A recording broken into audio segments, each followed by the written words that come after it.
Well, a very good morning, everybody, and welcome back to Lords, day 3 of this championship match in Division 2. Middlesex are 103 without loss overnight in their first innings. That replying to Sussex's 523. Yet another double ton for Pujara, yet another double ton this season, and yet another century against Middlesex. 170 down at Hove, he's gone past 200 again here, and 5 centuries in 10 innings this summer so far for Sussex. It was astonishing from him, but Middlesex saw the response they needed from their two former England openers in Mark Stoneman and Sam Robson, both in the 40s overnight, and well, they'll be looking to back up that decision. They felt this was going to be a flat one, and they felt their best chance of wickets was first thing on the first morning. They didn't come. The crucial part now for Middlesex is that they have to bat out this third day and try and get close to Sussex, try and put a little bit of third innings pressure on the visitors tomorrow. That's the plan. The news of the weather is always an important one. At the moment, a bit of cloud cover, but nothing too heavy, not really overcast. It should be an uninterrupted day once again. It should be another good day to bat. We shall have to wait and see on all of that. First, let's catch up on the highlights of day 2. Pujara pushes on to score another double ton. Eyebrows were certainly raised when under clear blue skies and in almost 40-degree temperatures at Lords, Tim Murtagh won the toss and decided to start the day in the field. The gamble didn't pay off. Allsop and Pujara hundreds guided Sussex to 328 for 4 at the end of day 1. But with the changing conditions came a change in fortune. After having to endure a tough day in the field, the second day started with a wicket of Ollie Carter, trapped in front by Roland Jones for 12. Helm then dealt with Rawlins, outcaught by Holden in the gully for 5. Ibrahim joined Pujara in the middle, and the pair immediately halted Middlesex in their tracks, the duo targeting 400 before the end of the session. They put on 50 for the 7th wicket. The milestone chalked off as Pujara flayed Holden through the offside for 4. And Ibrahim took them to 400 on the pull to Murtagh, 4 more for the 17-year-old, who stayed with Pujara all the way through to lunch. Sussex's grip on the match tightened, with a score of 112 for 6. Ibrahim fell after the break with no change to the score. Roland Jones for 6. Sussex have 7 down. With a town now with him, Pujara went to his 150. His shot's one of real class, up to the mark with a single after facing 271 balls. And as he faced the bulk of the strike, he put his foot down. Holden cleared over the leg side for 6. They breezed past 450. Middlesex toiling and still struggling to prize Pujara and Sussex debutant Aristides Carvel some miles. Their partnership was worth 50 of 94 more than Pujara into a single of Murtagh. That could Carvel spike on strike. Murtagh delivered the next ball. Carvel slowly stayed for 7. It's all about Pujara now. In the captaincy and the absence of injured Tom Haynes, he was really putting Middlesex to the and he capitalised yet another double hundred his with a single of Holden. His innings are cut him off. The standing skipper had moved his side to within touching distance of 500. I'm no surprised to see him take them to the mark for the second time in as many weeks. 2 off Holden, sufficient. But Finn wouldn't last long. Down the track to Holden and stumped by Simpson. His return against his former side, 9 of 33. Pujara wasn't put off. Another 6 cracked over the leg side off Helm. But Helm would bring his knock to an end on 231. Pujara looked to clear the leg side again, but this time picked out Stoneman. Sussex all out for 523. It had been another sensational knock from Cheteshwar Pujara, a third double hundred in 10 innings for Sussex from the India international, who'd really led his side from the front, deputising for Tom Haynes. Helm had been Middlesex's most effective bowler, finishing with figures of 5 for 109.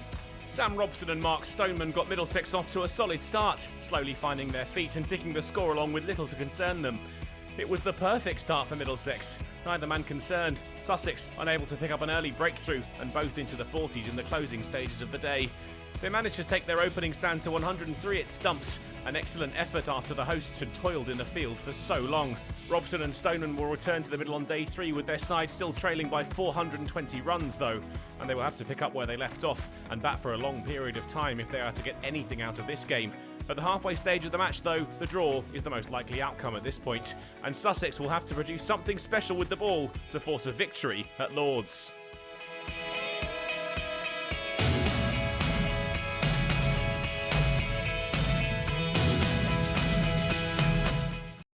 So, day 2, planning out very much a batting day again. Middlesex will hope that is the case again on day 3 today, where they will be trying to, think about batting points. They'll think about their own security in the match first.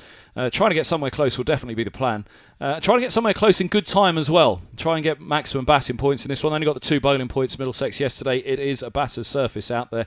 Whether it breaks up on day 4, that's something we'll have to look ahead to tomorrow. But very much the key for day 3 is getting out there and scoring runs. Let's think back a little bit more on yesterday first, though. It was another 5-wicket haul for Tom Helm. Another fantastic bowling performance. Let's hear what he had to say at the close of play. Tom Helm, thanks for joining us at the end of day 2 against Sussex. Let's start on yesterday. Nice. A gruelling day out there in the field in 40-degree heat. I spoke to Jade last night, asked him to talk us through the decision to bowl first. As a seamer, how was it out there? It was difficult. I mean, the heat obviously plays its part. I think everyone was of the mindset that if it was going to do anything, it was going to be yesterday morning. We didn't do heaps wrong, but obviously if you look at the scorecard and it says 520, perceive that we've not done it so well as a group, but I actually think we've done pretty well out there. As you can see, we're 100 for none, and there are periods where it looks quite easy out there, so we're not too disheartened. Yeah, I think the wicket looks like it's got no signs of changing, and clearly the decision to bowl first was something we'll look back on and ponder whether it was the right decision or not. But as you say, we're 100 without loss at the end of the day. We're going into day 3 very much in the game. Any thoughts on what the game plan might be for tomorrow? Not really. That's above my pay. I plan on sitting down for a little while tomorrow. No, I think there's still a lot of time left in this game. It might be difficult to force result. I mean, if we bat for 100 overs, and we still might be a few behind unless we go like the Clappers. So, yeah, it's going to be wait and see sort of jobby, I think, and it could be really interesting or it could fizzle out. So, I don't think anyone's writing anything off just yet. No, fair. Question on your own performance, Tom. Your 4th 5-wicket haul in Middlesex colours. You must be really pleased with how the ball's coming out. It's taking you past 20 first-class wickets for the year. Yeah, no, it was nice. I said a little while ago, I've done some really good stuff this year with the ball, and there's been patches in between that haven't quite been as good. And I think if I can just brush up on those a little bit, I'll be much happier. But yeah, a pretty good day, and it's always nice to take 5. So absolutely. I guess the story of the day was Mr. Bajara. You got him out in the end. He was your 5th wicket, I think. Finished the day on 230. He's a world-class international batsman. What was it like bowling against him and watching him at work? It was tough yesterday, in particular at 39 degrees or whatever it was.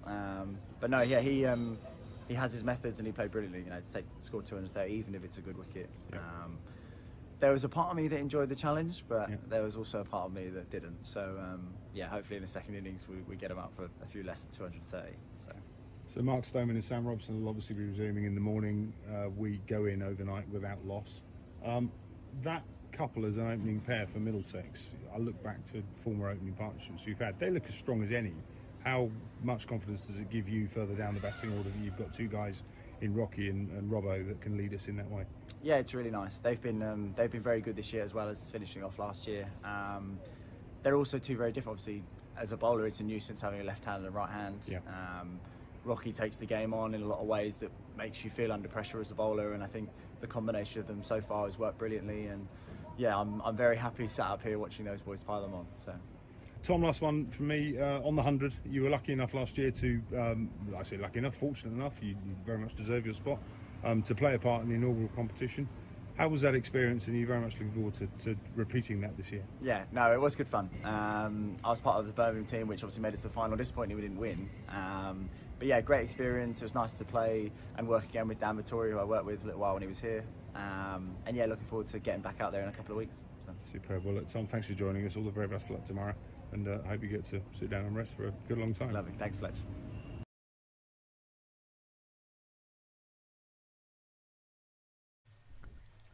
So there we go, Tom Helm, another 5 for him, and a fabulous bowling performance from him, and good to see as well, a real return to form after those fine matches that he had at the start of the season before the side strain. A difficult week, a difficult couple of weeks at Trent Bridge, and indeed at Merchant Taylor's last week for all of the Middlesex bowlers. Right, players are on their way out, as you can see, so we'll be underway in just a couple of minutes' time here at Lord's. First of all, though, look at that QR code in the top left corner of your screen there. eToro, they're the stream sponsors. You can scan that QR code to find out what it's all about, and we'll be back with that live action after a few words from our sponsors. eToro lets me copy the trading activity of other traders. I make the same trade automatically. Join over 20 million users and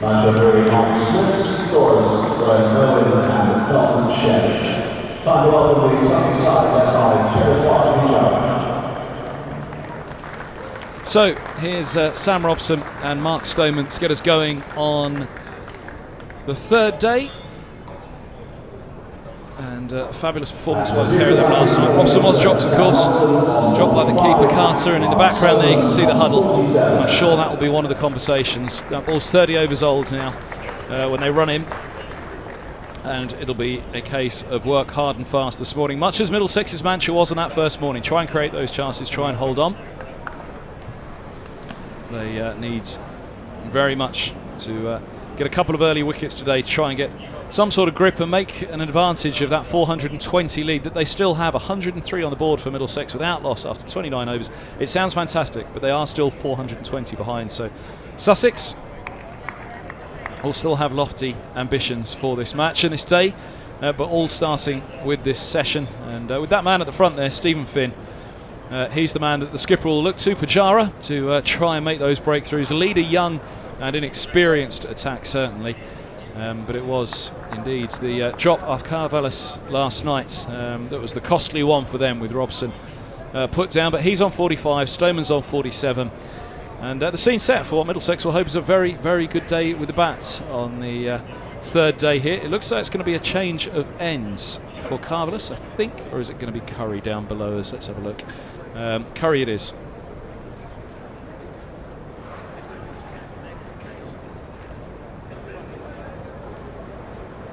So a long chat with Pujara to get them going this morning.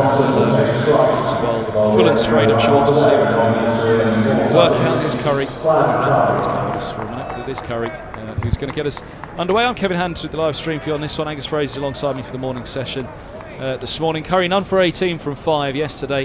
One maiden. Brilliant evening for Middlesex with the bat yesterday evening. Gus, pretty much carrying on how it's been for batters throughout this game. It is. Good morning, everyone. Yes, nice bright morning again. Temperature's comfortable. And another important session for Middlesex when you're facing a target of 523, so 373 to avoid the follow-on. You've got to bat well for a long period of time. And whilst last night was an extremely encouraging start, loss of a couple of wickets all of a sudden puts you under pressure again. And okay, a couple of debutants yesterday for Sussex. I thought they bowled pretty well, actually. Carvelis, especially his first 4 overs were maidens, weren't they? Well, stretching for that one a little, but well, he's timed it beautifully, Robson. He's on to 49. Really went a long way after that one outside off. There's 2 slips in place. There's also that short mid-wicket you'll have just seen, but a loosener from Curry. It was. It went in the air for a little bit as well, so whilst it found the gap and it's raced away for 4, on another day, you could have slapped that straight to extra cover, which would not have been the start the Middlesex were looking for by any means. I say Robson and Stoneman both showed their experience last night. They played respectfully, were balls away, but were made to work pretty hard. So, yeah, it was a good final session of the day for Middlesex. That's a better ball from Curry and a better response from Robson on 49 from 90. Put down last night by the keeper. A bad put down that was as well for the match situation, but also just for the actual delivery it was. Straight to Carter, straight between the legs, straight out of the gloves.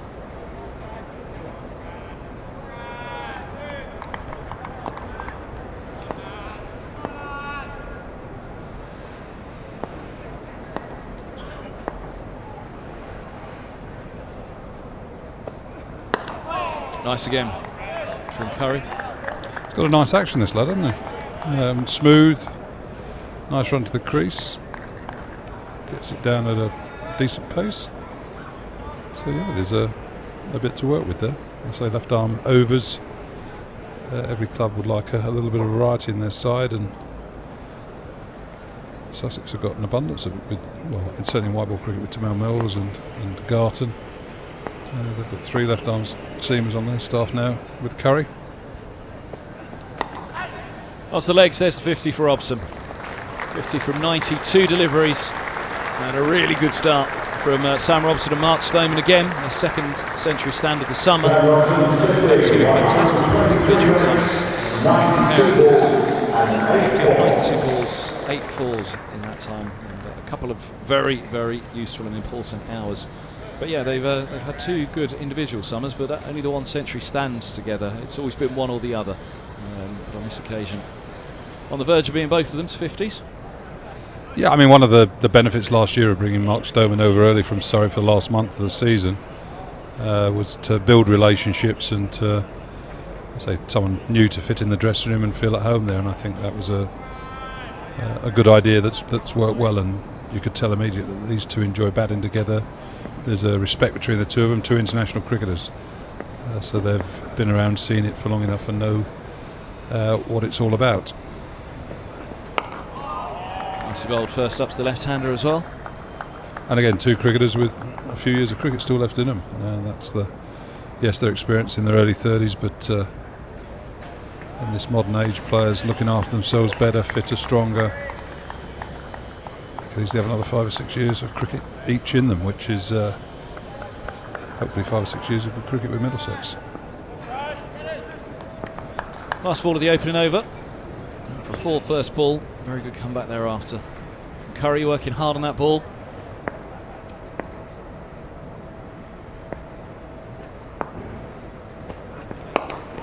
And a good finish as well. Pushed down to mid-on by Stoneman. So Rob missed a game because of the broken thumb, I think it was, early in the season, but has come back really nicely. And of course he and Stoneman enjoyed that wonderful stand down at Hove last year, and indeed Robson enjoyed one of those centuries down at Hove again this year. A dramatic win for Middlesex that was. It was, and I suppose looking at the season, the pitches that have been played on, especially here at Lord's, have been much improved. Good services, all right. People might sort of say, well, is this too flat? Well, we'll see. Middlesex have got to bat for another 3 or 4 hours before we can make that sort of assumption, because Sussex, even with an inexperienced bowling attack, their bowlers will bowl good balls. They will create the odd chance, as they did last night, and it's important for them to take it. But Middlesex won't be taking anything for granted. But the pair have enjoyed the surfaces, and again, you get to Merchant Taylors, which is a pitch that did a little bit more. Yes, you've got to scratch and you've got to work hard for your runs there, and so the attitude is with a batsman, when you get on a good surface, a true surface, a pretty good surface like this, and you get yourself in, you want to make it count. And I think that's the most annoying thing for, not just for the players, but maybe for everybody else, is when someone gets to 30 or 40, they then throw it away, especially a quality play. You expect them then to go and get a big score, and both players start on 0 this morning, so they've got some hard work to do now. What happened yesterday quickly disappears out the window. Stephen Finn from the pavilion end. He's 34 of his 8 overs so far. Robson was put down off Carvalus last night, but Finn and Robson, I think they were both pretty respectful to each other yesterday evening. Gentle sparring between the pair.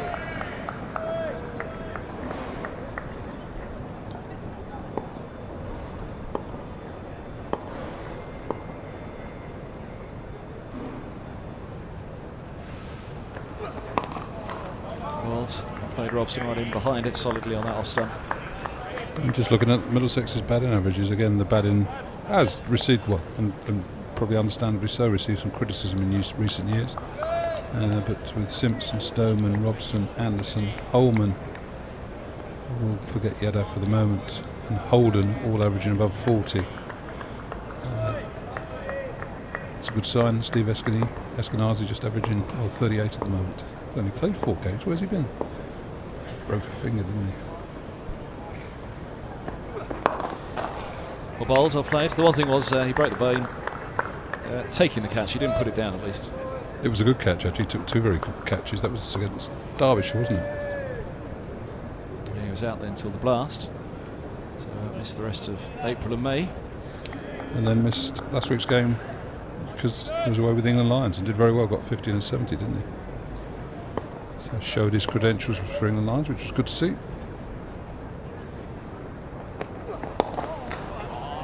Look at that card for Middlesex. Poor old Robbie White, he got a couple of half centuries in that Derbyshire game. He's averaging 30 this year, but that's not enough to keep him in the side. For a few years, averaging 30 would have had him first name on the team sheet.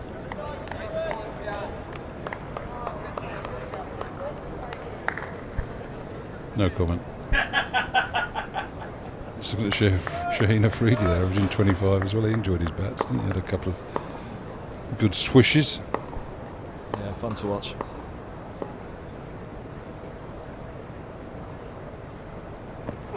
Oh, good from Finn again. It's coming back down the slope. Starting wide enough for Robson to happily leave alone.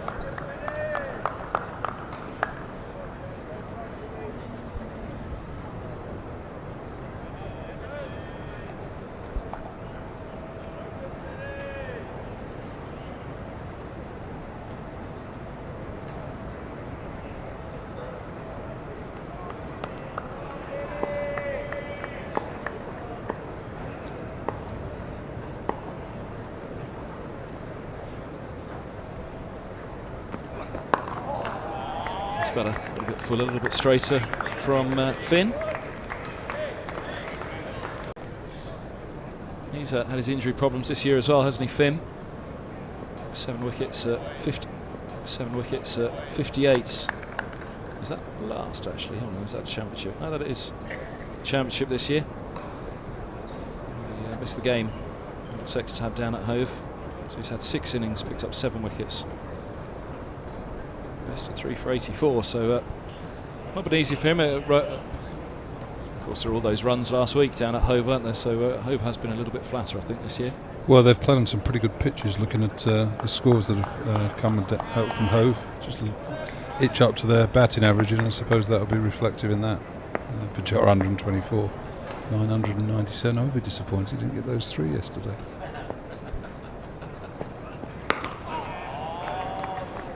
But again, Rizwan 342 runs at 57, Carter 558 at 56, or 646 at 49.69, Allsop 771 at 48, Clark 636 at 45, so, and Haynes 604 at 43. So again, lots of runs been scored by Sussex this year.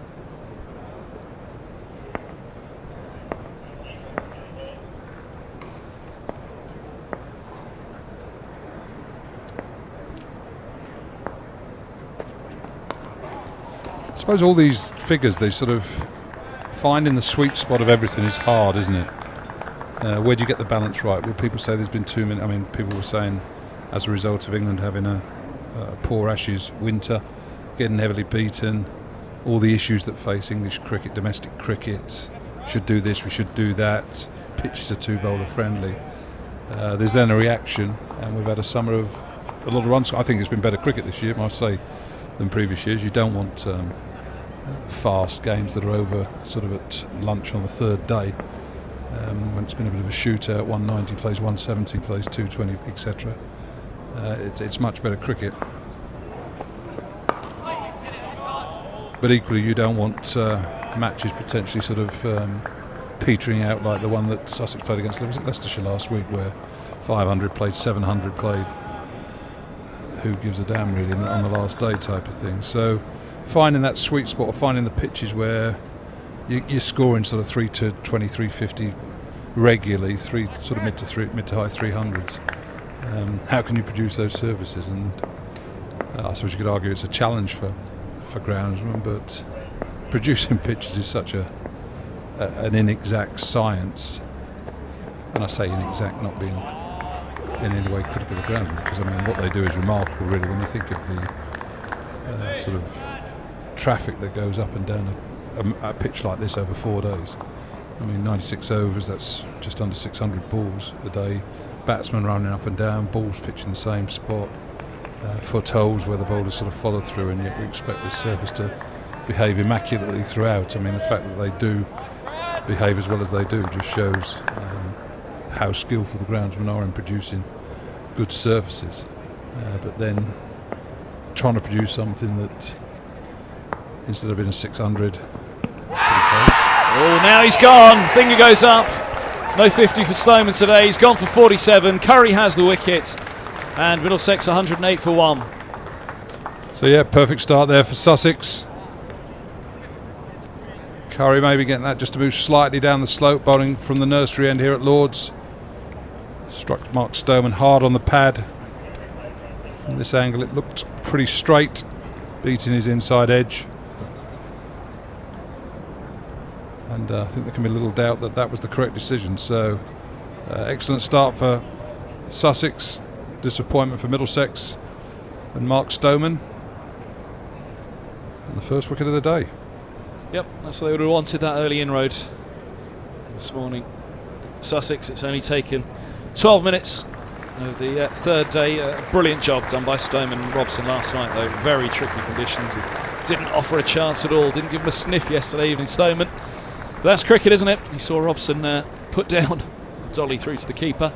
It's Stephen Eskenazi coming in at 3, back in the side after his Lions duty, and doing good nick in white ball cricket for a couple of years. Come good back end of last season and this season with the bat once again in first class cricket. An awful lot of work to do with Sam Robson. Middlesex will be very much thinking minimum 400 here, one because of the follow on, but also the batting points. 300 runs just shy of in 80 overs to get maximum batting points on this one. Certainly possible with that scoring rate they've been going at, and if, as Stoneman and Robson showed last night, they can get in and against this inexperienced attack, they will hope to keep that scoring rate up and around the 3.5 that it is. We've seen Sussex for the most part go at 2.5, obviously pushed up later on, didn't they, with Pujara? 400 is a long way away. 292 runs away. That's the hope. Yes, I know. But as I always say, if you're looking at something in the distance, you trip over something directly in front of you. So the hope that kills. Middlesex first aspiration would have been to get through this first half an hour to sort of the opening spells from Curry and from Finn. They haven't done that, so all of a sudden extra bit of spring in Sussex steps. 2 batsmen playing themselves in again. That's why intervals in cricket are important. All of a sudden you sort of go out, leave the centre for 40 minutes, 20 minutes overnight, and you've got to start again.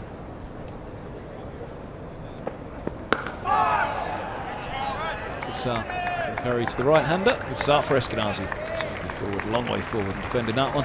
End of the over, so Stoneman's gone for 47. He's had a fine summer, but it won't be another 50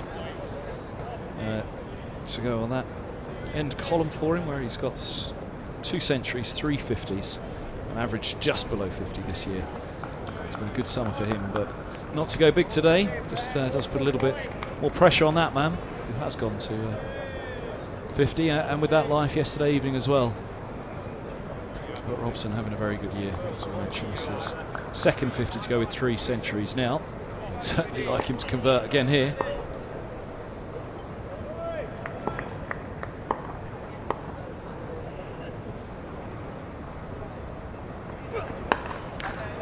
Oh, that's nice. Really nice from Robson. On the back foot, punches away, square of the wicket, 4 more. Yeah, we watched Pujara yesterday play several shots like that. At the moment the seamers were a little bit shorter, fraction wider, just enough room to get your hands through the ball and crunch it through the offside. So good shot by Sam Robson.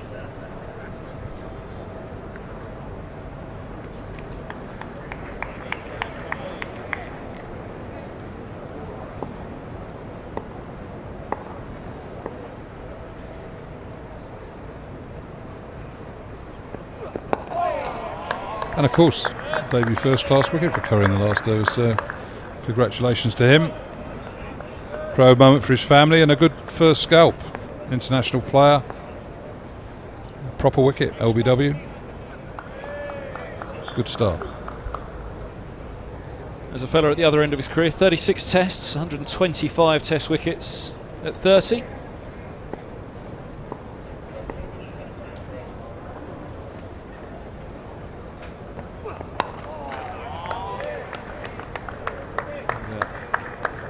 First class cricket, it's 570 at 29. Stephen Finn, wonderful career haul of wickets. 125 in test, 102 in ODIs, 27 in T20s.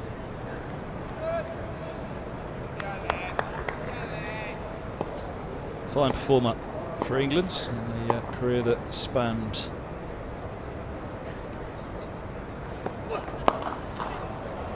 Nice from Robson to mid off though.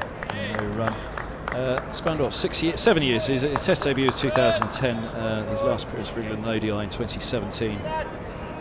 Just looking at Stephen's figures, I think he's just under 950 in sort of professional scalps, I suppose you could call it. 570 first class, 201 list A, 176 T20. So he'll be looking to get through that 1,000 mark. Maybe not this year, but certainly in the next couple of years. So actually 3 years of age now, Stephen Finn. Commentated on his debut at 16. It's a horrible feeling. It's worse when you're, well, as I was until last year, back in the last year, sort of offering contracts to players who were born after you'd retired as a player.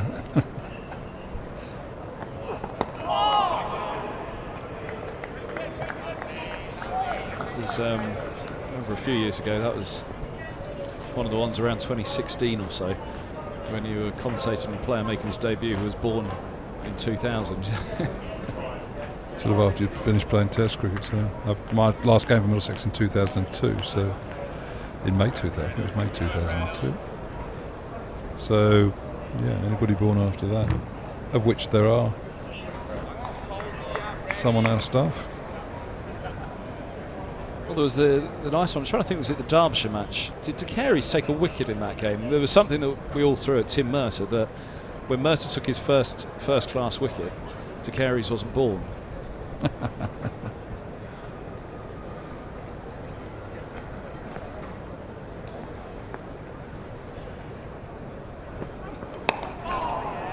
Another of the youngsters, Josh De Carey's, he got 80 that first game of the season, didn't he? But a real scrap in the batting lineup this season. We mentioned Davies and White's dropping out of this one. We didn't mention De Carey's, who we saw on the balcony the other day. But, plenty of competition for places. This man, Stephen Eskenazi, lost his place 3 games into last year. He was a little unlucky in my opinion. He'd scored a 50 here in a tough match with the bat against Somerset. And he looked as though he'd given Middlesex every chance to win that one, but Somerset chased down the runs here.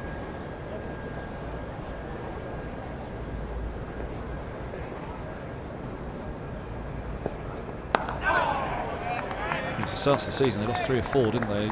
We actually looked at it and looked back and thought, well, really it should have been 3 wins from 4. They lost a couple of games against Somerset that they had felt they were in a position to win. Yeah, again, looking at last year and the batting being the area that is, I suppose, been criticised most in recent years, but I think there were 4 or 5 games, certainly 4 games that we lost last year where we had enough runs to win the match, but failed to bowl the opposition out in the 4th innings. 2 against Somerset, 1 against Leicestershire, 1 against Kent come to mind.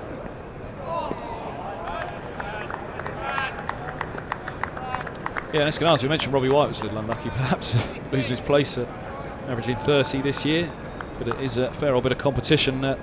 Eskenazi, he was struggling in first class, wasn't he? And that's a conversation we've had before, talking about Max Holden. David Milan going back years enough was having a great run with the batting white ball cricket, but wasn't scoring any runs red ball, and that's pretty much the way the last couple of years had gone to Eskenazi up until halfway through last year. He came back in and performed very well.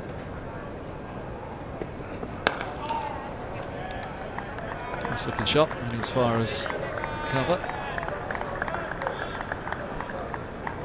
Well, one thing you sort of said, and I used to say it when I was an England selector, the job of a cricketer is to get out the group. And when you say a group, I mean most games, most teams, 8 to 9 of the side pick themselves. There's normally just 1 or 2, maybe 2 or 3 at most that are up for debate. And there are some players whose performances are never up to debate because they are performing. That's a good shot there by Eskenazi to get off the mark. Not sure whether it's going to get right to the boundary, but it's certainly going to get 3 runs.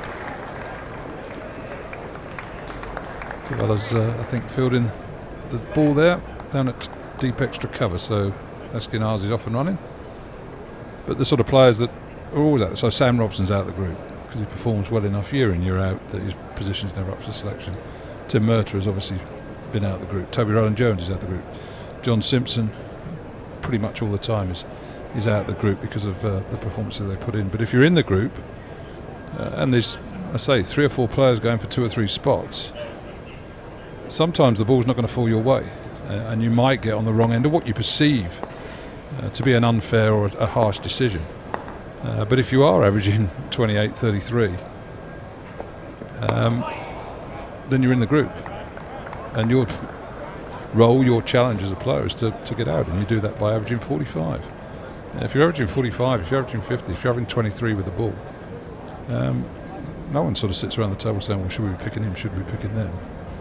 It's automatic. So that is the challenge for Steve Eskinazi when he was in the group, for Robbie White, and for other players, is to make sure that you produce the performances out there that mean that when Richard Johnson, as it is now, and Tim Murtagh sit down to pick a squad or pick a side, there's no debate about you when they go down the list of players that they're going to select. Yeah, just looking at Eskinazi's career average, 32, 8 centuries, 14 50s, 122 innings, 68 first-class games for him. At 28 years of age, he'll be really wanting to push that up to the high 30s in the next 4 or 5 years, won't he? Because he's a much better player than that average suggests. Some of those centuries, some of those 8 centuries, had some fabulous ones. Yeah, and I mean, how many players now average have got a 4 in front of them? There's not that many. I mean, and I'm not. There haven't been historically as well, so it's not a question of going back 30 years and sort of saying, oh, well, it was different then. Middlesex had an unbelievably successful side in the 80s and 90s, but Clive Radley averaged mid-30s, Roland Butcher averaged mid-30s. I think Will Slack averaged high 30s. Graham Barlow probably high to mid-30s. So it's not as though runs of sort of, I mean, you only get the exception, like a Mike Gatton or Mark Ramprakash that average over 50, which is just why they are such significant players in the history of the club, because achieving something like that is phenomenal. If you're sort of looking at a first class average with a 5 in front of it or more, that is outstanding figures. But you mentioned your role there as England selector. That was one of the problems, really, and that was what was always said back. When Test squads were being picked, it was like, well, where are the guys averaging 40 that are pushing to get in the Test squad? That was more probably what's changed, isn't it? There was perhaps a few more that were averaging close to or around or just above that 40, but then would push into an England side regularly. That's perhaps where the average has dropped off more so, isn't it, I guess?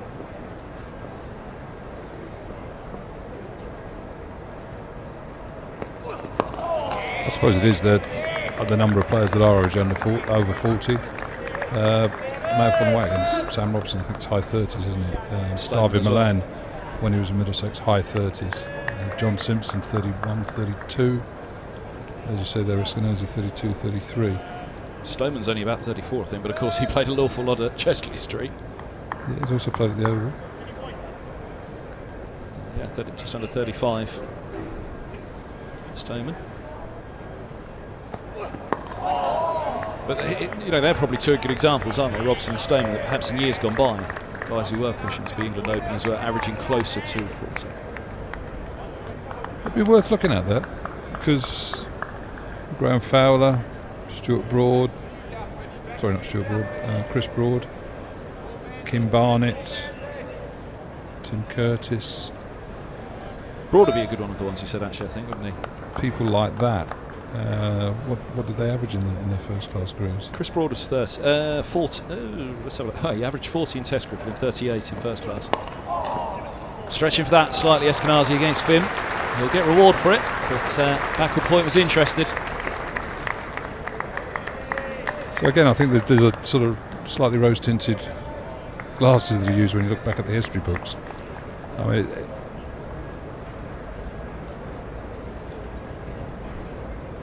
trying to think, Mike Atherton, Alex Stewart, Nasser Hussain. I mean, obviously Graham Hick again. He was whilst he sort of averaged probably mid-30s in Test cricket. I'd say his first class average was over 50, but he was just again an exceptional talent in the first class game. Graham Thorpe as well.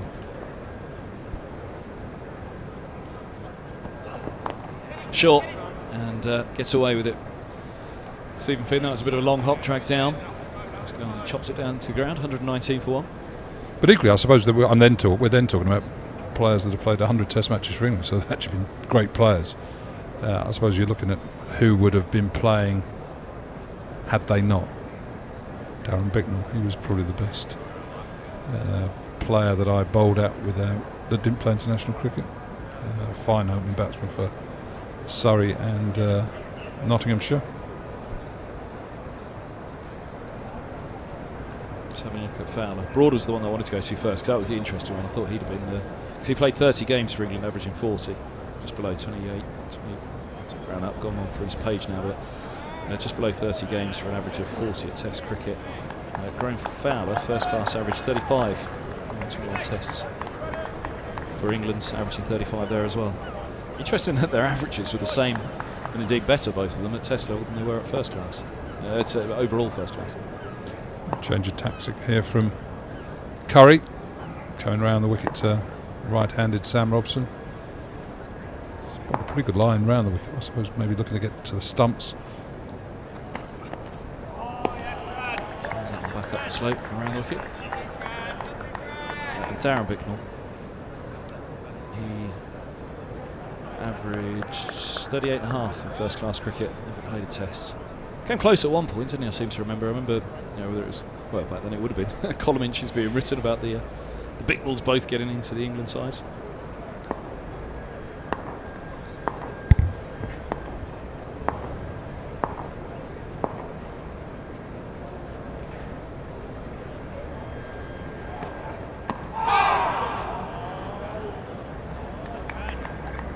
What was the other one you mentioned there? So Bicknell, Fowler, Broad. Kim Barnett. Kim Barnett, yeah, he'd be an interest. Tim Curtis, again, he had a very good career. Worcestershire as an opening batsman. Andy Moles, who never played for England, he was a good player.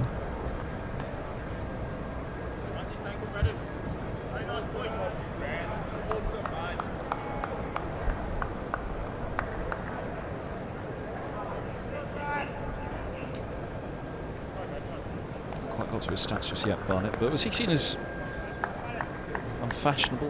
Is that right? Well, there you go. He averaged over 40 in first class cricket. He did get 4 tests, didn't he? Tempter outside off from Curry. Averaged 30 in his 7 innings. Debut against Sri Lanka. Here at Lords in '88. Against Australia at Birmingham in his last Test a year later. But, averaging 40 in. That's his first class span. 79 to 2002.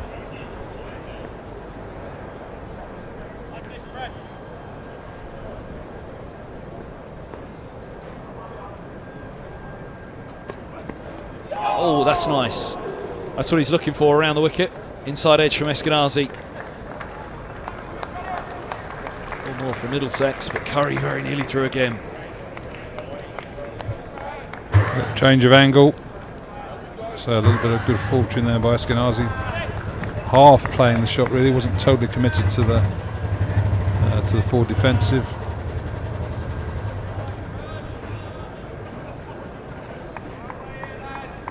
Little victory there for the bowler, but it's got 4 runs in the book. Good modern day comparison perhaps. Nick Gubbins, now down at Hampshire, he averages 35.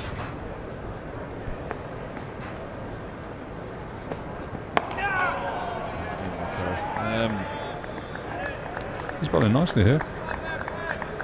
Asking good questions of the forward defence of both Robson and Eskenazi, threatening the stumps. The reason I went to Gubbins is because he's one of those who was very, very close at least twice, wasn't he, to a Test debut. Injuries came at bad times for him. That North-South series, got a hamstring injury, didn't he, out in the Caribbean when he was very close at that point, but Hamid and Jennings got in ahead of him. They who were the two when he came closest to an England call.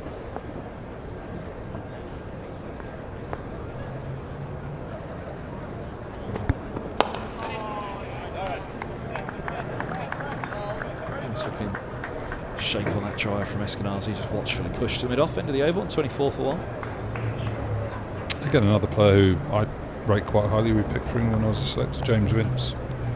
First class, 38.74. So, yeah, it's a very respectable average. But is it blowing you out the water as a selector and just sort of stamping on that page, pick me?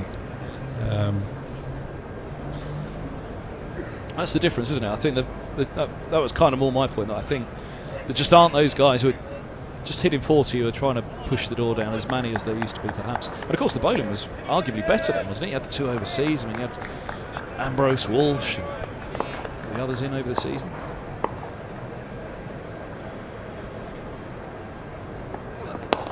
Yunus, Wazam Akram. Yeah, there were some very good overseas players playing then, which arguably did make scoring runs on occasions tougher. But again, the perception that everybody was faster then. I mean, yes, I mean Hampshire had Malcolm Marshall, who is arguably the greatest bowler of all time, playing regularly for them, and what a fantastic sight it was to watch him bowl. But supporting him were, I mean, they were good bowlers, good seamers, but Cardigan Connor, Kevin James and PJ Nick Backer, who were all sort of Neil Dexterish in the way that pace that they bowled. So again, to sort of say, oh, it was just the first class cricket was just littered with high quality fast bowlers. I mean, again, you look at football and the way that football's played, the way the ball's pinged around. All right, it's a light ball, the control, the skill of the players. It's far better than it was 40 years ago. You look at rugby and the game of rugby that's being played, and the handballs, the skills, the handling of and the fitness and the strength of the players, and it's a far better game. But cricket hasn't moved forward, according to some people, and that's how, oh, come on, it's got to have moved forward. These are better athletes than were playing when I came through. And edge over the slips. I don't know if that's deliberate, but safe shot by Sam Robson. Given the benefit of the doubt there, rather than say that was an edge. He played a shot yesterday, which was a deliberate one over the slips for 4, and he's done that again. Stephen Finn looking for the bouncer, but rather looking to take the pull on. Robson there has just sort of deliberately cut the ball up and over the slip cordon. So again, just coming back to that, so I'd say the average pace of the bowlers in first class cricket is quicker than it was 30 years ago. And there might be sort of people listening to this and former players that say, how dare you, but why is cricket the only sport where better athletes are suddenly not doing it as fast as they previously did? Well, they have gone back, haven't they? And there were a few speed guns around at the time where they did try and work on it. I think they went by frame rates, didn't they, back then, with the television cameras, to try and work out how quick it was. I suppose the one real difference was, as we said, the overseas players. Shot there by Robson again, straight to Rawlins at extra cover. Yeah, because class was class, wasn't it? The fastest bowler I ever faced was Sylvester Clark. I mean, facing him was terrifying, and they had him and Tony Gray. Middlesex had Wayne Daniel. As we said, Hampshire had Malcolm Marshall. Northants had Curtly Ambrose. Leicestershire had George Ferris, amongst others. Say Glamorgan, Surrey had Wakar Yunus, Lancashire had Wazim Akram. So the overseas players were high quality, no doubt about that. But take them away, the rest of the bowlers, I'd say the average speed of the bowlers they're bowling now is quicker than it was back in the 80s.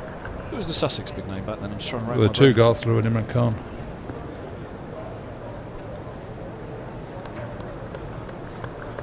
Garthler, big South African. I remember at Hove it was a horrible viewing position, square on. Sort of high up square on, and you'd sort of be in there, I mean, almost looking at Lords and where the pitch is now. It would be like sitting in the umpires, not in the umpires, in the scorer's box. And it was a quick bouncy pitch, and you didn't see the ball, and you just saw the keeper taking it above his head, standing 25 yards back, and you thought, ooh, I'm not looking forward to getting out there a bit later on and facing the likes of him. Yeah, I remember seeing Wacky Eunice bowl at Taunton, which isn't the biggest of grounds, but it did feel like he was running in from the boundary rope, and again, you just didn't see the ball side on. Again, I always remember watching Wacko when he played for Glamorgan, and again, the school, the old pavilion there, or not the pavilion, well, I suppose it was the pavilion, but the players' dressing rooms were square on the opposite side of the ground to what they currently are. And watching him run into bowl, it was like watching a 400-metre runner sort of sprinting, gathering pace. It was just a beautiful sight. You're watching a fine athlete sort of running in and hurling it down at high 80s. That's an interesting train of thought, actually. That hadn't quite occurred to me before. I'm sure you'll pick it to pieces now in a moment. But we've got time. I never got to my commentary debut yesterday.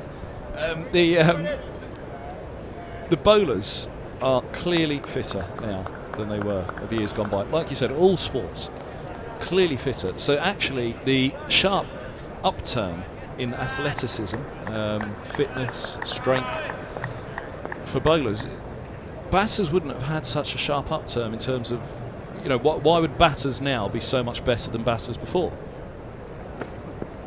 Whereas bowlers as a whole, as a group, are fitter, stronger, arguably faster, as you said. But if I look back at my time, and I would have wasted, you could argue, did I waste? I would have, if I sort of say, well, my body is only capable of bowling so many elite balls, why was I bowling at, so this morning I'd have been bowling in the nets. I'd have bowled 6 overs in the nets to the batsmen to prepare them for the day's play. The coach, it wasn't perceived to be the coach's role to throw at them. They didn't have whirlers.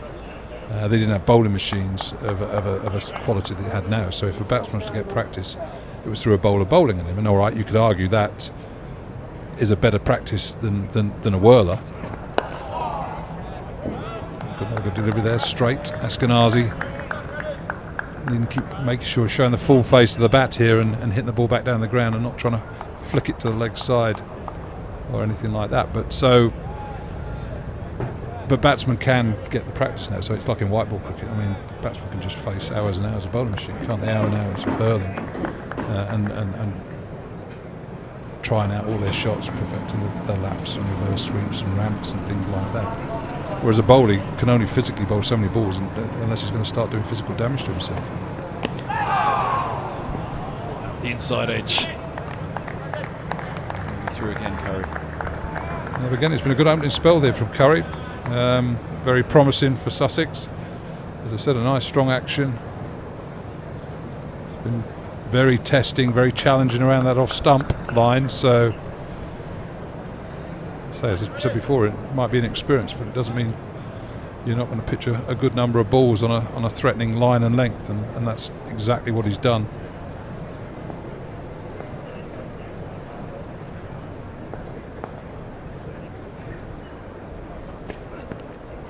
So again, looking back, I would argue that the number of balls and the hours that I spent bowling the nets meant that I developed an action that was repetitive and consistent, and therefore there was a consistency about my bowling. And as well, I suppose part of that is not just the muscle memory, but it's also an attitude, which is there a better option than hitting a good length hard? No. As you walk back to your mark, is there a better option than hitting a good length hard? No. So you just keep bowling the same ball time and time again, rather than thinking, oh, do I try an in-swing or out-swing, or do I try a bounce, a Yorker, etc., etc. But bowling all those balls probably meant that, my England career wasn't as long as it was in some respects. Edged and gone, and yes, he's held on. Oh, very nearly spilled it. That would have been hard for Sussex to take, but Carter holds on. Eskenazi's gone for 11, 128 for 2, and the perseverance of Curry pays off. Yeah, it's been an excellent spell by Curry, and deserves the success that's come his way. As we saw yesterday, there was the odd ball that beat the bat, odd ball that sort of, when it took the edge, would have carried to the slips, and that was just the case there. Eskenazi pushing at a delivery, had to play up, but didn't get far enough across, exposed the outside edge of his bat. So just a sort of, I suppose you could argue, could he have left it maybe sort of 6th stump line, 5th, 6th stump line? So a nervous push by Eskinazi, but again, that's the left-arm seamer coming around the wicket. The batsman feels the angle of the ball's coming in, draws you into playing at balls that perhaps you should leave alone. But an excellent start by Sussex this morning. They'll be chuffed with the 2 wickets they've taken. We got that inside edge a couple of moments ago, didn't we? Came back into that angle around the wicket, high up the inside edge. This one maybe drawn, as you say, a little bit further across. Here's Peter Malan, though, out for his debut. 38 overs gone. That was the end of the 38th wicket of Eskinazi. And, well, can Malan come out and settle down with Robson? It was what we praised Sussex for yesterday, wasn't it? They did very well. They never let one turn into 2 at any stage throughout their innings, at the top order in particular. They've done that to Middlesex, picking up Stoneman and now Eskinazi. So as Robson and Malan come together for the first time, just a little bit of pressure in this phase of play now. 2 wickets in the first 41 minutes of the 3rd day. Middlesex will be hoping to bat long and hard all day today. So those couple of wickets will just settle them down now that they'll realise they have to be very careful that one's turned into 2, it doesn't turn into a few more.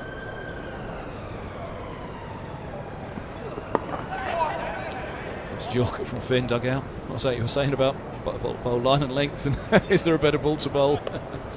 Well, they'd say that was my outlook. Again, you wouldn't want 4 bowlers with my attitude playing the game. You do need to mix it up. But again, it's a. Would you have been bowled with a consistency? Potentially no. Could you have had a longer career or bowl more of your better balls for England? Then yes. But I don't look back with any sort of bitterness or anything like that. I'm happy I played when I played. Although it would be nice to play another 20 tests or something like that. But it was a great year. I mean, It was a golden era for. There's the end of the West Indies side, the Australian side. So yeah, Peter Malan first ball for Middlesex with bat in hand. I think when he arrived, he didn't sort of anticipate maybe 5 sessions in the field as his introduction to Middlesex cricket. He'll be determined to get in and make his mark. But he's got to see off a fired up Sussex at this moment in time after having taken 2 early wickets. Steered. Yeah. Malan over the top of it. Over back, soft hands.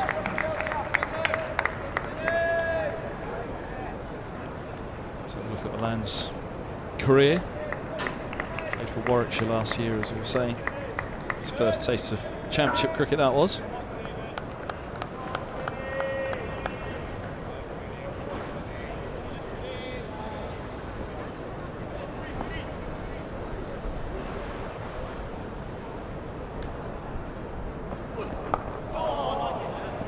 So there's that one again. As far as backward point. 32 years of age now, he'll be 34 in a few days actually. He was 12th. Hang on, he's 32, he's going to be 34. I say he was going to be 34, was it? 33 in a few days. Leap year. Wishing your life away. 3 tests. Average 26. 50 in those 6 innings. All against England. 2020.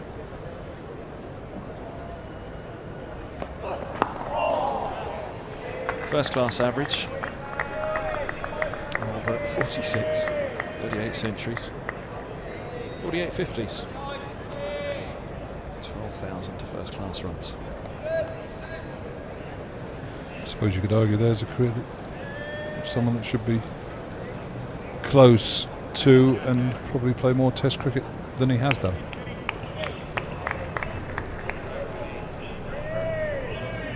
First class debut was 2007. It's wait 13 years for that Test call up.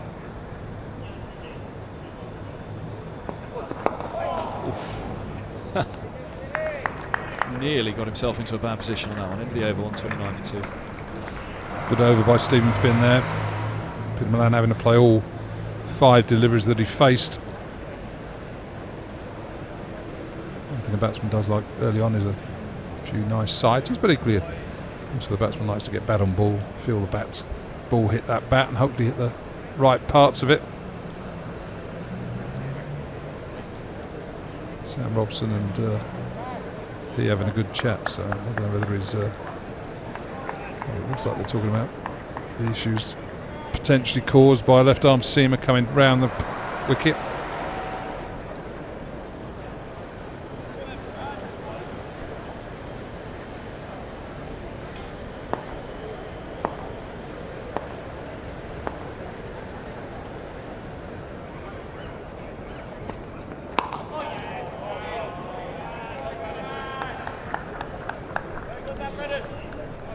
How far can Robson go with this innings for Middlesex? He's like batting against Sussex, but again, this is a very different Sussex bowling attack to that he's faced in the last 2 matches he's played against them. Robson leading the attack. At Hove earlier this year, Beard was on loan from Essex.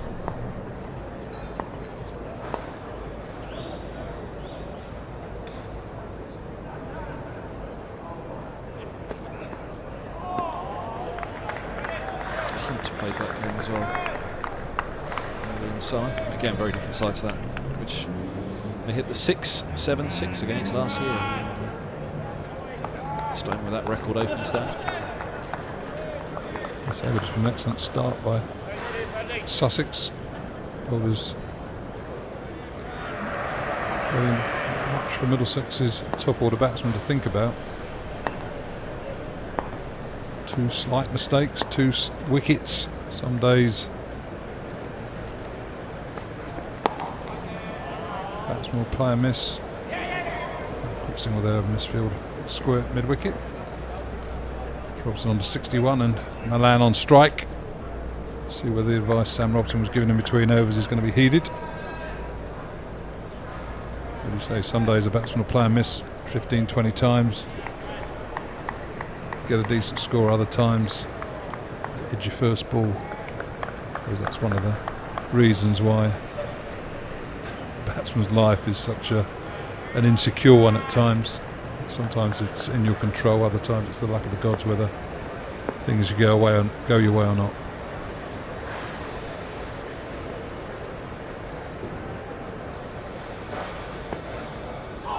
Oh, it's well bowled. Left arm around, that goes way down the slope. On the right hand of Milan. Yep, right, excellent line coming in from wide of the crease. Got to play at that, and as you say, it's just held its line. It's swung after it, gone past the bat. One of those ones where from up here and you can't hear maybe the sound of an edge. And you think, blimey, he nicked that. Too dissimilar to the one that Eskenazi pushed out, I guess. That's what he was wary of, wasn't it? Eskenazi was saying the inside edge was taken a couple of balls previous to his dismissal.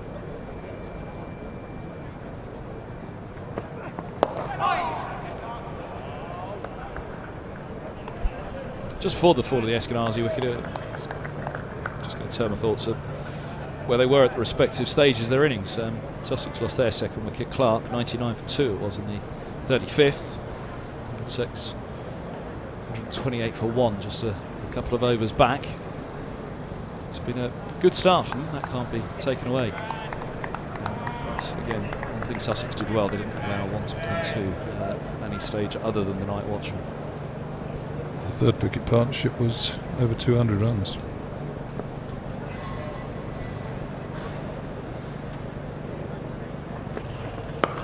That's perhaps the biggest comparison to look to at this stage now, isn't it? There's as you were saying, the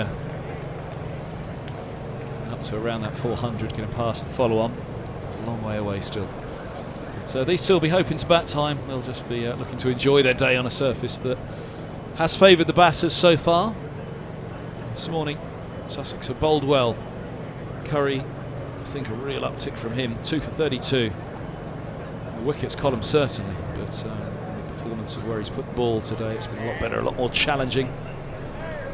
Yeah, Sussex captain Majara just having a quiet word with Curry as he goes down to fine leg at the end of the over. Young man, excited, playing his debut at Lords. What a great place to make your first class debut. Do you want another over? I think he bowled overnight. I think it was 5, was it? So he may well have bowled 6 overs this morning. Do you want another over? Is that it? I'm sure he'll be asking for another over the way that it's coming out. Chipped away, it's drifting down the leg side. Very excitement about that one as Robson at first. Finn was about to go up. So getting bat on it. The slow ball was drifting away down. Robson able to ease it away. Yeah, I think it was done for 18 or 5. Sounds about right from Curry overnight.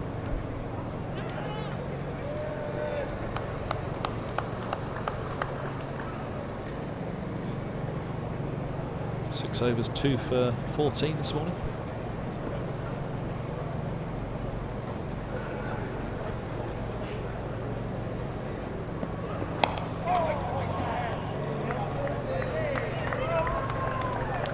A good bit of field in their backward point. Sussex on their toes. 2 wickets. Everybody excited, everybody buzzing. Keen to keep Peter Milan on naught for as long as they possibly can. A player of his experience shouldn't be getting stressed out by the fact that his 9 deliveries and he's not off the mark. But I suppose playing at Lord's, debut for a new club, wanting to make a positive impression, does start to get to you a little bit. It's good from Finn. Strengthens Milan's respect for it.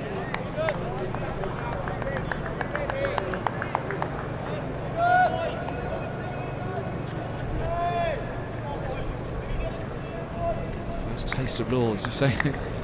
He's averaging as he is in first class cricket. Should have played a lot more Test cricket perhaps. First time to bat at Lords, big moment for him.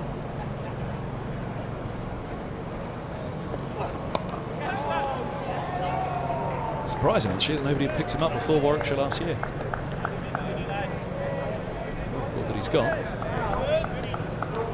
I suppose there would have been again, Brexit, it could have been, but then he would have had to sort of relinquish his South African credentials, and he'd come over as a coal pack as such, and if he hadn't played international cricket, then he wouldn't have been able to get the visa requirements. So I suppose playing for South Africa did open those options for Peter. Finn here. Keep him allowed on balls as well, not giving him any easy runs. He just had to be careful walking back up the track there. He's got a little nod from the umpire. Thank you, Stephen. Take a step to your right. The old pavilion.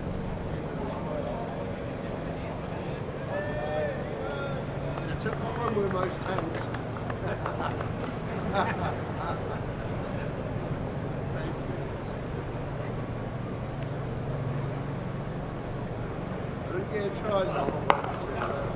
And there are first runs.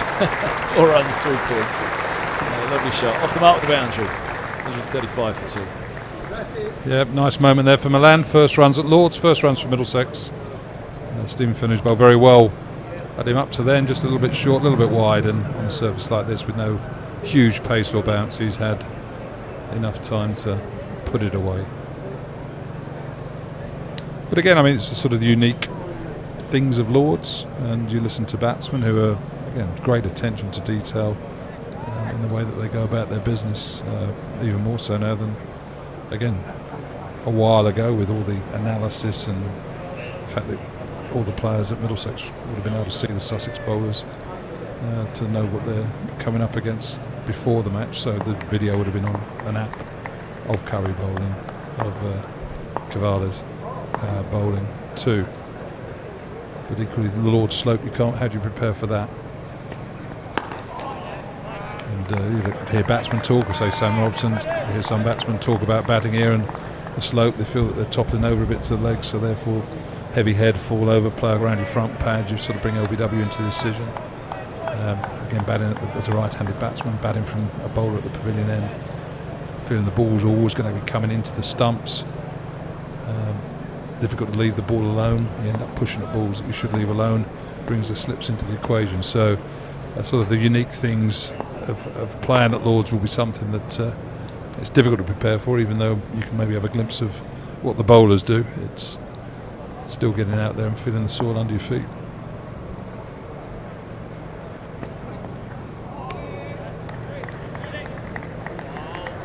Attempt to there, well left. Robson, ooh, Do I go for the big drive?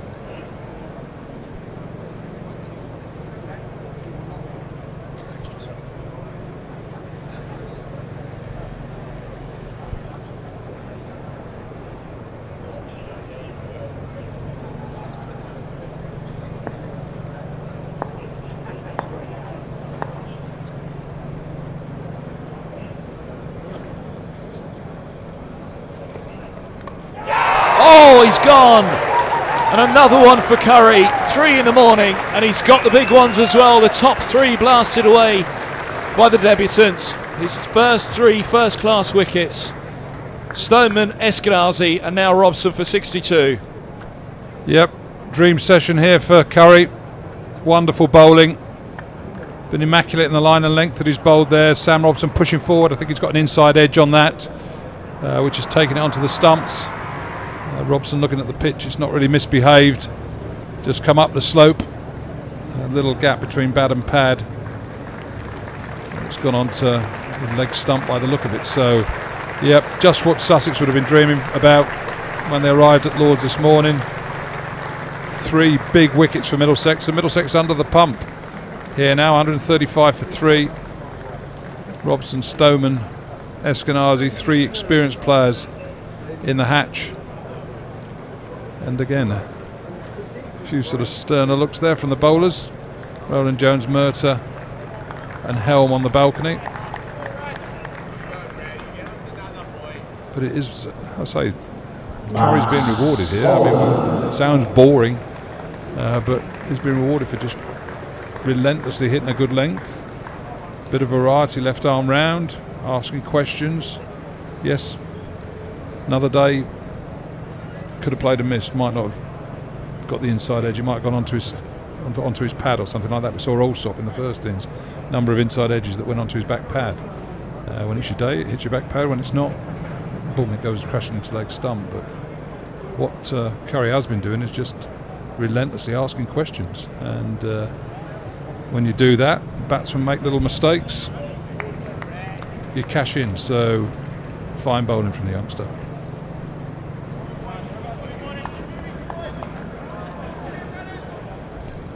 Yep, dream stuff. And his first class debut at Lord's.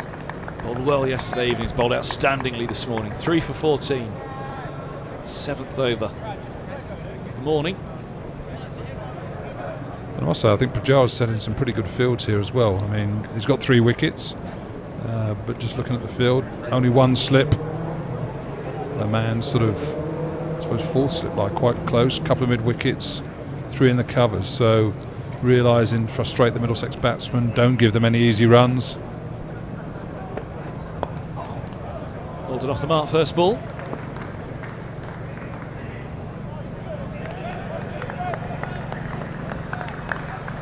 Mark the couple as well. Holden's averaging 42 this year. 5 50s in 16 innings, top score of 86. Was a little unlucky with a decision up at Trent Bridge a couple of weeks ago. Missed one by the looks of it. Which was gloved by the keeper through to slip.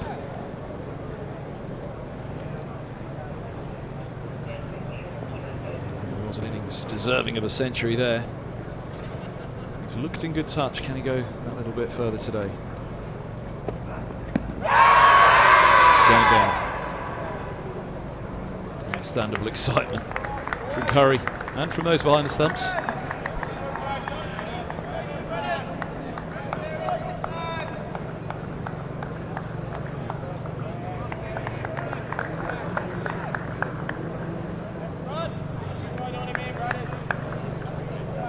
It's got a little bit, hasn't it? To straighten up on a left-hander from. It wasn't a. I mean, probably not out, but it wasn't a dreadful appeal by any means.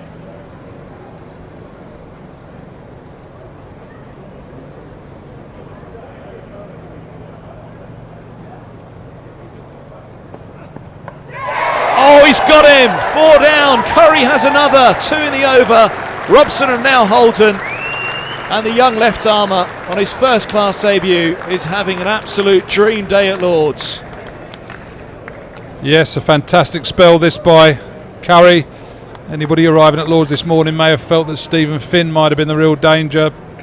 Sussex's most experienced bowler, but it's the youngster making his debut who's caused Middlesex all sorts of trouble. And again there, I mean, it's a beautiful delivery. It's sort of pitched, held its line and hit the top of off stump. So we saw Roland Jones bowling. Ball was just doing a little bit enough, but it wasn't his day.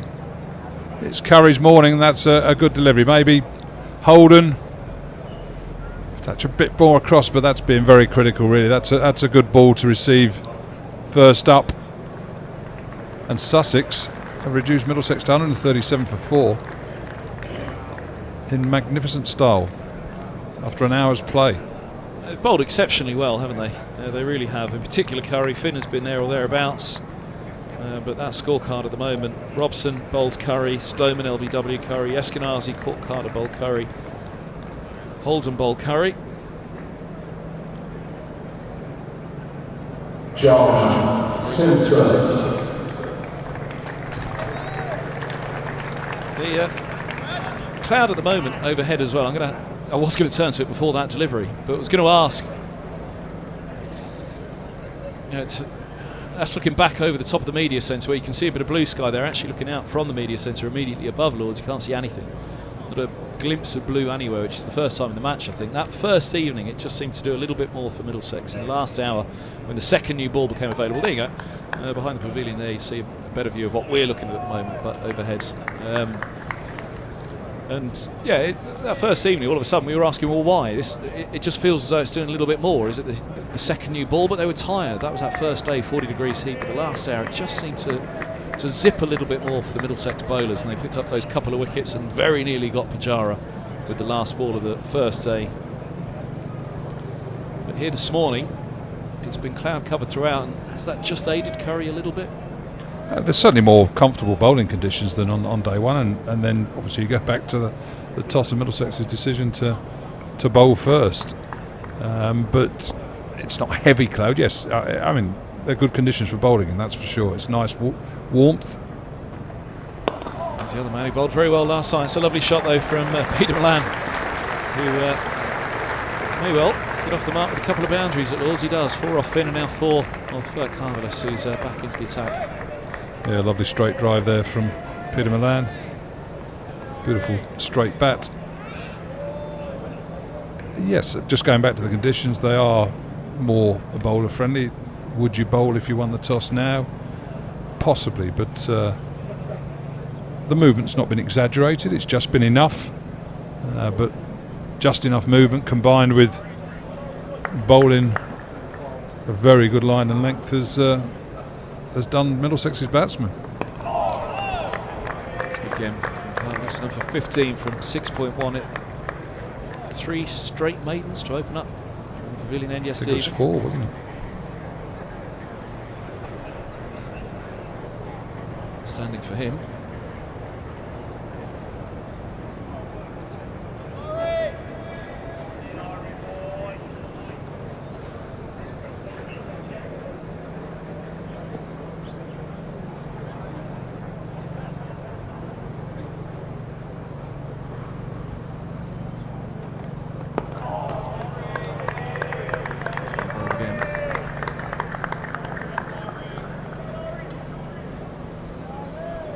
So nipped in the Middlesex dressing room this morning, just to show me face more than anybody else. Admonish Eskenazi for the 2 that they got to him down at third man yesterday. And it all seems sort of light and happy in the way that they'd come through yesterday evening, but it will be a quieter, more angsty place as we sit here now.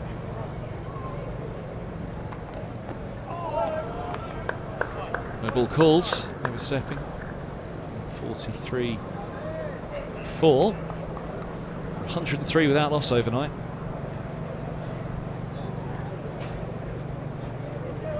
Stoneman fell first this morning.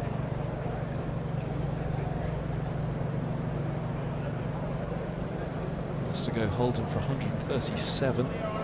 Stoneman departed, the score's 108. So what, 4 for 29. 6 lost between, 10 over spell, last ball of the 32nd, last ball of the 42nd that Holden fell. And short put away. Man operating in boundaries into 12. Well, immediately you can see why Milan has scored the runs that he has. Nice backward foot drive through the covers off the mark, straight dive down the ground and a pull through mid-wicket. So already hit boundaries in 3 strong areas for a batsman.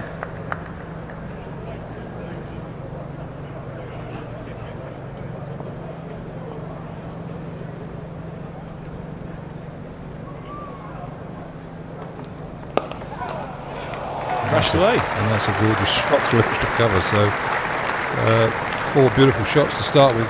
Peter Milan took him 10 balls to get off the mark. He's now hit 4 sumptuous boundaries around the ground. 150 up for Middlesex. Still 220 runs away from the follow-on though.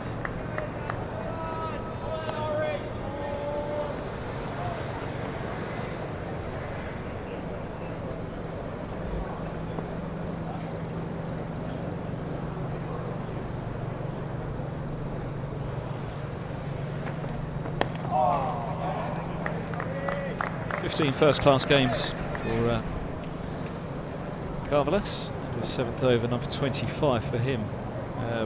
His first-class debut back in 2018. So he'll have faced a very good show. It would almost be very difficult for him not to have faced Milan, you'd have thought, between 2018 and 2021. It's a 3-year span. First-class cricket in South Africa.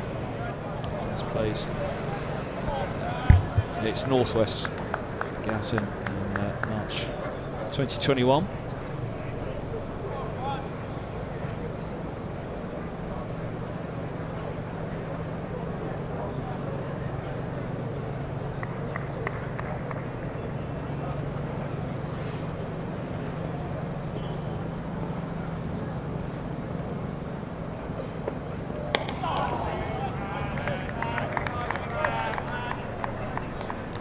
John Simpson, who average-wise, runs-wise, is having the best return of his career.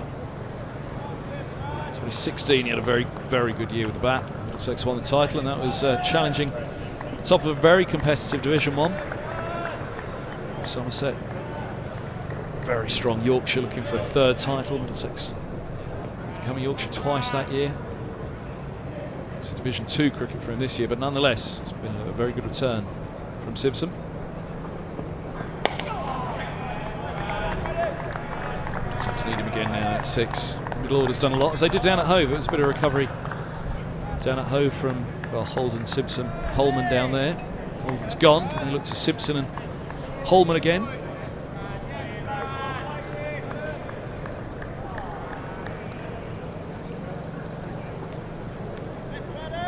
Average this year of 50 for John Simpson. 1 century down at Cardiff in Middlesex's 2nd round, 3rd round of the summer. 3 50s.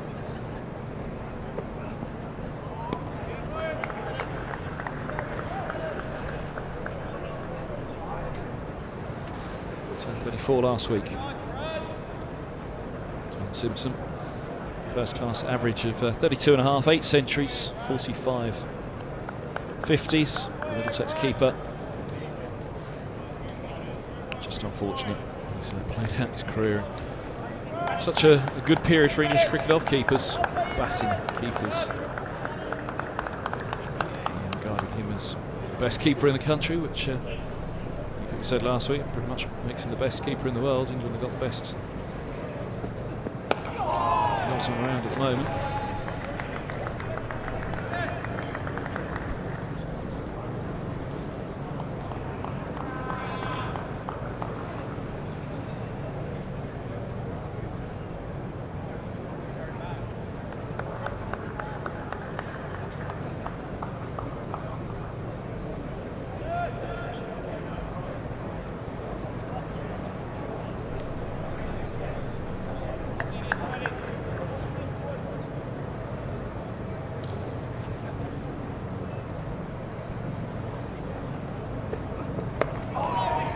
Wobble on that, Curry. Left arm over.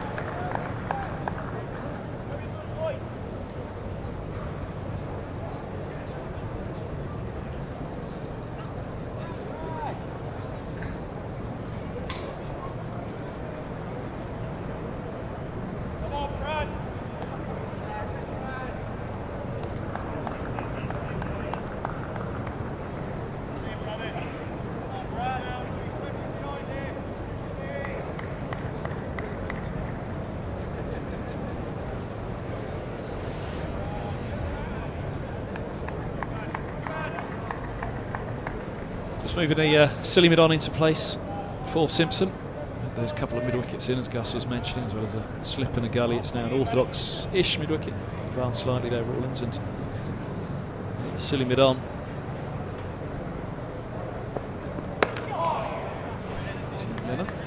End of the over. 44 gone, 151 for 4. Another maiden there. 13 overs, 4 for 34. Curry, I think that might be him. 2 wickets, and I think the over before he got 2 wickets was asked if he wanted one more, and again, being a youngster, excited, debut at Lords. Yeah, I'll have another one, Skip, I'll have another one. 2 wickets. The extra effort rewarded. But I think now, having bowled 8 overs this morning, that might be him done and dusted, so a change of bowling at the nursery end. Put another fresh pair of legs to come on and replace him. Ibrahim bowled at this end, or whether Ibrahim or Lenham that comes on to replace him.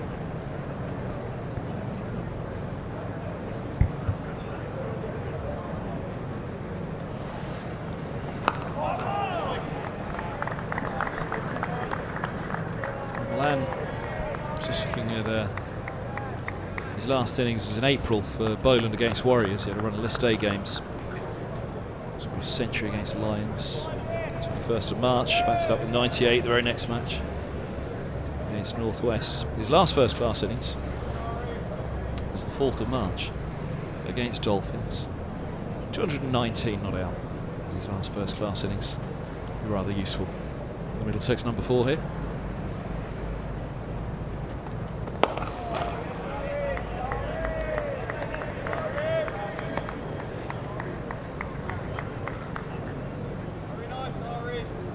Drawn game was between Dolphins and Boland. Got past the first innings.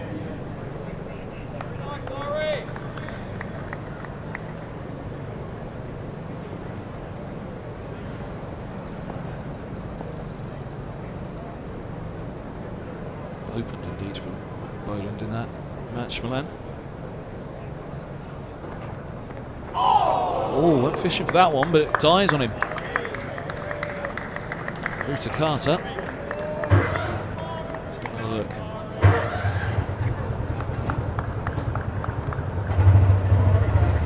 Back slightly with a slope.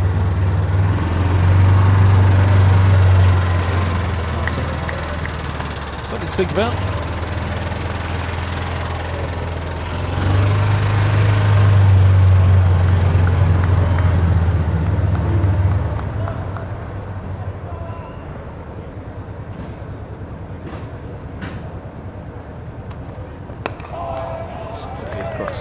The last one, nip back down the slope slightly. Yeah, the last first class match for him.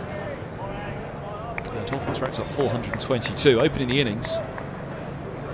He had to watch as the wickets tumbled at the other end. They were reduced to 171 for 4 in reply to the 422. Managed to well, finish unbeaten as they were 422 for 8 at the end of the match.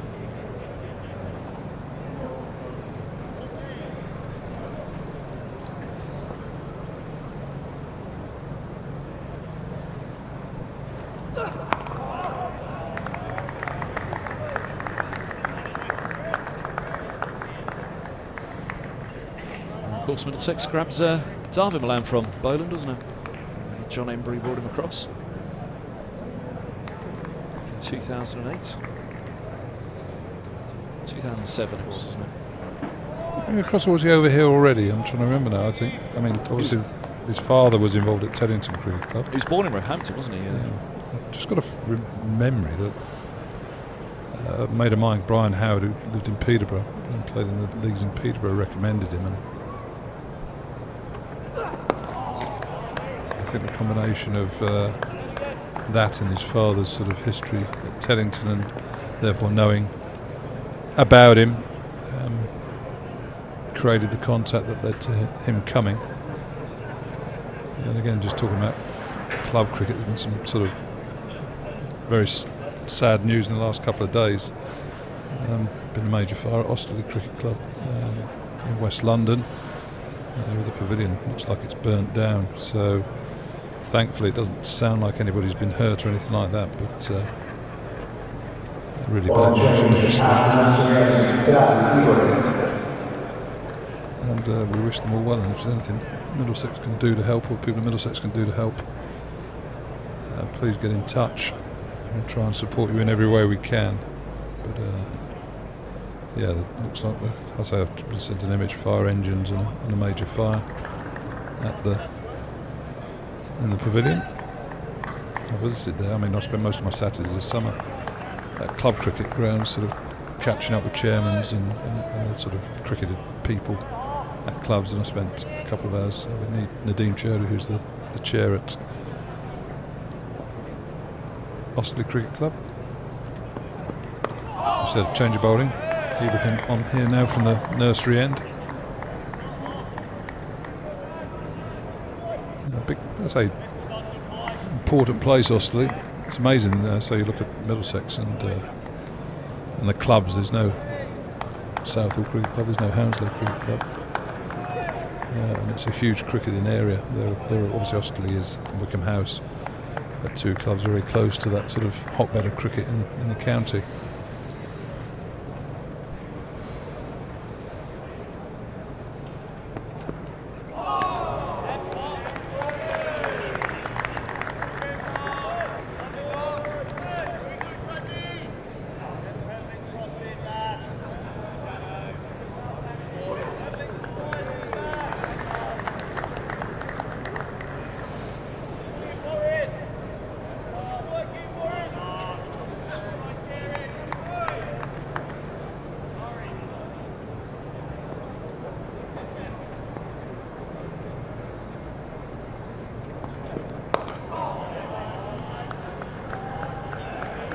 Ball for Simpson.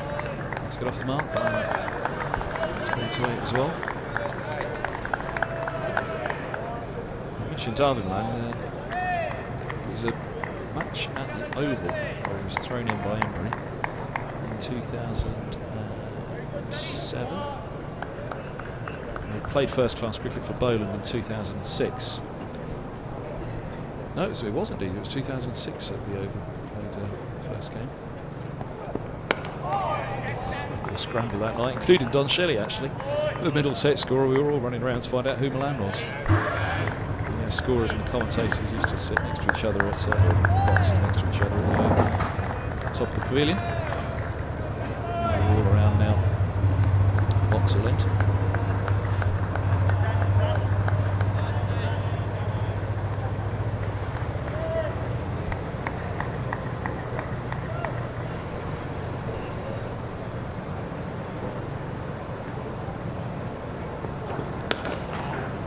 Shot there by John Simpson, bided his time.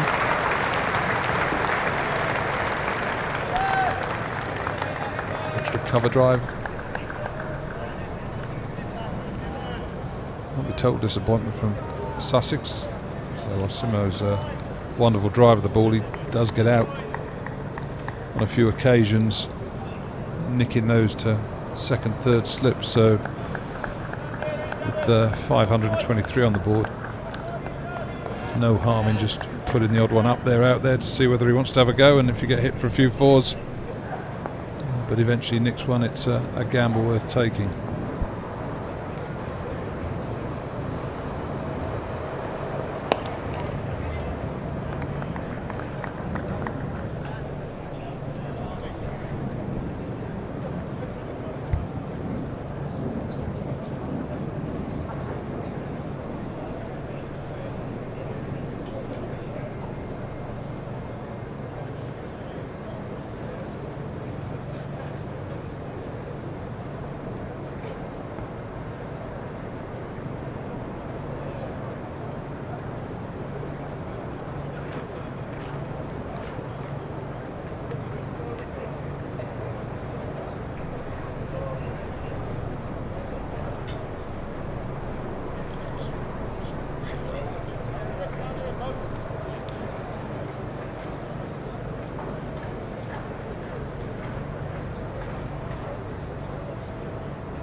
of research here, yeah, Peter Milan. Wondering whether he was from Cape Town, because obviously David, the Milan name, seems quite a few Milans down in that part of South Africa.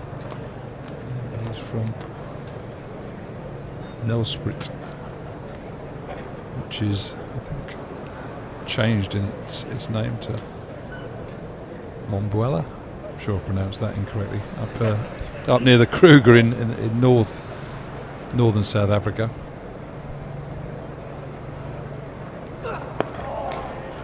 So a run. Quick single there. Seeing the fielder on his heels a little bit.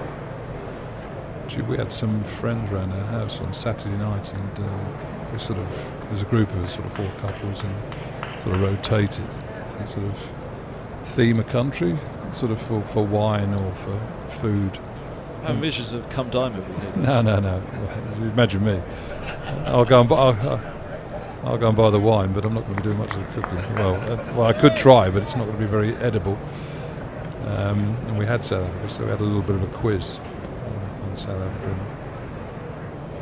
Again, it's a huge place, isn't it? Really diverse, sort of from north to south. Good delivery there, beating John Simpson. Pushing outside the off stump. 25th largest country in the world. This was my quiz. Did you tour once or twice with England? I toured there once. I was lucky to go there as well as a journalist on a couple of occasions. Once for the World Cup and another occasion for an England tour. Yeah, it's a fascinating place. A lot going on. I mean, Cape Town is one of the great cities of the world.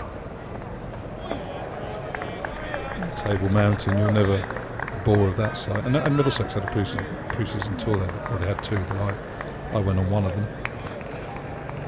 But yeah, it's rich in so many ways, isn't it, South Africa?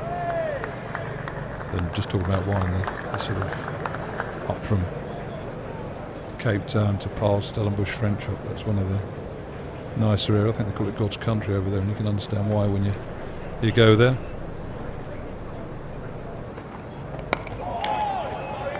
Yorkshire are given right of reply when they dub it that. Yeah, I don't see many places that twinned with Leeds or Harrogate. Well, Harrogate's a nice place, isn't it? Actually, well, Leeds is a good city too. I always enjoyed Leeds, and I mean, I'm a Lancastrian, but I always felt Leeds was a far better city than Manchester.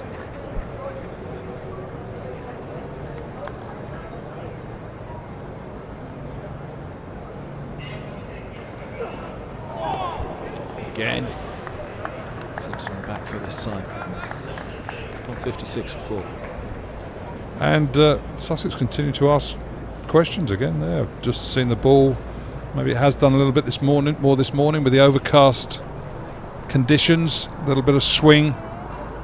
Just need a little bit of movement, and sometimes, certainly on a surface where there's a slope like there is at Lord's, you get a little bit of movement, and then that's sort of increased by the slope or hidden the slope. But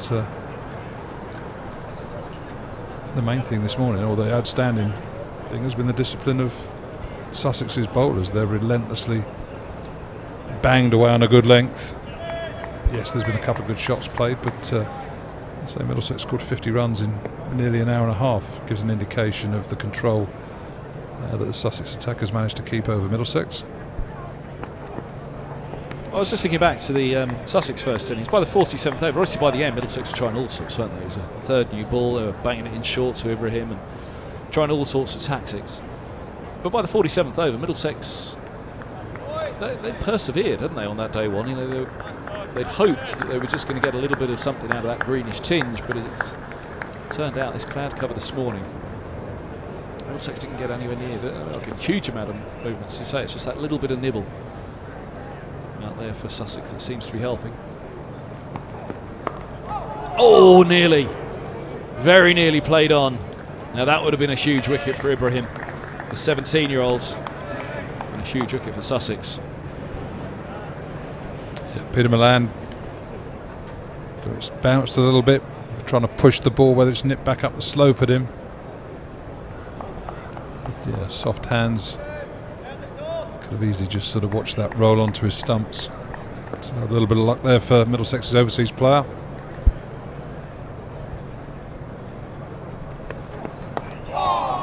Taking from a straight line down to long leg. Does that just sharpen the mind for Milan? That moments of alarm. He moves to 18. Hands on heads from the Sussex field. Bowler was behind the stumps, feeling that was a straight line, but I mean that last one, as you look back, didn't do anything off the straight. The one that nearly played over the stumps. We'll see this one again. Just see, it's a very straight line, watching straight on. Oh, this was the one that bounced over the top. Oof.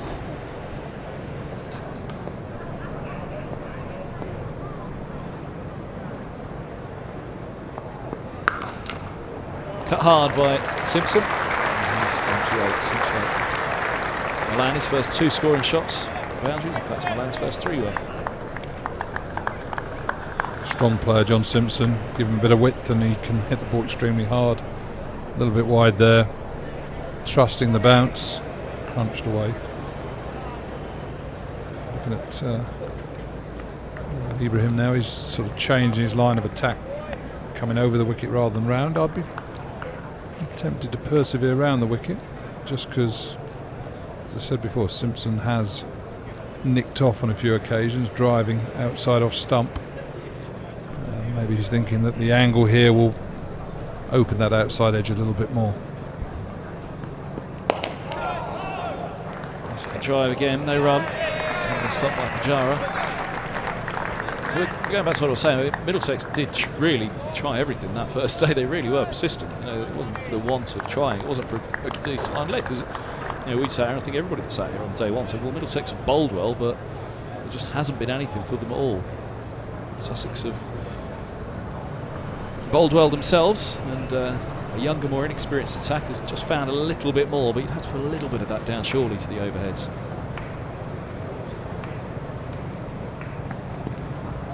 We're all quite critical, and they were quite critical of themselves at Merchant Taylors. They didn't bowl well there, Middlesex.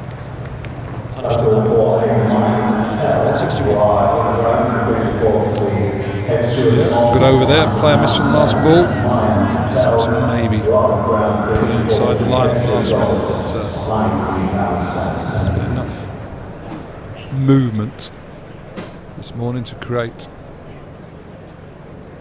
a certain amount of indecision, and that was the thing yesterday, or certainly on the first day, even with Alsop and Pujara. Certainly Pujara anyway. I mean, a high quality batsman, looked in total control, bided his time. Middlesex did try a few things, maybe did get a bit fatigued in the afternoon. I think run rate was about 2.7, 2.5, 2.6 in the first session. Suddenly it was 3.4 at the end of the day. So Sussex batsmen did get on top and take control. And yes, some of that is good batting. Sometimes it's, as you said, a bowling attack going out there searching for things rather than keeping the game simple. And I suppose Sussex, to their credit this morning, have kept things very simple, and it's easy to do that when you're taking regular wickets because you're not sort of searching to try and make that break through different tactics, different fields. But 4 wickets so far this morning is a great reward.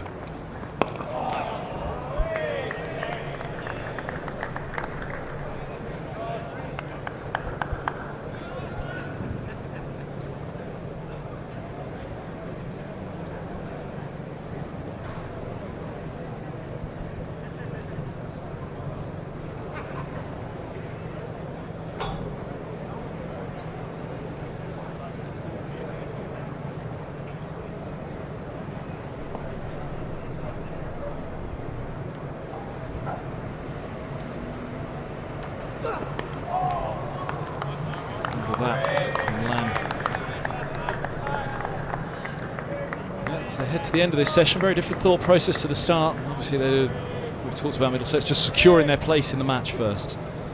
Well, 4 pretty quick wickets, 10 over spell. It's a studious effort needed, in particular from that man. Middlesex overseas and number 4.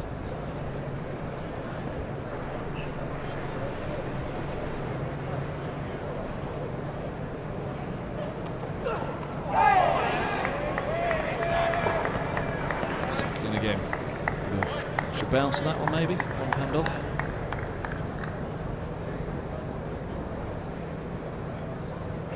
Excitement around the bat. Still half an hour to go to lunch, of course. Actually, it feels like an awful lot's happened. It's felt like a long session. Those 4 wickets.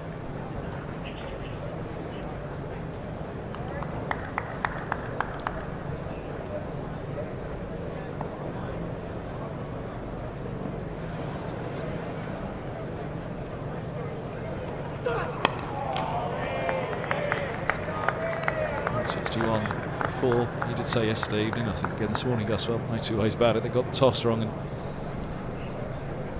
we talked about old adages, didn't we? Lords, look up, not down. It's the kind of morning Middlesex are hoping for the first Well, time. I don't know whether I'll be invited back to the dressing room, because I couldn't help but call Mertz NASA.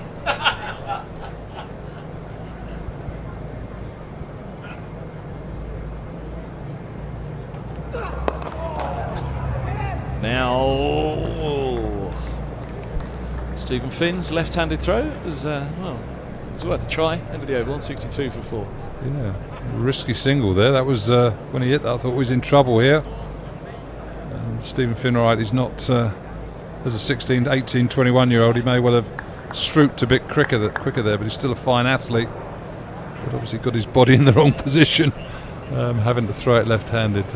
Once you saw him shaped to throw it left-handed, you thought, well, he's in. Because he's not that ambidextrous.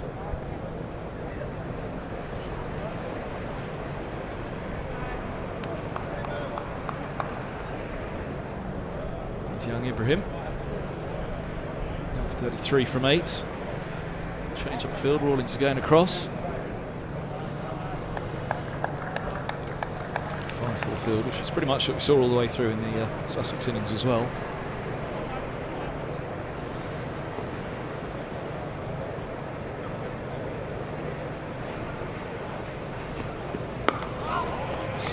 Slips also. That second slip in there very much advanced, wide up and very advanced indeed. We look at most fields set off seamers, they tend to be 6-3 fields, don't they? 6 on the offside, 3 on the leg. Reason for that, you're looking to bowl that channel off stump, just outside off stump, normally with 2-3 catches behind the wicket, and that's your game plan. But on a pitch like this, it's been a bowl straight, hit a good length hard, and wait for the batsman to make a mistake, and nearly one there at inside edge. I'm not sure how straight it was, but keeper and the bowler sort of half appealing, but the bat saved Peter Milan if it was straight. But looking at the 3 wickets that Sussex have taken this morning, 2 bowls and LBW, so bowling straight has been rewarded. Yeah, and it wasn't particularly mistakes from the batters, was it? Eskenazi up maybe. Well, yes, it is. You miss straight balls, or you miss good balls. But they've checked. They had, you know, where again, beginning of the Eskenazi one, he got the inside edge a couple of balls before, and the outside edge, challenging one edge, let alone 2 in that Middlesex innings, was tough for them, wasn't it? Middlesex with the ball in the Sussex innings, I should say.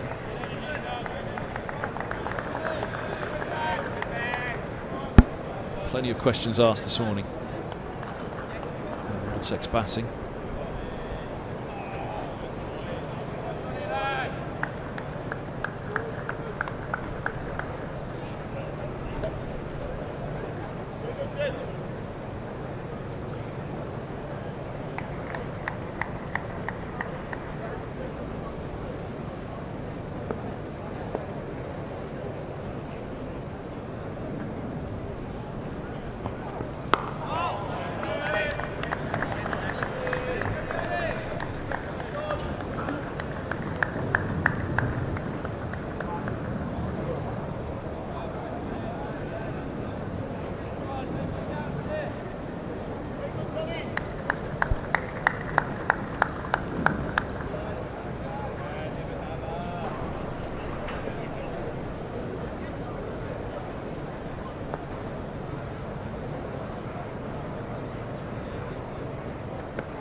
No ball called, 166 for 4.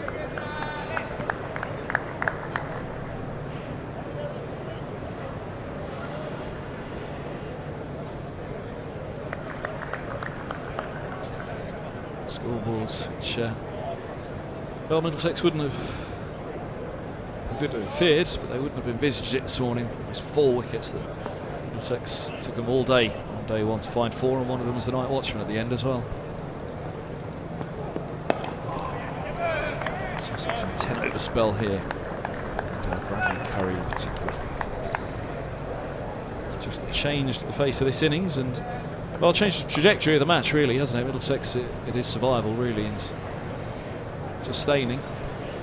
It is, and I say yesterday we were talking about Sussex's approach at the end of their innings and questioning it a little, and should they have been a bit more positive, and I still believe they could and should have been, but as the scoreboard reads at this moment. Search for that one a little bit, Milan, get a single in front of point, end of the over, 50 gone, 167 for ball. 167 for 4. Sussex don't have to worry about any questions about those tactics. They're thoroughly in control of this match. Middlesex trailing by 356 runs, needing another 206 runs to avoid the follow-on. I say whether Middlesex were to get close to the follow-on, depending on how many overs Sussex face, or Sussex bowlers bowl, it'd be interesting to see whether they enforce it, or whether they give their bowlers a little rest, or whether they come straight back.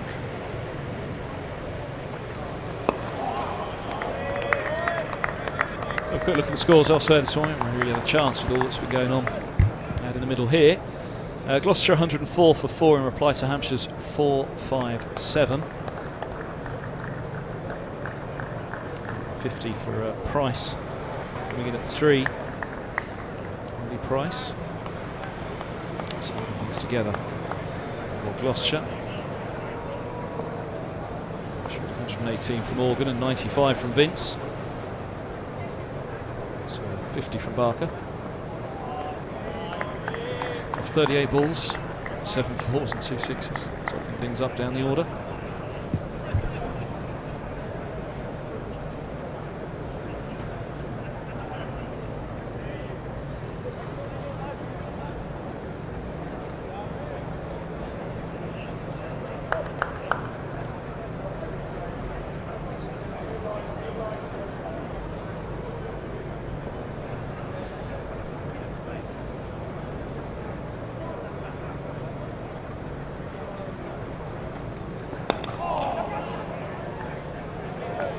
A single once more. Just looking at the game you were describing there, and again a high quality bowler, Abbas. He's bowled 8 overs, 1 for 6. Doesn't give much away, does he? Barker, Abbas, Dawson, Morgan. Abbott's only bowled the 7th over. He was the 5th over. I guess it was overnight. Perhaps they're throwing balls at the spinners last night.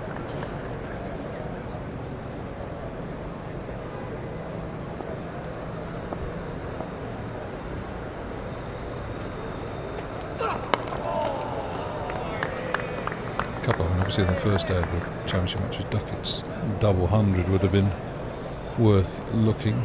Just looking at the Surrey match last night, and Jacks's 150. That must have been an interesting period of play. I think he 8 sixes. A naturally aggressive batsman, as Middlesex have found out on too many occasions here in T20 cricket. But 150 of 184 balls. There may well have come a time. It'd be interesting to see what his last 100 runs or 80 runs came off as he looked about with a lower order.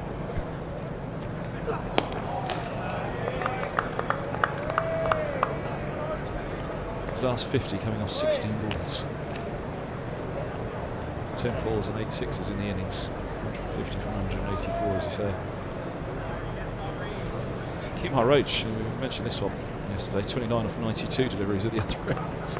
Well, so maybe he did play a bit properly then. If Roach has faced a lot of deliveries, it suggests that Jacks would have not had a wild swish at everything.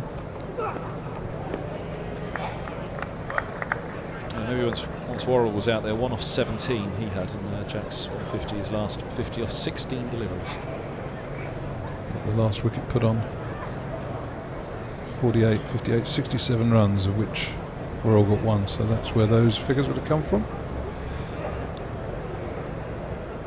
It's interesting when you're at the top of the table, when things are going well, players produce things like that. Looked at some of Surrey's game last week where they 500, then bowled Yorkshire out for 240 and then knocked them off quite quickly. And again, players just pull performances out the hat, don't they? So Jacks yesterday in a bit of trouble, even match, all of a sudden someone steps up and puts you in a strong position.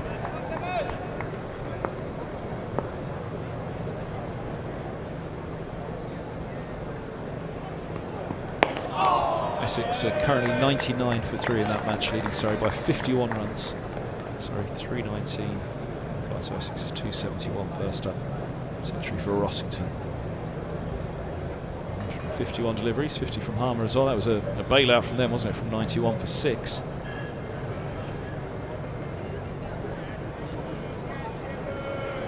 Brown's on 33, Wesley's gone for 32. Lawrence down on 21.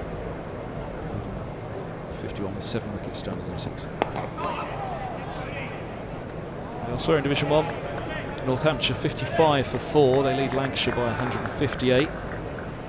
235 and 63 for 4. And Northamptonshire actually out for 132. Collapsed by the looks of it. They were 50 for 1. 116 for 9. Just topped up at the end. Parkinson and Dane Villas.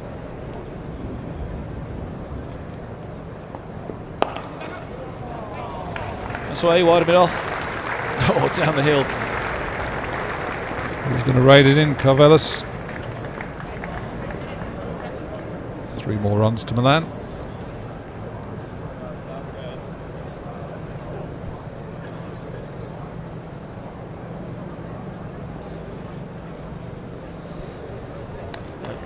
Yeah, Northampton 63 for 4 in reply. It was White who picked up a 5 for Northampton to skittle Lancashire.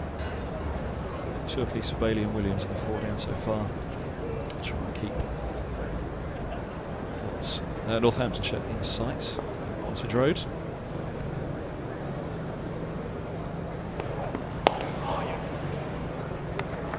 Single there for Simpson out to the deep point. Somerset, Yorkshire. Somerset 424 all out. Yorkshire 219 for 5. Cola Cadmore still there with 97. 3 for Brooks. A piece for Aldridge and Leach.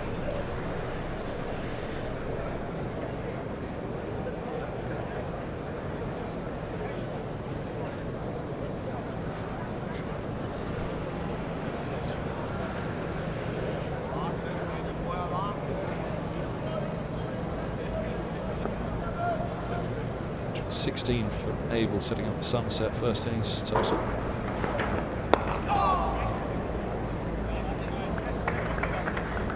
Four for Bess, 4 for 68 for Bess in Somerset first innings.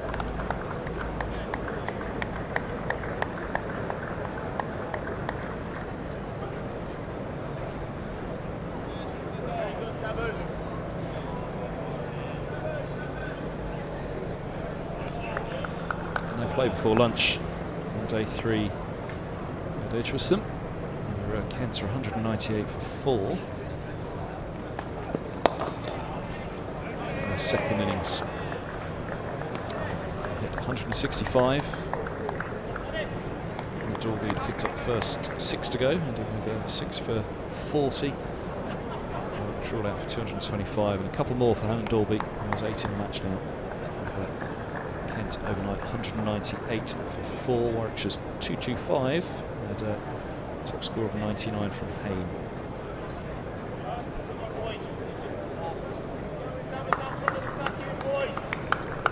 Day 3 also at Derby. Lunch Derbyshire trail Nottinghamshire by 395 runs at 223 for 4.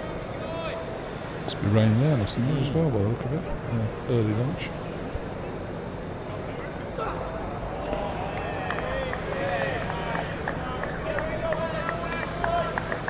Guest has 78. Cartwright's with him now on 6. Middlesex man. longest hours in the East Midlands for Middlesex, wasn't it? Was that run chase at Grace Road a few years back? He was bowled on naught, wasn't he? But the bails didn't come off. Yeah. Remember, he was involved in a run out as well, wasn't he? I think with was it Eskenazi?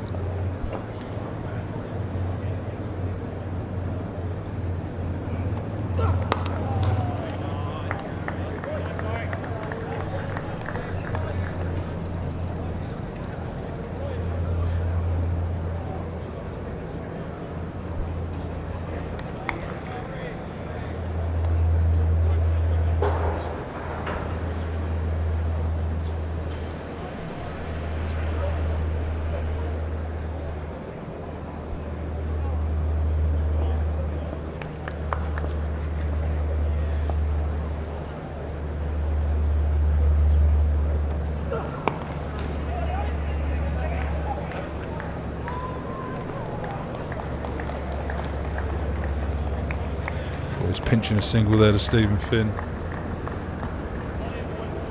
would have enjoyed that.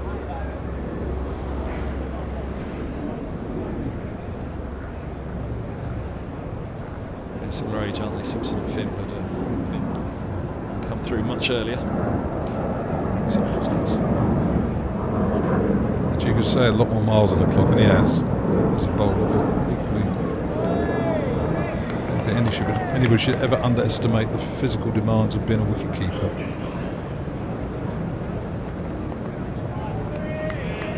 Tough little so-and-sos. Let's say 600 balls a day, 600 squats. Running up to the stumps. Thud of that ball diving around behind the stumps, picking up.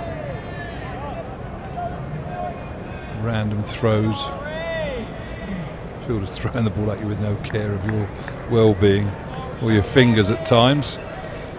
They're tough, nuggety little so-and-sos, wicket keepers. They always have been, they always will be. That's a thought, isn't it? 600 squats a day. There's two things of that. One, you've got strong thighs. And two, you don't want to be carrying much upper body weight, do you? Look at most keepers, they're pretty light above the waist. And doesn't mean they're not strong. Again, the way that John Simpson strikes the ball, he can hit the ball as far as anybody in this Middlesex team.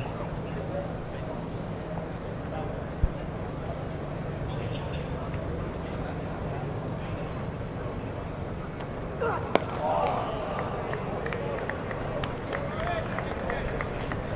was just thinking of that, when you said 600 squats a day, I was trying to think of keepers with Roberto Carlos size thighs. Keeping the weight off in all parts, I guess. Change of bowling at the nursery end. Archie Lenham is coming on. Bit of spin for the first time today, 10 minutes before lunch. Young leg spin about 3 overs last night. Conceded 10 runs. Sure we'll have more bowling to do this afternoon, but a little chance for him to find a bit of rhythm. The situation that Sussex are in is that it's 173 for 4. Middlesex trailing by 350 runs. You don't feel under pressure. The worst thing, the hardest thing for a spinner is a low-scoring game against an attacking batsman. You suddenly get hit for a couple of fours. You're not creating the pressure. You're off, and the seamers come back on. So plenty of runs for Archie Lenham to bowl to. Get an opportunity for him to give it a bit of flight, try a few things out. 15 runs are conceded, it's not the end of the world, but a little challenge for Middlesex now. Treat him with respect. One of the annoying things about Middlesex cricket in recent times has been propensity to lose wickets just before intervals. Oh dear. Now Simpson's got away with that one. A bit of a drag down from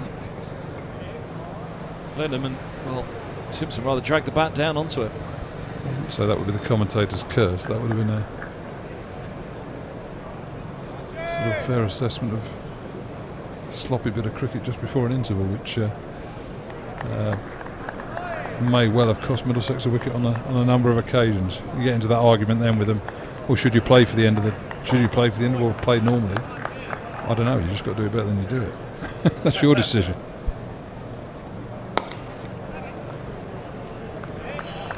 10 minutes out, I was told. Ian O'Brien, when he was the overseas in 2010, he spent a lot of time up here, didn't he? He had a bad year with injuries that year, O'Brien.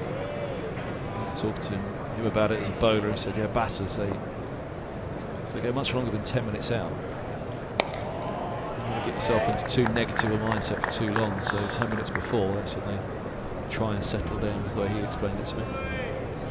Yeah, I always remember Stephen Fleming when he played for Middlesex. He was very keen on closing out sessions, especially if you've had a good session. Obviously this session has been Sussex's, so they will be looking to push there. John Simpson sweep, I think, was always outside off stump there, so an optimistic appeal on this occasion. But if you've had a good session, then outside off stump, then finish it off. Accept, rump, job done here, and then we start again in after lunch or tea or whenever it might be. Optimistic again, big stride in from Simpson. But again, we're seeing Lenham here. Holman had little footholds to work with, but certainly not as significant as those that are being cut up now. So Lenham to left hand have been able to throw it to those areas outside off stump. See if Philip Tuffner. This is when I used to call them omelettes. Also the bowler's foot follow throughs, the sort of little round areas where obviously the bowlers keep landing after they let go of the ball. I used to call them omelettes. Spent all my life aiming for omelettes.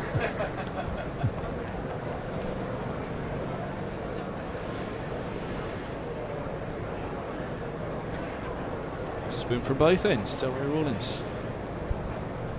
Actually wobbled it quite nicely last night, didn't he, from the pavilion end. Just the one over, and run off it. It was one of the match to tell you off quickly before lunch. It's day 2 of the game between Leicester and Glamorgan. Leicester in the runs again. It's up 7.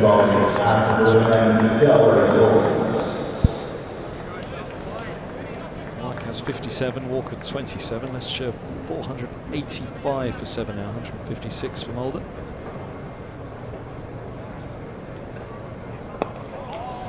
He's having a good month. He got double 100 last week, didn't he?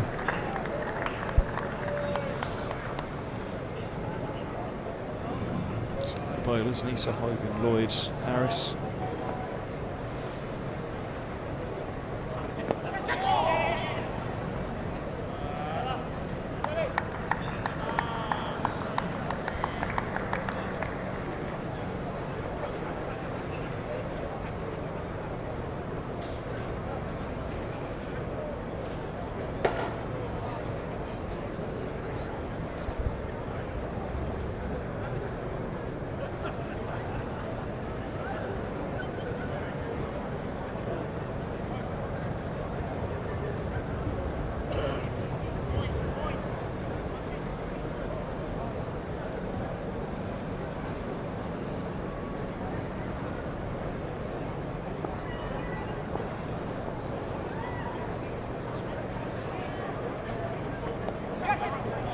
Paddle from Simpson, will give it away fine. A couple here.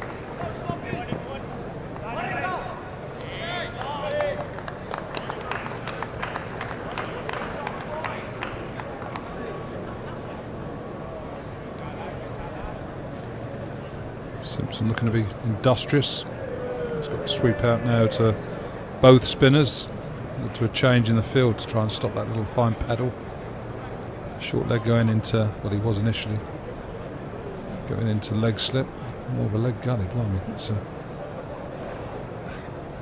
dangerous position to be in there. A little bit in front of square, then you've got a chance to move. Bounce there by Rawlins.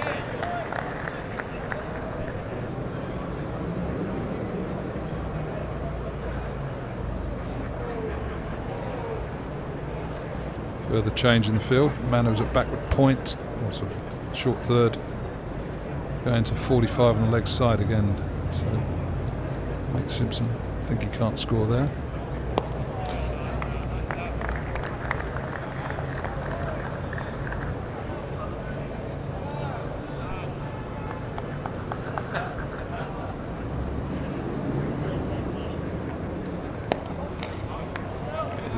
178 for 4. 41 put on between these two for the 5th wicket. So that tumble of 4 wickets for not very many in 10 overs. 25 overs away from a second new ball, Sussex. So for a tight hour after lunch and get going again. Middlesex still trailing by 345. And again, there are all these little things, as you say, 25 overs, that's an hour and a half's cricket. Middlesex scores 70-75 runs, still only 250, still need another 100 and odd. This is without losing a wicket to avoid the follow-on. So it just shows what pressures posting a sizable total creating a batting lineup.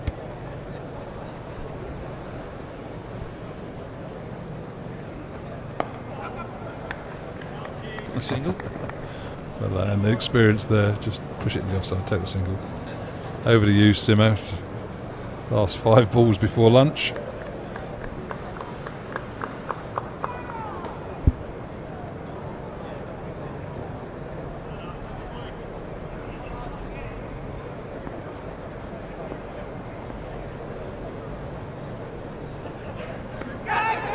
Loops up off the pads after more.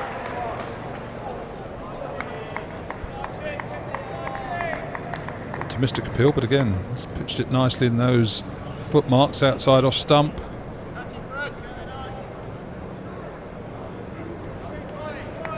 Maybe just inside those footmarks, but a little bit of turn for the leggy.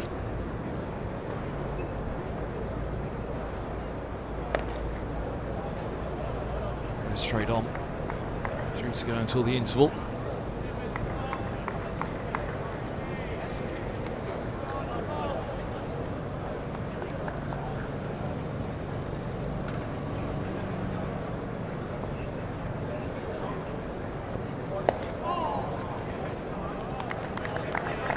To the nose. Oh, Simpson.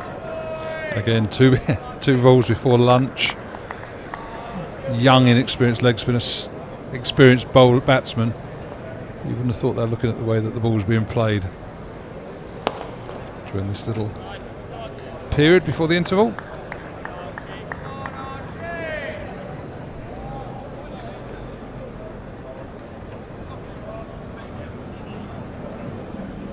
Last ball of the session. It's been a tough one, an awkward one for Middlesex.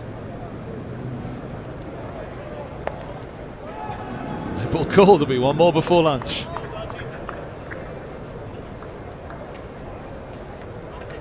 One more tough and awkward delivery to survive.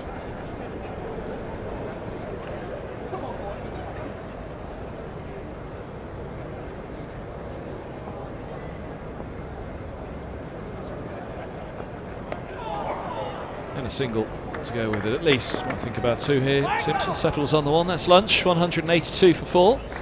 Sussex's session again. 7 in the match now, and Middlesex have only won 1 of them yesterday evening. 3 put on by Robson and Stoneman. They've got an awful lot of work to do now. 341 behind. But, Simpson and Land steadying things after a real wobble. A 10-over spell that Curry picked up all 4 to go. Looks like it's certainly like to see a little bit of sunshine today. I haven't seen an awful lot of it the last 2 days, but cloud cover it's been all morning, Gus. It has been, and a little bit more in the pitch, but some outstanding bowling by Brad Curry on his debut. A wonderful morning for him, a morning he'll never forget. Hopefully members of his family are here to witness it, so a proud one. And I say it was interesting to watch all the Sussex players walking towards him as they made their way off the field, just to say well done, mate. Outstanding. And thoroughly deserved as well. They say aggressively hit a good length, a little bit in the conditions where there was movement in the air or off the surface, not prodigious in any sort of way or form, but enough to warrant someone who's bowling accurately, and he's leading Sussex off the field there as he should do.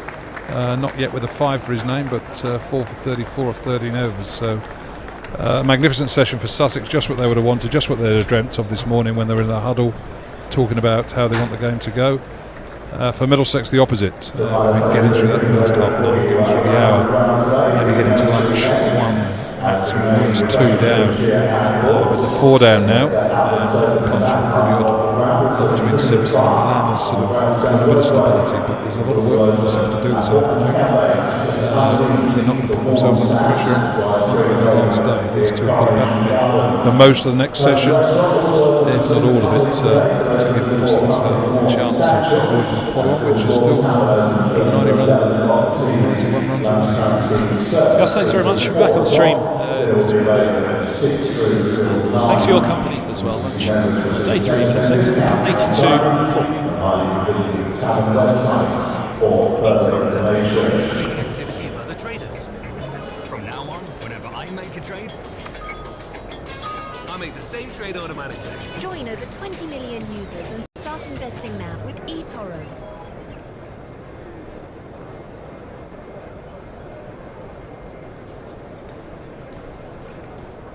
By the time reducing plastic waste here at Lords, we have reusable cups instead of single-use plastic cups.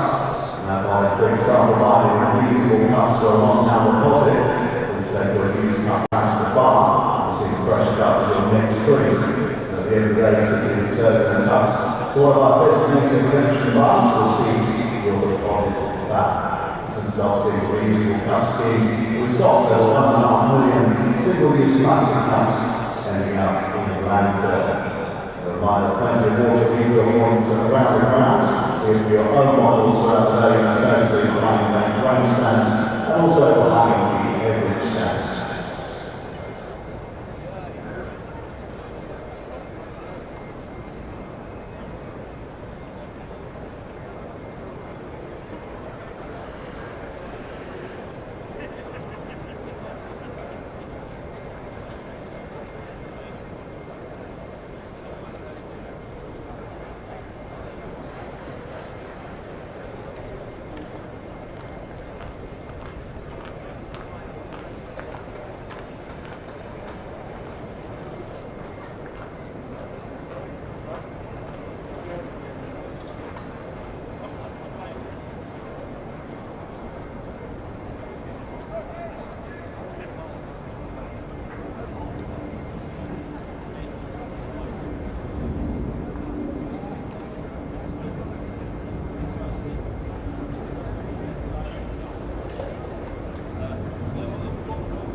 Middlesex and MCC member shot the ship behind the investigation to Harris Gardens, providing exclusive clothing, leisurewear kits and accessories to our members, along with Middlesex Cricket Director Kids. The shop opened until 5 o'clock today. Retail shop starting great straight before going to Lords, MCC and merchandise, including Director Kids, series and leisurewear. Part of items also include playfair and annual for seasons, and the Middlesex resident training shirts, full range of Lords branded equipment. For review on our online stores, Lords via store.lords.org and LCC via lccstores.lords.org.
Targeting some scores, the National taking place around the country today. The LA County Championship started down at the Cheltenham Festival by Hampshire. This was Gloucestershire. We're applying to Hampshire's 457, Gloucestershire 158 to 5. 3 wickets there for Ian Dawson. Moving on to the game at Taunton, where Somerset's playing Yorkshire, replying to Somerset's 424. Yorkshire are currently 230 to 6, with Capital on 22. Going to Hero Essex against Surrey, Essex lead by 70 runs with 7 second innings wickets remaining. After they 271 in the first innings, Surrey 319, Essex 118 for 3. In their second innings, the ground is 45 not out. But no play in the match of Dyson this morning due to rain. Kent and Warwickshire came down the lead by 138 runs, with 6 seconds wickets remaining, 165, 198 for Warwickshire, 225 of their first innings, with no play there so far in Midlands this morning. Northamptonshire for the low scoring game between Northampton and Lancashire. Northamptonshire made 235, Lancashire required a goal out for 132. Northampton's second time around up 73 to 6. 3 wickets there for Tom Bailey. It means that Northampton's lead is currently 176 with 4 second wickets remaining. Derby or Lincolnshire playing Derbyshire replied to Knox. Mammoth over 618 to 8. Derbyshire currently 232 to 4. Brook Guest unbeaten on 83. And one other game, of course, the day behind the rest of the matches, this day 2. Leicestershire against Holden at Grace Road. Leicestershire, after winning the toss, are still in the first innings and currently 499.7. Mulder was eventually out for 156. Ben Mike is currently 70 not out.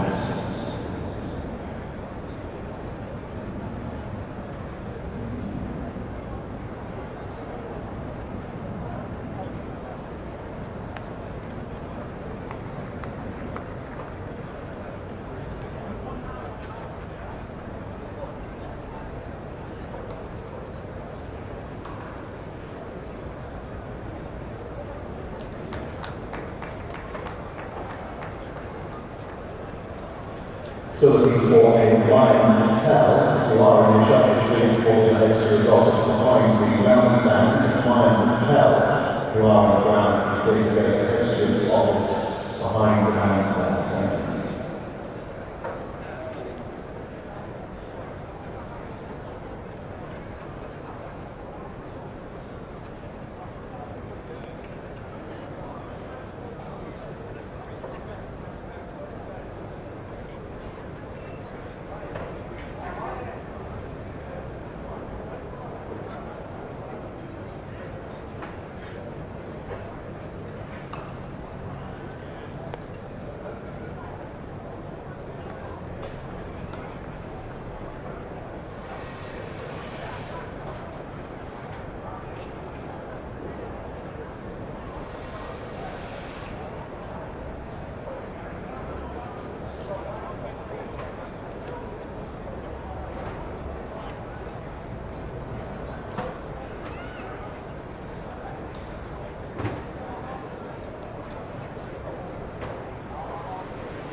Beginning of the afternoon session, umpires returning to Phil Cargill and Rob White.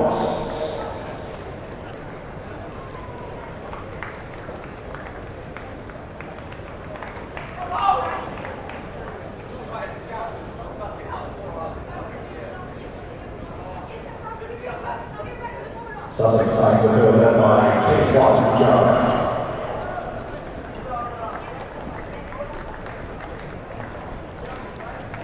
Well, good afternoon, everybody, and welcome back to Lords. Umpires are on their way, and so too the Sussex fielders. Very, very happy with their morning's work. 182 for 4. And out there early, no surprise. They're ready to go. They're 3 minutes early for the resumption, and that's why. They want a team huddle. Stephen Finn, the late one, of course, for it. Last man in. But they will be feeling very happy. There was a big old team huddle this morning as Middlesex resumed on 103 without loss. Well, they were 118 for 1 when Mark Stoneman nicked off, then 137 for 4 when Max Holden was bowled, all by curry. I believe it was curry soup downstairs for lunch as well today at Lords. Just to rub salt in the wounds for Middlesex. 182 for 4 after 56 then, and very much the visitors' morning session here at Lords. The batters still to make their way out. As I say, Sussex are keen, they're eager, they want to get out there. They'll know a good half an hour here after lunch and Middlesex will be under an awful lot of pressure. Batters are on their way now. They've just found their way to the bottom of the pavilion steps, and John Simpson and Peter Milan are well, one of them the form batter for Middlesex this summer, and the other one a man who averages 48 in first class cricket. So it is a little bit of the tale of the two number 4s at the moment in this match. Pujara with a double ton, the Sussex captain. Milan on his debut for Middlesex, his Lord's debut as well. So 182 for 4 it is. Milan has 27, Simpson has 16. The live enhanced stream from Middlesex with myself, Kevin Hand, and delighted to say alongside us today we've got Angus Fraser, and also Roland Butcher's going to be sitting down alongside me in a few moments. It's going to be Delray Rawlins after lunch, which is an interesting move. Ball's 56 overs old. 182 for 4 it is. And Simpson will have strike with a slip and a short leg. And Rawlins, none for 4 from 2. And Rawlins it'll be to get us underway in the afternoon session here at Lords.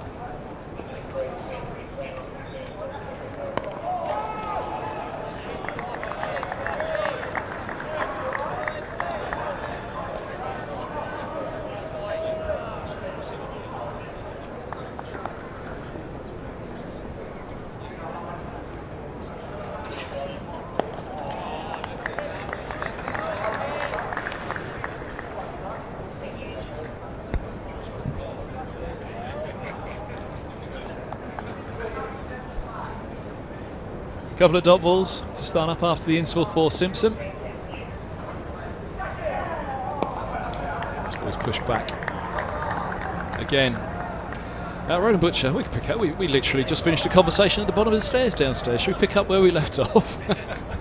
Yeah, good afternoon to you, Kevin.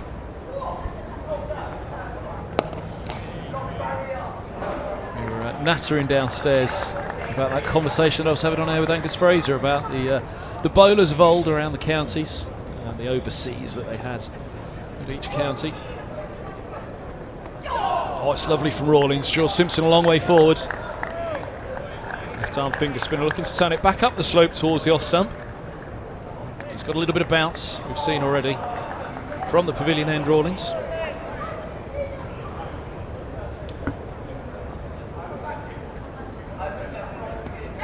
Oh, he's gone straight through him. Through the gate, it doesn't take off stump. Well, that's why he's back on after lunch. There's a little bit out there for the spinners on day 3, and that will be a mighty concern for Middlesex looking ahead to day 4. End of the over, 182 for 4. We just watched the replay, and I just said to Roland Butcher, actually he's just missed a straight one, hasn't he? He has, and that passed the bat on the inside, which means he's obviously played outside of the ball, and it's particularly straight delivery. You're absolutely right. He just missed a straight one. Before we turn to fast bowlers of yore, we've got to think about the match out in the middle. Very, very good morning for Sussex. Yeah, excellent morning for Sussex, really. I think they bowled really well this morning, particularly Curry. I mean, he didn't really give the batters a lot of deliveries to hit. He was bang on target. He bowled wicket to wicket, and he got a couple of good wickets as well with some top deliveries.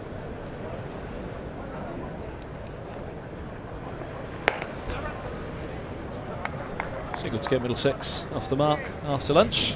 Actually, Lenham from the nursery end. Yeah, the temperatures may have cooled, but Curry was hot this morning. He was red hot, and quite right. And what a debut! Certainly did the business this morning for sure. Hence, Middlesex are now having to battle hard in the middle of the innings.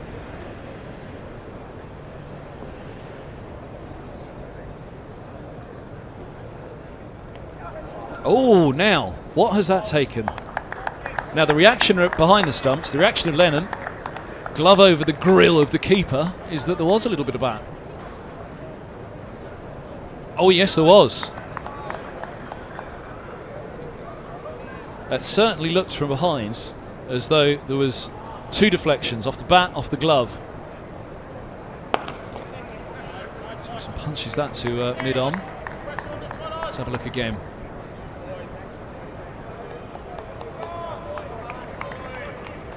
Yep, 1, 2 deflections and through to slip.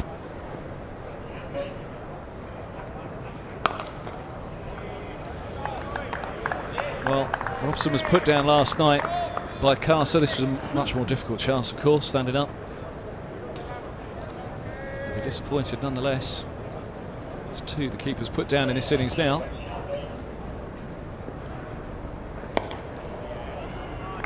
Last night's is a dolly when he put down Robson. This one he'll be mightily disappointed. Or Simpson make him pay again. He's having his best statistical season for Middlesex with the bat.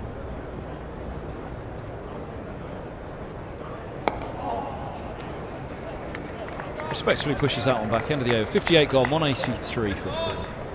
Yeah, nice over there by the leg spinner. And Lenham not showing any nerves for a youngster. He's prepared to toss the ball up. Could have had the wicket of Simpson. Really Middlesex have got a lot of work to do. I think conditions, this overcast condition, I think at some point you'll see the medium paces back on again. Yeah, second new ball 20 overs away. Is that partly on Pujara's mind that he's thinking, well, that what they really want is Middlesex to be following on, so he's got to keep them relatively fresh. 1 for that second new ball, but 2 to go again in a follow-on. Darted in from Rawlins. Don't think Lamb will mind that pace at all from the left-arm spinner. He'll feel equal to that.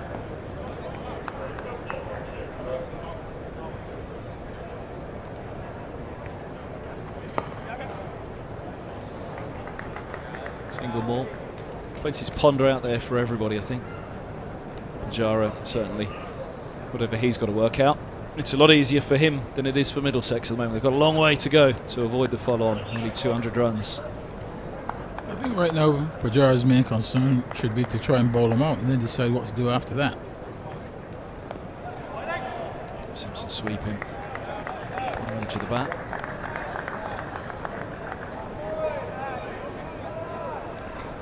Yeah, two new batsmen fresh from lunch. They'll have to get themselves back in again. That job short, and Simpson puts him away over Pujara at mid-wicket. Rawlins got his hands on his head, which I think is a little optimistic, because Simpson, I think, got that pretty sweetly.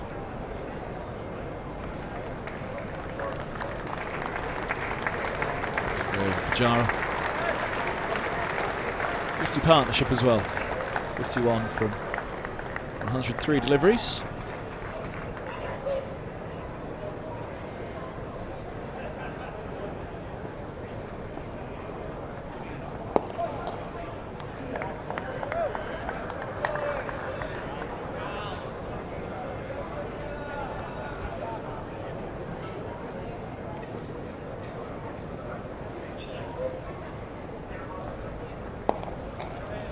Balls dabs away into the offside. End of the over, 59 gone. 188 for 4. Yeah, we were nattering away downstairs, picking up the conversation that Gus and I were having on mic earlier about all of the overseas bowlers on the circuit, of which you'd have faced all of the greats.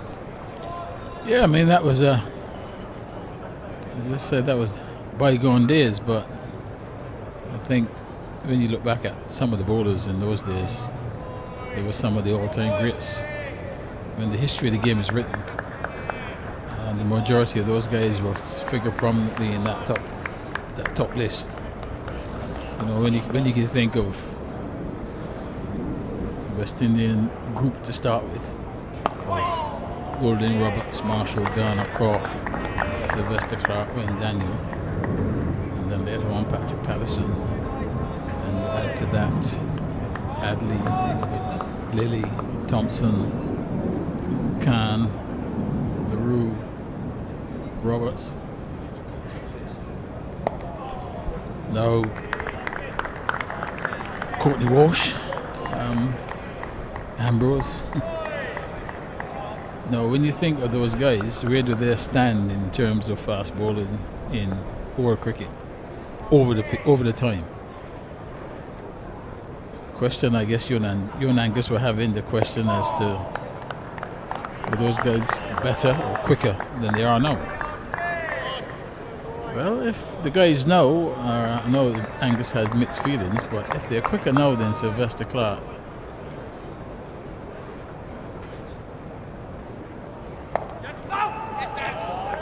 Punched a point, no run. Then fair play to them. yeah, if they're quicker than who was the quickest you faced, Clark? I would say Clark was Clark and probably Patrick Patterson. Who did you face at the beginning of your Middlesex career of the West Indies greats? Well, obviously, I would say Holden was around at that time. Roberts was probably one of the first, because don't forget he came into county cricket around the same time. Because he also played against Roberts for Middlesex in the under-25 competition. So he was perhaps one of the great fast men to start with. Short from Lennon and put away by Milatin. Fine of the deep square. Goes into the 30s. Middlesex 192 for 4 into the 60th over of the innings. Short and straight.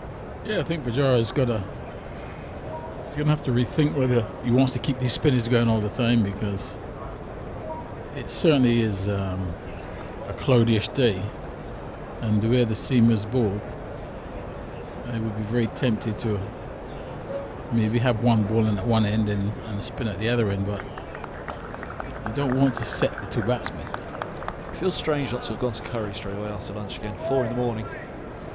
Yeah, he bowled 8, 9 on the strut, but as you said, it is strange that they didn't go back to him.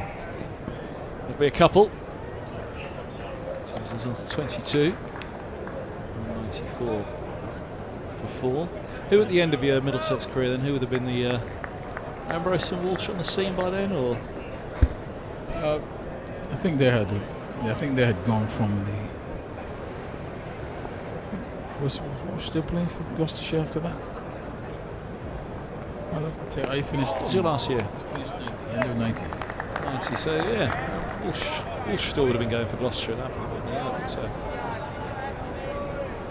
Rosa Northants? I think a pair of them would have still been going at that point for sure for the counties. Alan Donald, Warwickshire. Lily Thompson.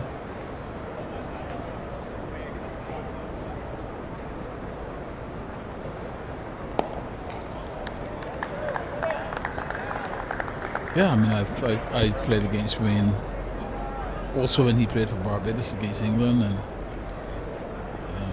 as you said, I mean, in the nets, of course, you have to squirted away. No, it isn't.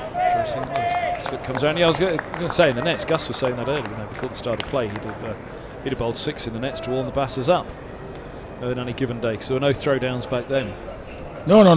I mean, basically, the majority of the time before the game, you'd come in early and you'd go in the nets. You You know, if you're a batsman, you go and do your batting before the team does its fielding as a team. The bowlers would do the same. You know, they get the bowling in. I guess these days it's much different. Coaches doing throwdowns. I mean, they're trying to. I couldn't see myself, certainly at this age, using the arm to. I think that's a prerequisite now of being a coach, actually. The ability to use the arm for long periods. I'm not sure that's the best use of a coach's time, actually. It's true. It's one of the things to work out of the modern day setups of coaching. It all seems to be different at every county as well. Who's a coach, who's a head coach, who's a director of cricket. If you're a director of cricket, you're doing throwdowns. Alex Stewart, who's always in a tracksuit at the Oval. That was nice from Lennon. Lovely bit of flight to Milan. Just seemed as though it dipped in before pitching from Lennon, that one. Yeah, he's a confident young man, Lennon. You see, he wants to get at him. Driven away on that occasion. Deep cover's got a chase. And the chase that all went. They've taken 2. Lands odds 35, 196.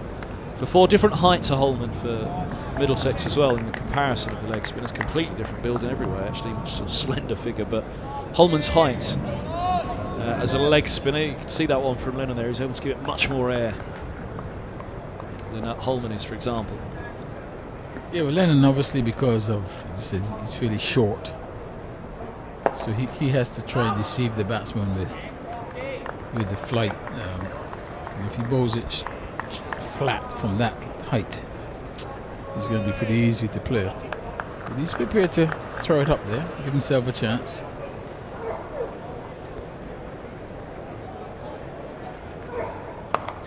Short and cut away. Just a single out to deep point. That's 36, 197, 4.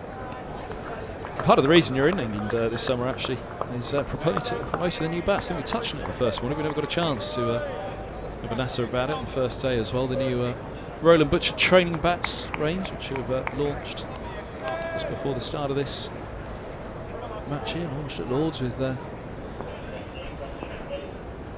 Fraser. Sam Robson was there for you as well, I think. Oh, that's dragged short, and that thumps into the short leg. Ouch. Yes, he certainly felt that one. Pat in the head from Simpson, you're right.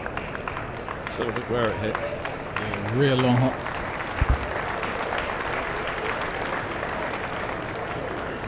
Oh, he's lucky, I think. That's right onto the shin, so he's worn it on the pad.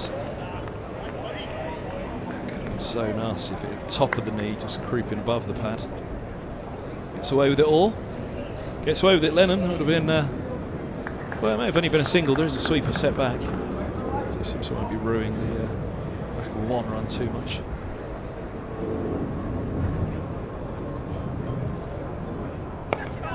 It's better to end the over. 62 done, 197.4. Yeah, tell us about the training bats you've launched. Yeah, the training bats, basically, there are 3 bats. And one bat really is to assist the batsman in perfecting technique against the ball that comes. I'm speaking from a right-handed perspective right now as a right-handed batsman, so the design of the bat is to allow you to access that delivery with practice. The second one is for the ball that goes away from there, and it's really based on how players, some problems that players may have. Some players have difficulty in terms of getting the ball on the inside half of the bat, and edges, inside edges, and vice versa, where they also have, some batsmen have difficulties by edging the ball consistently. So, you know, so the 2 bats really initially are these design. One is for the ball that comes in, whether it's from the in swing or an off spin. The other one is obviously going away leg spin or away swing. Really, these bats were designed based on the difficulty that I had in terms during my career of the ball that came into me, by getting a lot of inside edges and inside half of the bat, something that wasn't able to solve during my career. But so I set out to do something to assist that after I finished playing. And used it a lot, practice in club cricket, etc. And then designed the second one, then had them scientifically tested at Loughborough University, and the results from that was quite outstanding, actually. I mean, it's I had a good idea what I was doing, but the research confirmed conclusively that what was being achieved by the bats was something remarkable. And short. It's through to the keeper there. And over a 2-year period where the study was done, all the players improved significantly by using the bats. And the third one, again, different shape. That's all of the over, and that one's cut away. Down to deep back point, just a single. Lands on 41, 202 for 4. Yeah, so the third one is something based on the idea of,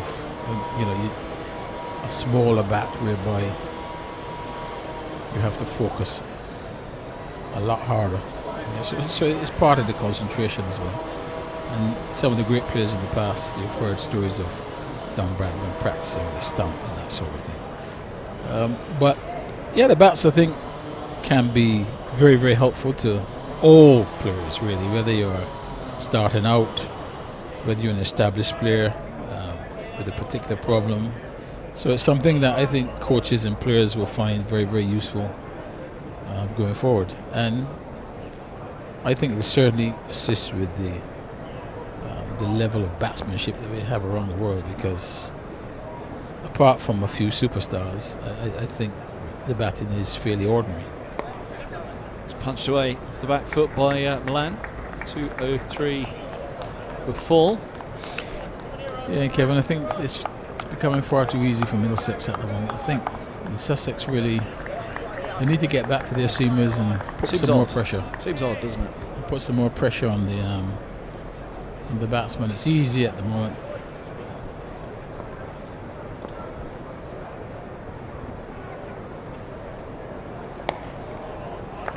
-3 the over 8 at the moment for Sussex, but even still, you'd feel like if there's something for them to push through, it's now, isn't it? If they need to make up an over 8 tomorrow, and you'd imagine if Middlesex are following on, there'll be a lot for the spinners to be bowling then. A little bit of turn there.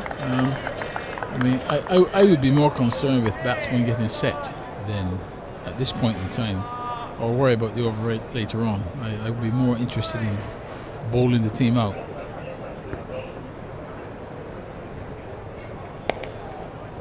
That's a flighted again. With batting around the world now, I mean, the advance of T20, it takes away from the first-class game. In some ways, it obviously adds to it, and what we see with run chasers. Now, at the end of games, that's changed quite dramatically. I think what you're saying now, obviously, the T20 game really will help speed up games above that 50 over in Test cricket, but I don't think T20 is preparation for either of those competitions. It's got its role to play. It's an entertainment part of the game. It obviously has a new audience in terms of people who like to get a result. But I think the longer form of the game, in terms of Test cricket and 50 over cricket, for me, is more of a test. It is a true test, because you cannot play a T20 style cricket in a Test match unless they make Test matches 2 or 3 days. Then you can do that. You just see more in terms of the chases, and a championship level as well. You see it in terms of the chase for teams after tea on the final day of a 4-day game. Still need 200, no problem. And that's certainly in my time covering county cricket. Bringing games to life on a final day.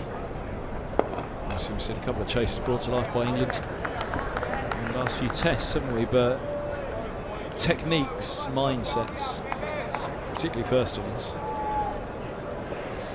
Yeah, I mean, listen. I think you're seeing some of these chases now because some of the shots that they play in T20 cricket, you see people playing in 4-day cricket now. The reverse sweep, running down the wicket, all of those are things that perhaps before you didn't see in that form of the game. So it's a bit more inventive. So that will give you more of an advantage. But at the same time, I still believe if you had the likes of those bowlers that I mentioned bowling on the final day,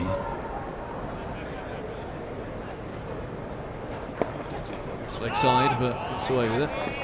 If you had those guys bowling on the final day, you wouldn't win so easily as you do now. So it also has a lot to do with the players that you're playing against, not just the style of cricket that you want to play.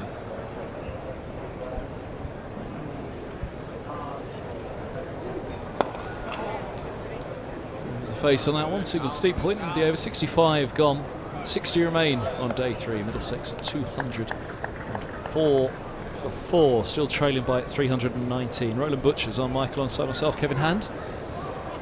In the afternoon session here, Middlesex really up against it. When you say there was conclusive evidence for those bats, how did Loughborough conclusively? Well, I mean, it'd be difficult for me to summarise the type of testing because I have a thesis this big, which outlines all the things that they've done over a 2-year period with all the latest technology and the Hawkeyes and different cameras, and so it's a very complicated system. But it was down, I think, just sliding on.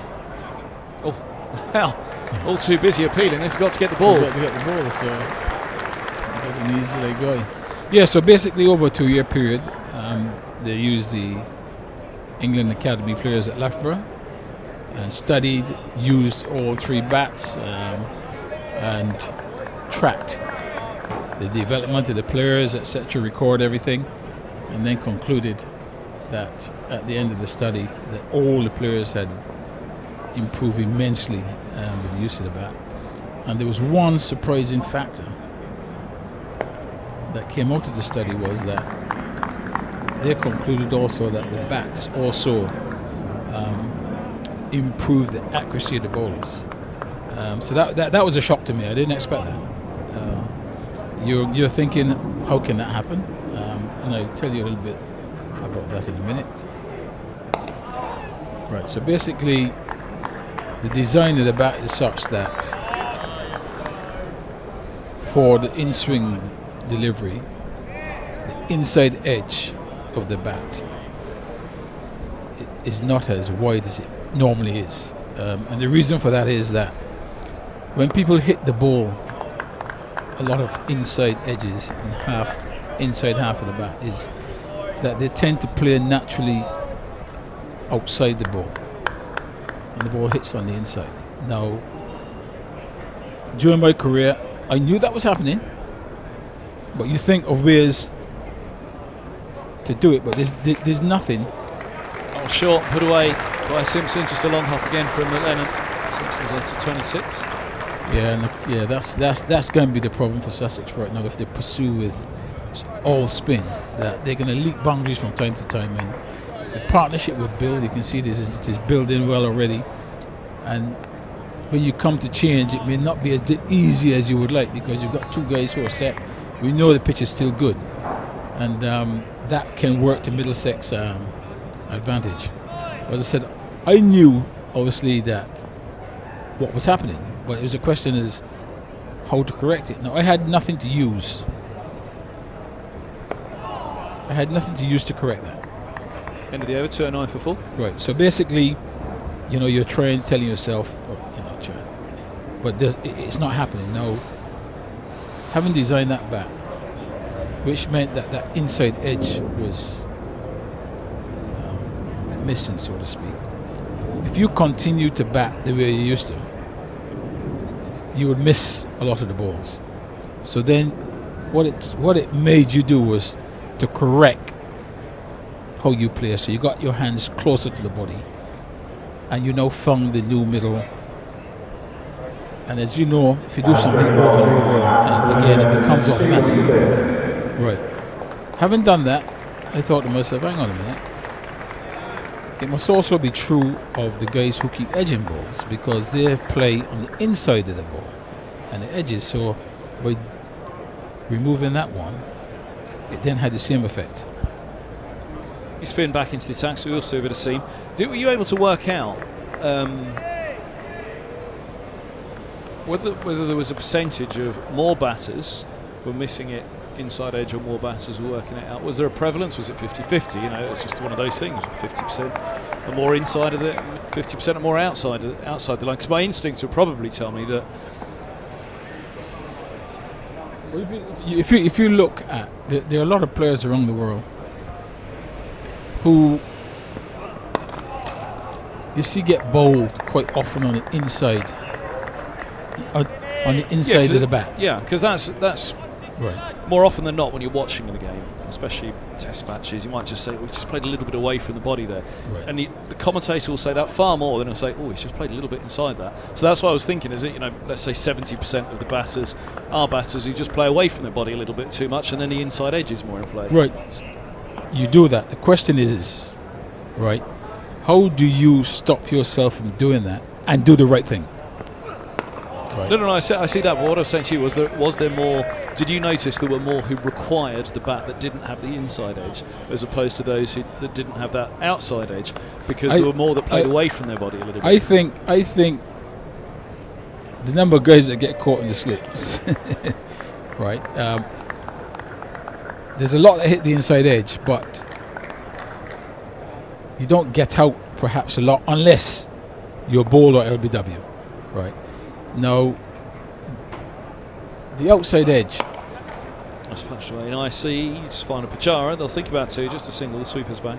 The outside edge now presents catching opportunities to the keeper, the slips, the gullies, right? So, and bowlers tend to want to bowl to the outside edge. To the outside edge. So it's probably about 50-50. Yeah. So, but what, as I say, what these bats do is though that it gets you to practice the correct way, because if you don't, you keep missing the ball, and batsmen don't like missing the ball in practice. You want to hit the ball. So how did that improve the bowlers as well? Bowlers, what people think that bowlers bowl at the pitch, etc., etc. Bowlers bowl at the bat. They bowl at the bat. That's where the bat is out there. They actually bowl at the bat. So what it actually forced them to do, because of the design and the smaller bat, is that they bowl a bit tighter. That surprised me, because having designed these bats, I wasn't thinking about bowlers. I was thinking they don't need any more help. No, I was thinking purely of something for batsmen. But when that came back in the research, and their rationale, I was surprised. Oh, it's a lovely ball from Finn. Right time over to the left-handed Simpson, which is unusual because he does like to go around the wicket very early to a left-hander, but that's a lovely ball down the slope.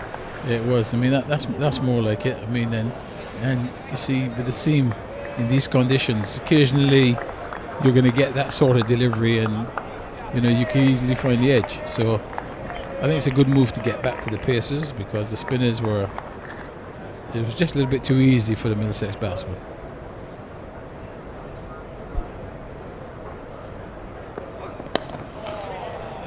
As I was saying, so really, as I was reading the thesis and then I came to that part, I was like, really? Because it's not something that I had even contemplated before. But the testing over the 2 years, then they also concluded that that was the case. So I can see I'm trying to envisage it.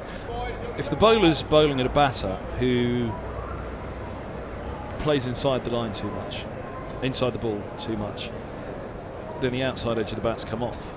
So the bowler is bowling that little bit straighter then, because he needs then to take the... Right, because you still want to get... You've got 3 slips there, So you are trying to find the outside edge. So he's bowling a straighter line then because he's got a smaller edge to He's find. got right, exactly. So what it has done is that it's It's nicely bowled again. It's just got a little bit of shape on it for Lenham at the moment. Good single from Lenham. just wondered whether for Lenham to the right-handed batsman, perhaps you should bring that point instead of backward, just bring it towards points. I know he's got a man on a sweeper on the offside, but I think bring him a bit straighter just to stop that single. Yeah, so as we were saying, so bowlers bowl predominantly to try and find the outside edge. That's what they try to do. So then their line's got to come a little bit straighter because there's a smaller edge. What about the inside edge though?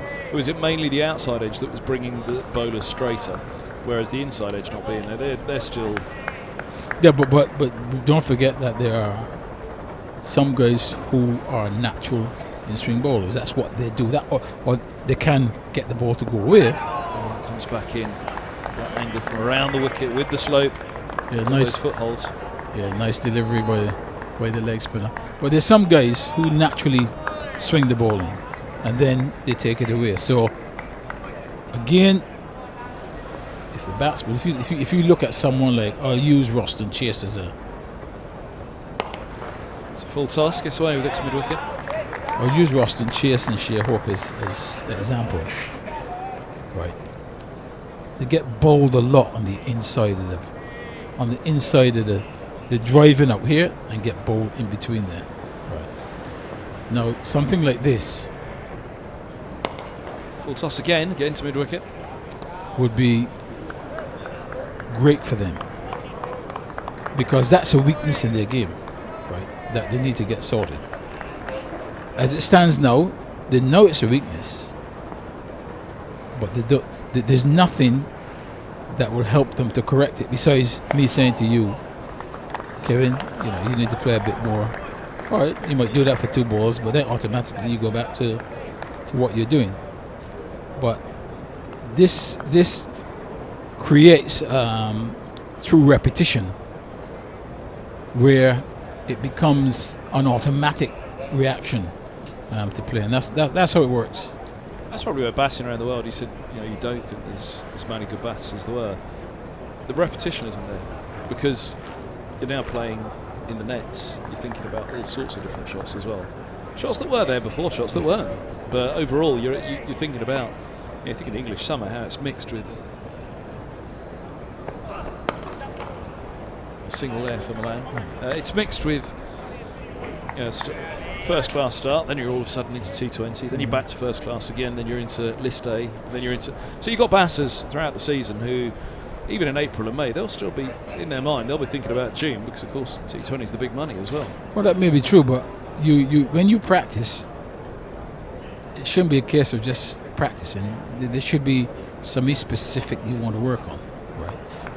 But what I mean, in days gone by, the repetition would have been about the first class game. Batters don't have that same repetition now, do they? Because they're not putting in the same amount that they did for the first class game, so they've got to give part of their time to to the white ball game. Well, they do, but the fundamentals are still going to be the same.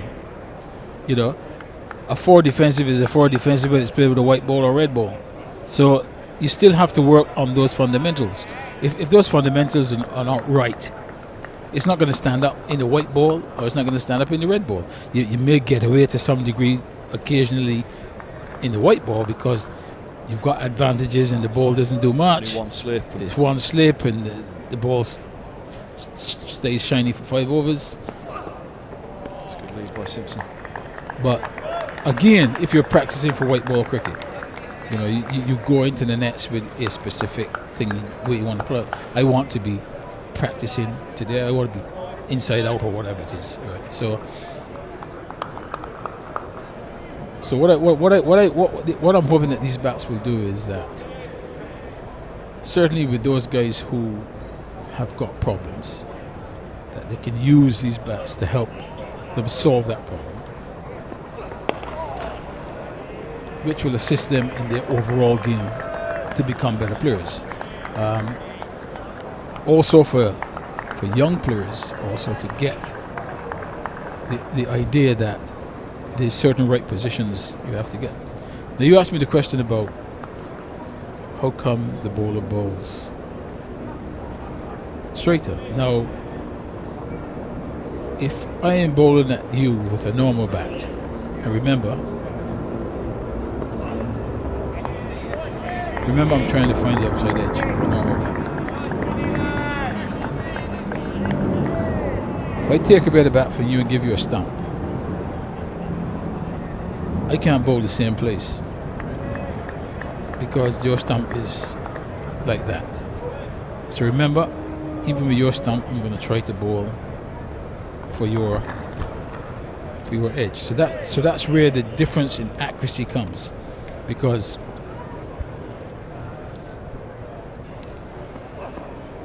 the over 212 for 4. So those balls that you're accustomed bowling wide of the off stump, right? Because you have no practice,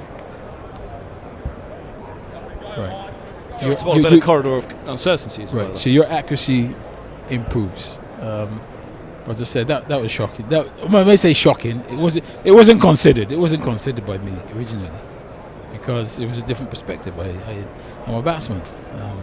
Some would say perhaps I should think overall, but that's what it was. Yeah, I think this is a much better idea here by Sussex, really. Spin and pace, because you still need a wicket.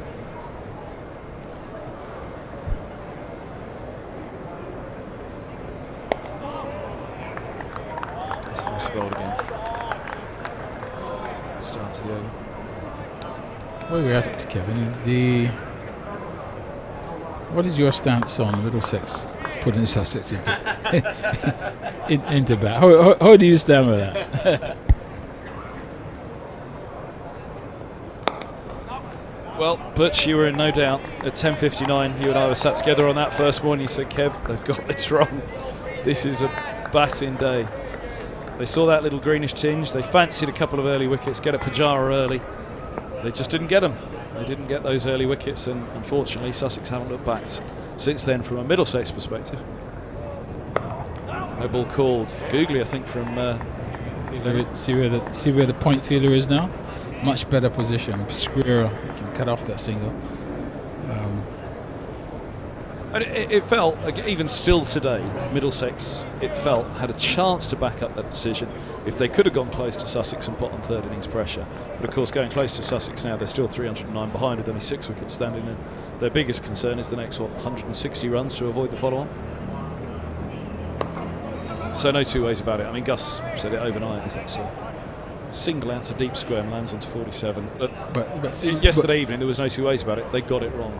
But never mind how well you play, right? 500 is still a big tool to be chasing.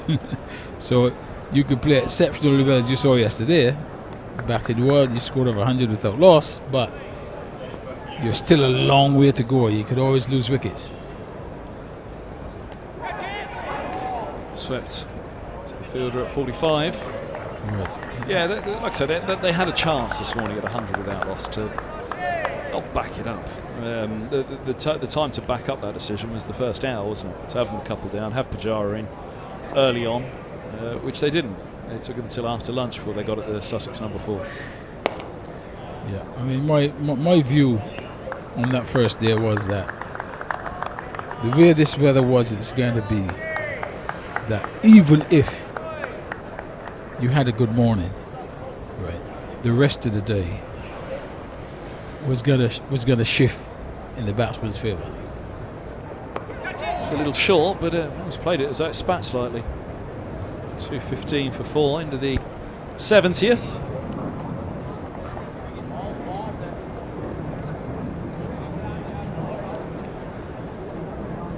So 10 overs to the second new ball becoming available, which could be a big old moment. They've got through this relatively quickly. Oh, there's an ice cream on display there. That looks good. Needed it last week at Merchant Taylor's School. It was hot there. Now you talk about ice cream, I'll give you a little bit of story. That last week I was at Southport. It just shows how long I've been away from this country, that I left the commentary box in the afternoon and I had a lovely ice cream van over on the far side that was being patronised the whole day. And I decided, after discussion with my other colleagues, that I needed to get an ice cream.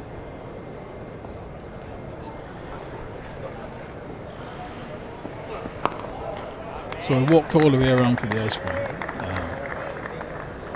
picked out the ice cream that I wanted and told the guy I want that one. Only to find out they can only pay by credit card. I mean, and I didn't have it with me. It was in the pavilion. I could not believe it. I walked one end of the ground, an ice cream just £1.50. Well, at least having done 2 laps, you were able to have 2 ice creams there.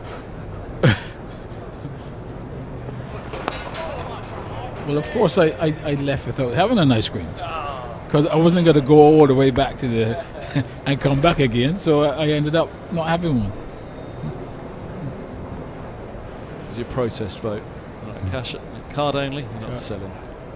Ice cream. I've seen it all. I think it's time for curry, actually. Yeah, it's interesting they've got Finn here. I mean, the second new ball's 9 overs away. I think they want Finn at Simpson. Off Bowden to lefties. Around the wicket at Lords, where he knows it so well. I think they were fancying that really. Could he get at Simpson? But between Milan and Simpson, how much have they worked it out? That, well, do you know what, Simo? I'll look after Finn. You look after the leggy for me. Finn hasn't pitched many balls up to the and everything has been short. I think he may get a little bit more success by trying to bring him onto the front foot, but he's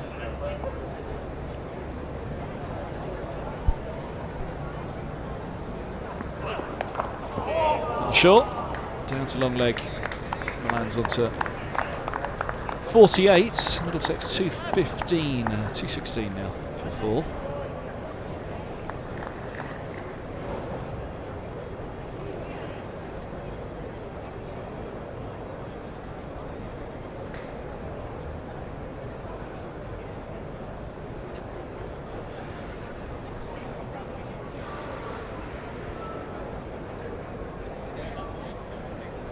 This, I think, is why Finn is on to the left-hander, to Simpson. He's got one slip.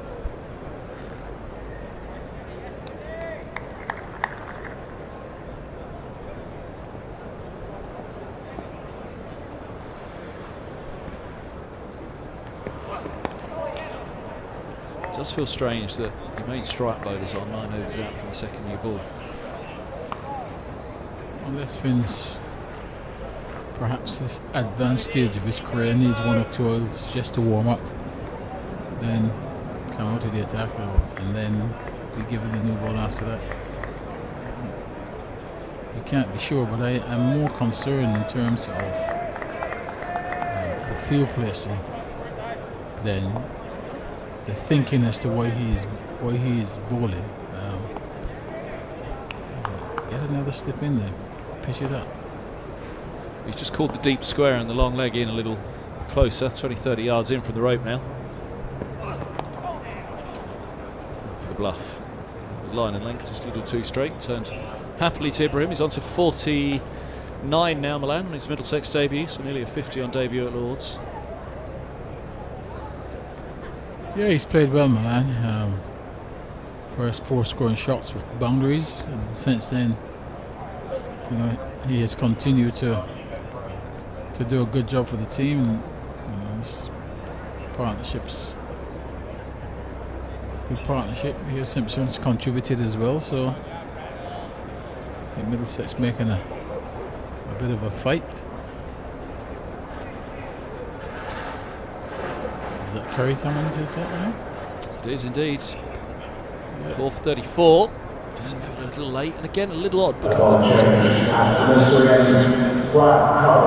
the spinners are now back to the seamers, and then that second new ball being hand soon. So usually it'd happen the other way. I guess the extended spell for the spinners must have been to get that over rate up, and well, you'd have just thought a quick burst from Curry and Finn after lunch. Then you can throw it to the spinners up to the 80th over, but the conventional way that we see it done usually. But Pujara, Well, it's no full. Also, Kev, talk me through this short mid wicket that most teams tend to employ these days for the fast bowler. Talk me through it. Is it? Have you seen more of it in county cricket this summer than you do elsewhere? 'Cause I guess paces of pitches. I mean,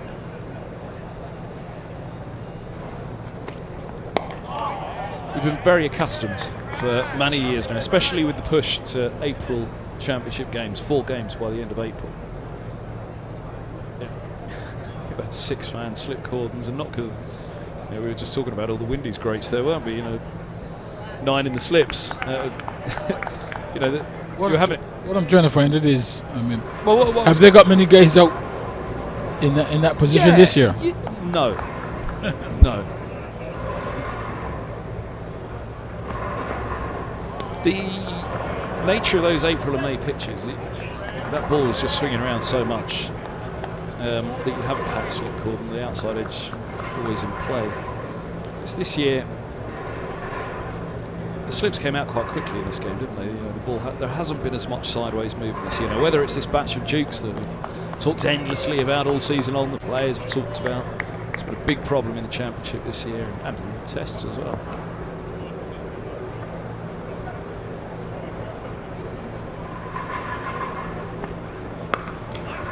I mean, this isn't the paciest of surfaces. This one here at Lords, we've seen a number dying through to the keepers. They're looking for that stopping ball, aren't they? The reason I ask that is because for me, the reason you have slips is and you bowl 4 catches in the slip. That's the reason you have slips. So you look to bowl 4 catches. Now, if I'm bowling to get somebody caught short mid wicket, I don't think that is particularly good bowling. That's my view, because I'm bowling more hittable balls. You try a day and a half to get Pajara out in that area. Yeah, well, yes, yeah. I mean, I guess that you look at the wickets that have gone this morning. 2 LBWs, 1 bowled. Caught behind Eskenazi, but he'd had that inside edge just taken 2 balls previous, hadn't he?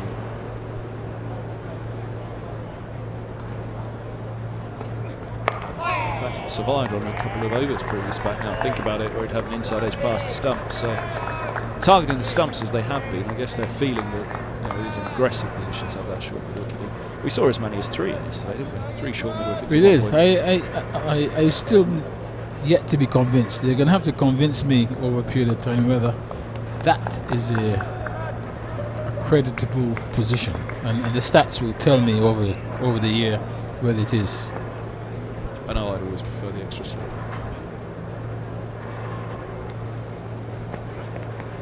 Edged! Put down!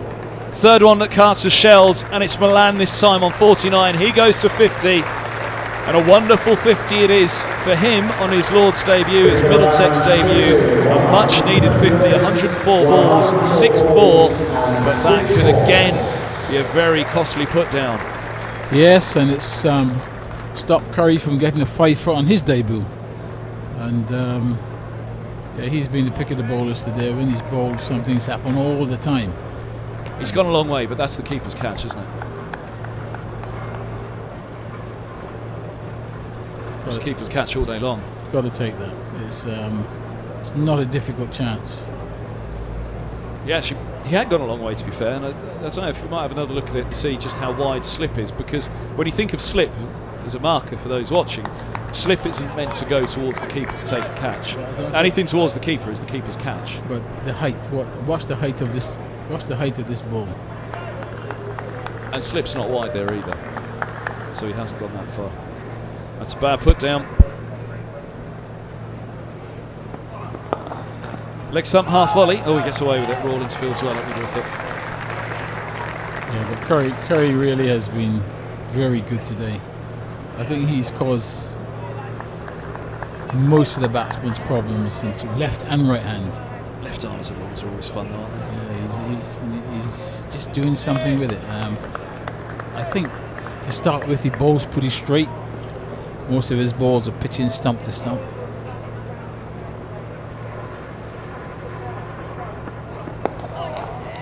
And I love a left-hander bowling at the nursery end at Lords. The majority bowl from the pavilion end. They like having the slope to aid their stock delivery into a right-hander away from a lefty. I prefer the left-armers at the nursery end, bowling against the slope. Yeah, bad miss that, and just when Sussex needed the breakthrough, keeper downs another one, so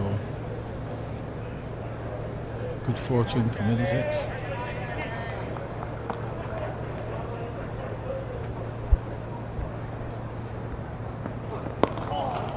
So Simpson put down before lunch, keeper off the spin, and now Milan put down after the interval. Well, Middlesex are being given a helping hand, aren't they? Robson was put down last night. 219 for 4. To what extent will Milan make them pay?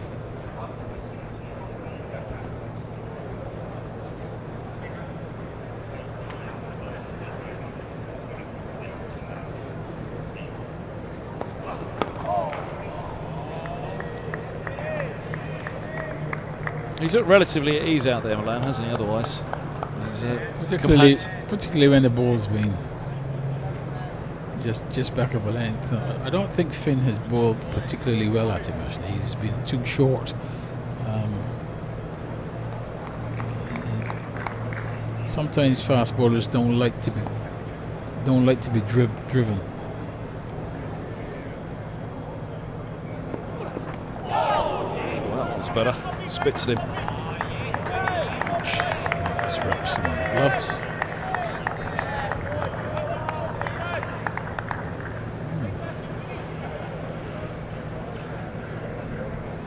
Misbehaving anyway. It was just a good line of length from 6'8", wasn't it? I think Angus would have enjoyed bowling out there. He would be going up 1 point and over. So your last year was 1990. Yeah. So you'd have had Gus bowling in the net in the morning, warming you up for the day's play. Gus did bowling nets in the morning.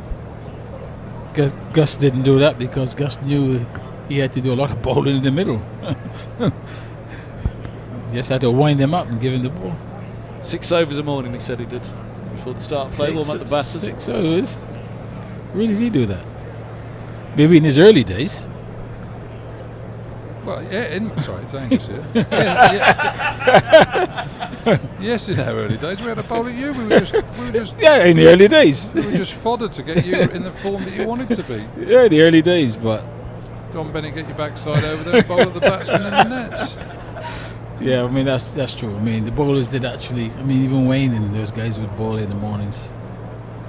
Didn't just put on the tracksuit and do some fielding. You had to. The batsmen enjoyed batting. That was when sort of in the past where batsmen were regarded as superstars and bowlers were just now it's turned full circle. Right? Yeah. The bowlers are the precious. So that's why you make all the coaches, you make all the batsmen coaches, so they've got to keep throwing balls all the time. Yeah, revenge. Wear your shoulder out. Oh boy. No, he's there by the ball that hit him. It's sort of his reaction, but he's okay. That's a personal thing there, because who's the worst net? Gus would tell you, Rad would not bat in the net. Not if you beg him to, or if he did, you want to stop bowling because you just have to find him in the corner of the net. Yeah, he was different, but. Yeah, I think most of the other guys, all of our guys really like batting, didn't they, in the nets? I think Barlow, Slacky, Gat. Oh, cut away hard. That would have made that hand feel a little bit better for Milan. 223 for 4 into the 73rd. Yeah, good shot by Milan, but given lots of width there. I feel quite so sore after that one. Roland Butcher, thanks very much. Any last firing shot? Yeah, we'll just say that particular shot there. I mean, Gus would have been kicking the ground that the fielders missed it. When his ball a shot, long hop outside the off stump, he would have been berating the point fielder. Just remember, he's got last word here, Butch. Thanks very much, Roland Butcher. Lovely to see him. Great to hear him as well. Good luck with the bat launch as well. Actually, I mean, Butcher's a magnificent fielder. Took nice seeing him at second slip and a backward point, although he did cost me 10 runs. Actually, it was 10 runs. It's cost me 8 runs one morning. Twice the fielder pushed the ball into the offside and ran a single, and there was no one backing up, and you shied at the stumps of the bowler's end and it just went rolling away for 4. I was infuriated then. Oh, and it's back in. Infuriated then. The run out didn't go against my name, but the overthrows did. I heard that one from you yet. I'll tell you, I went for an 8 once in a game as well. So I should write my book. But Curry back on made an immediate sort of impression, hasn't he? It's a strange one that they went to the spinners immediately after lunch. The second new ball, 6 overs away. It's down the leg side and away for 4 more. And Simpson's into the 30s. Took to 227 for 4. Butcher was saying he couldn't understand it, and I didn't say I was with him. Yeah, I suppose with the hindsight, again, just straying a bit too straight there. But that awkward distance from the second new ball. Do you bowl your best bowlers 4 or 5 overs now, and then only give them 4 or 5 sort of 10 over rest before the second ball? And again, sort of Curry's rise to fame. All of a sudden, he's been saved for the second new ball on his debut, which is a real testament to how well he bowled this morning. But as you say, it did give Middlesex a more comfortable start to the session, having had a really tough morning session against some excellent Sussex bowling. Oh, he's back in again. Slope to Simpson. He's attacking for a single on this occasion. Yeah, just I mean, Butcher, I guess from a batter's perspective, he just felt that these two were being played in by the spinners after lunch. Whereas a quick burst from the quicks, let the spinners get through to the 80th over and go again with Phil and Curry. Yeah. I think at lunch about early 60s, wasn't it? So you could have given your Curry, Finn maybe 2 or 3 overs each and then taken them off just to... It just felt strange because where do they go now really? 74 overs on the board. Well, they're going to be bowling, he's going to be bowling 4 overs now before the new ball, so maybe have 3 or 4, 3 with the new ball. And whilst the energy levels of a young man will be very high, excited, that energy you can start flagging a bit. Whilst it's a far more comfortable bowling conditions today than earlier in the week, there'll still be a lot of nervous energy that will suddenly start to drain him. But at the moment, he's still looking good. He's still hitting the right area of the pitch hard. Still creating chances. He did finding the outside of Peter Milan's bat just a minute in the last over. Yeah, that's one Carter and Sussex could regret. Yeah, it's again, when you look at, I think that the fields, I mean, I think Sussex have played this morning really well. Realistic fields, kept the run rate down, put Middlesex under pressure, bowled straight.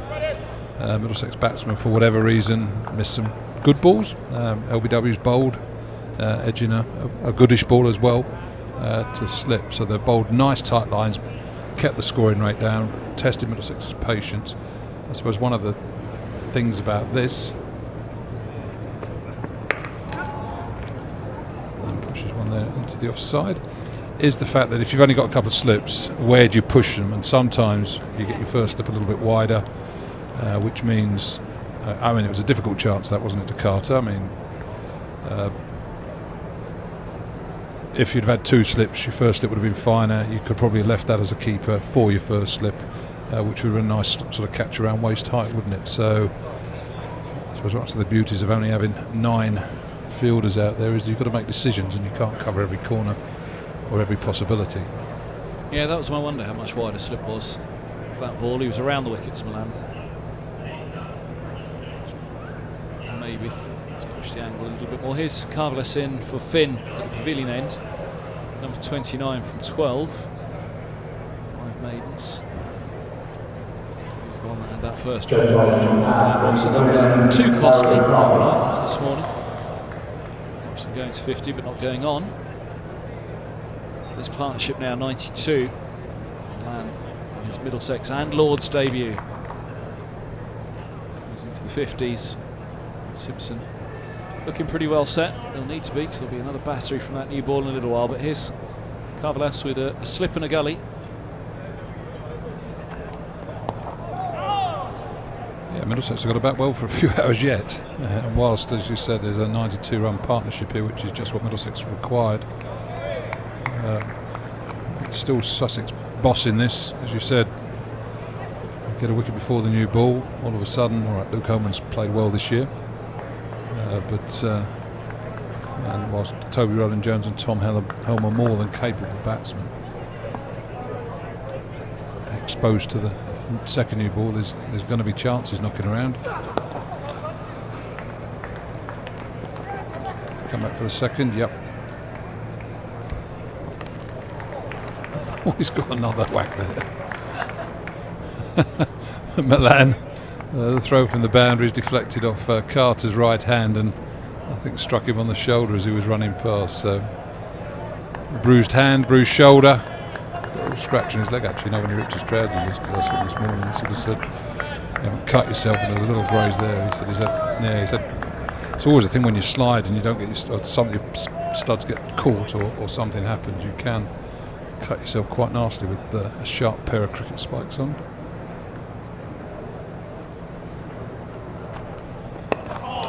That's nice. Once again, well played, Milan. Did you say? I mean, I was just saying before about Sussex. I think played it really well today. I mean, they've bowled well, set good fields, kept the scoring rate down. So Middlesex, again, looking at the match situation, and Middlesex is still some way from getting themselves seriously involved in this game. But the slower they, or the more they stop the Middlesex scoring rate, the more, or the chance of Middlesex coming through at some stage and putting Sussex under pressure are reduced. If Middlesex were scoring at 4 and over, 3.5, 4 and over, they had now 280. All of a sudden, you can get to 400 quite quickly, 450. Pull out, declare, put Sussex under a bit of pressure. But at this moment in time, Sussex that are, as I said before, bossing things and can afford a little half an hour when not a lot happens, where Middlesex about half an hour now and they're staring down a follow-on. Yeah, it's another 143 to avoid the follow-on. 50 overs remaining on the third day. Middlesex keep at 3 and over, then only just at the follow-on really at stumps, aren't they? So still 150 behind nearly the best. Well, it's 130, 120 behind overnight.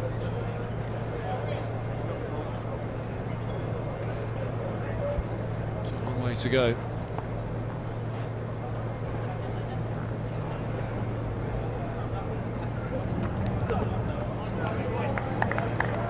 Middlesex scoring rate, well, it was up quite high to begin with, wasn't it, for Middlesex? It just kept above 3 and over. Sussex were kept below 3 and over for a good part, weren't they? Until Pajara and Allsop got going. Even for a while it was Pajara and Allsop, it was still below 3. It's a partnership worth 94. If they can hang together and get through a fair bit of that new ball, then perhaps that scoring rate goes up a bit again this evening. A tiring, inexperienced attack.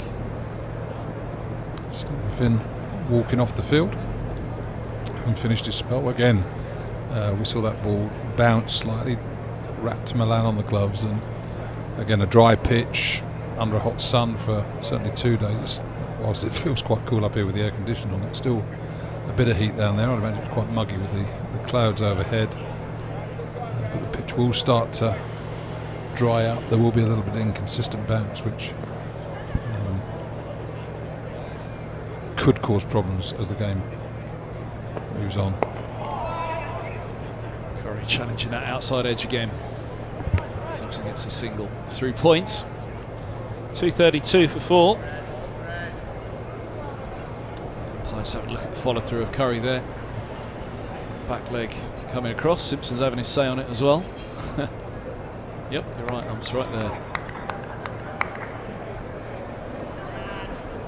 Just giving a warning, but a word, I think. Going around the wicket now to right-handed Milan. Look at that slip position as the frame. You can just see he's a fraction wider there. Wasn't massively. We had a look at it on the replay, the drop catch. Roland Butcher. I sort of hugely wide, but just enough. Just enough, as you say, that quite possibly 3 slips in place, he was that little bit straighter and the keeper would have left alone. And the pitch not got a great deal of pace and bounce in it. Therefore your slips and your keepers are a bit closer, which means those catches can be, they're very sharp ones, even though you might not believe, or watching here, look like you've got to move that far. They are sort of quite sharp deflections at times. About the mid-wicket, Sorrel Butcher was asking about that. There was 3 at one point yesterday, wasn't there? 3 mid-wickets in place. I just think it's the captain trying to make the batsman think as much as everything. Yes, might be there to sort of stop little clips and something that stays in the pitch a little bit, and you chip in the air for a few yards and hoping that it might go to hand. But if you suddenly put the fielders there, then you create space on the offside. Maybe a batsman looks to open the face to sort of hit through the covers, and you suddenly start bringing the slips into it. I think it's just a bit of a. That's where, if you're bowling straight, you want them as well, because they come into the game there. And again, mid wickets, all of a sudden, the batsman trying to get the ball a bit squarer, tries to do that, closes the face, misses it. LBW candidates, as it might really, put the helmet somewhere, didn't he, once, so that it's almost where it was hittable. So for 5 runs for a batsman. Down. But the ability to do that was quickly changed, and you were told that you had to put it behind the keeper rather than short leg or leg gully or somewhere like that. So just to get the batsman thinking about, well, do I try and nudge one round there and get a 5 for it? I'd actually forgotten that. I had heard it before. Was it England or Middlesex? That was Middlesex. I had heard tell of it before, but I completely forgot. Who was bowling? It was before me, so I'm not sure. I'd imagine it would have been one of Embry or Edmonds.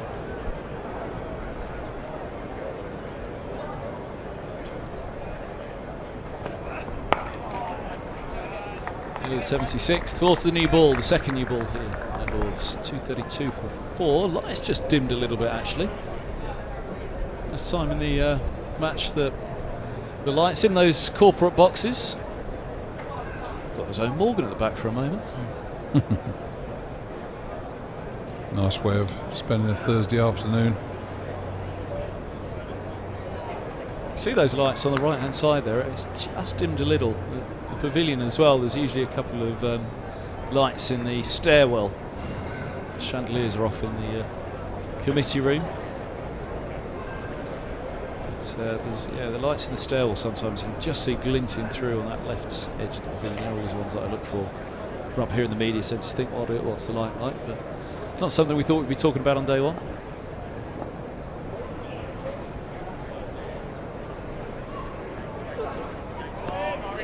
Well, the interesting if the umpires gather and suddenly see them on the walkie-talkies, maybe speaking to the match referee, asking him to contact MCC to get the floodlights put up. But we're not in that situation yet. No. You see them there though in the grandstands. You can see deep into the actually the Middlesex room as well. You can see deep into the Middlesex room in the Allen stand at the moment on the other side of the ground from the grandstand there. I know the lights are a little on the iffy side and you can see clear details in the Middlesex room in the Allen stand. A long way off, and actually it's just a particularly dark patch over us at the moment. The horizon's a little bit brighter, still filled in. A long time since we've seen a patch of blue looking out from the media centre where it's coming from. The wind's died down a bit as well, so it'll sit over us for a while. It's time to take a second new ball. Oh, Simpson, he was in 2 minds there. Turns it around the corner, but he was half leaving it in his mind as well, half just ducking his head. Didn't want to keep that down. The way he played it, I thought he either missed it. When I saw him running, I thought, blimey, he's gone in the air. A good bumper there by Cavallas.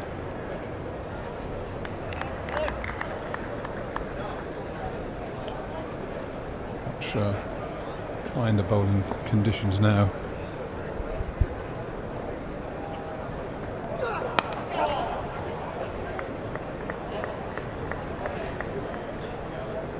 It's amazing sort of what difference the toss makes, doesn't it? Or decision at the toss. If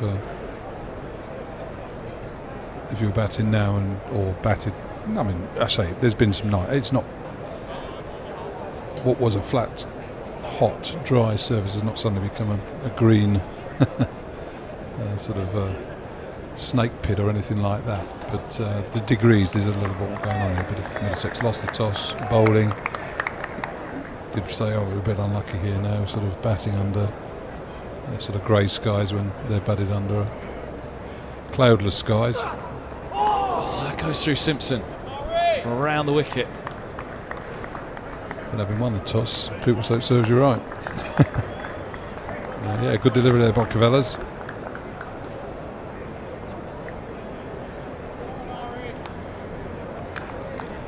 Easily got an inside edge there, rattled onto his stumps in the similar way that Robson did earlier in the day.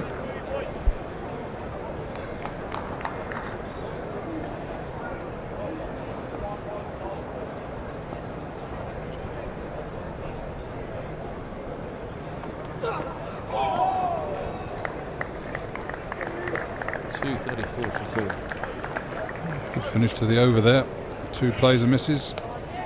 Once on the inside edge, once on the outside edge. Just noticed something I hadn't noticed before. The grill on the back of Simpson's helmet. You can see the difference there between Milan's, where there's no grill on the back, and there's a grill on the back of Simpson's. Now this, of course, very sadly, after with Hughes' passing, wasn't it? They had those perspex kind of things on the back for a little while, didn't they?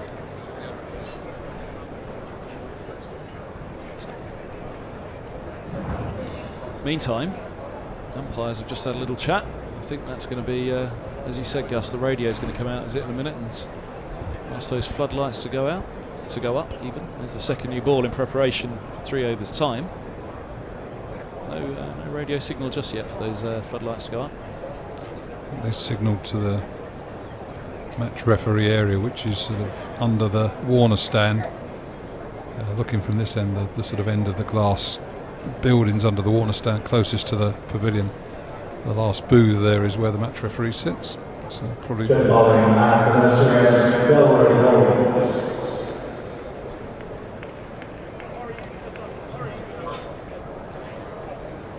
message will be sent to MCC, and someone in an office somewhere will press a button or move a switch. So the cricket office is all the way to the left of the pavilion as we look from this end. And you probably see the lights start to rise.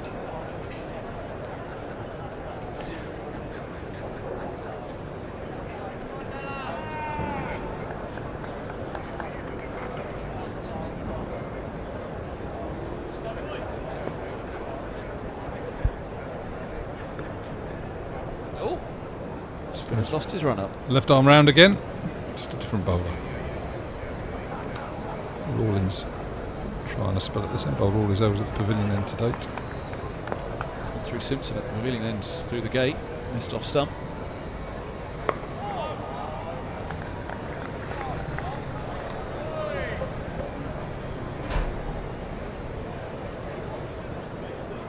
So it's good to do with a bit of wind at the moment, below this dark cloud overhead. That second new ball becomes available. There's not a bit of wind in the air at all. I think it's that one.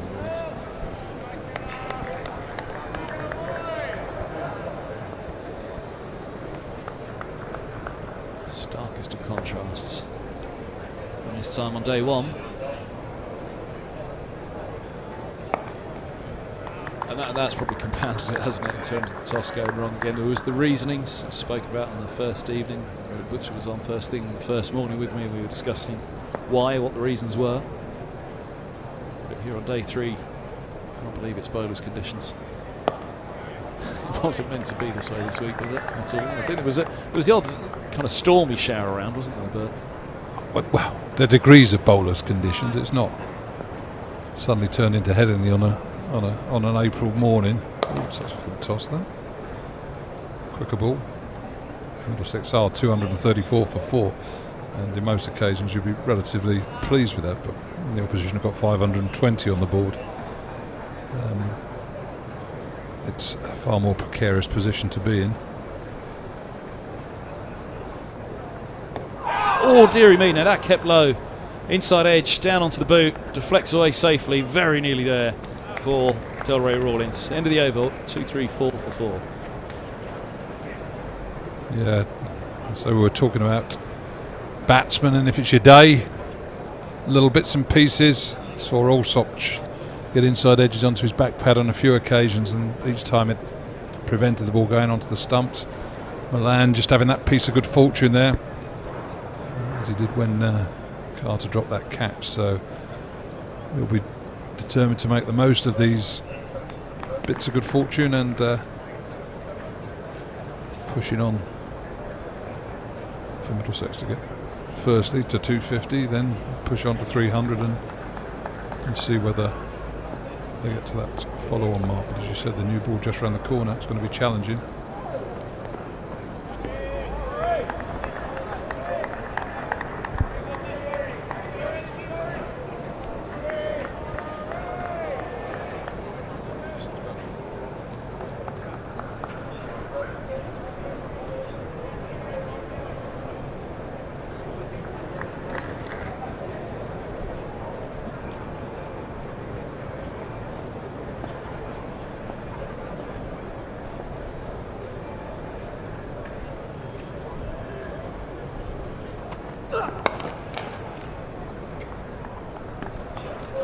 Walk into a dressing, you can almost tell how the game's going just by the sort of tenseness in there. It's looking a bit more comfortable than it did an hour and a half, 2 hours ago. Luke Holden there with his pads on, next man in. And a chat with the captain. Toby Rowland-Jones after that. And a cuddle with the captain by the looks of it. He's leaving with someone, isn't he? He does actually. So what I'm saying is it does. If we go back to the balcony, we were talking about yesterday the fact that Mark Stoneman had shaved off his beard, and he's saying he looks like Jack Russell, and he did from a distance there. I could see the likeness. Jack Russell had that horrible bushy tash.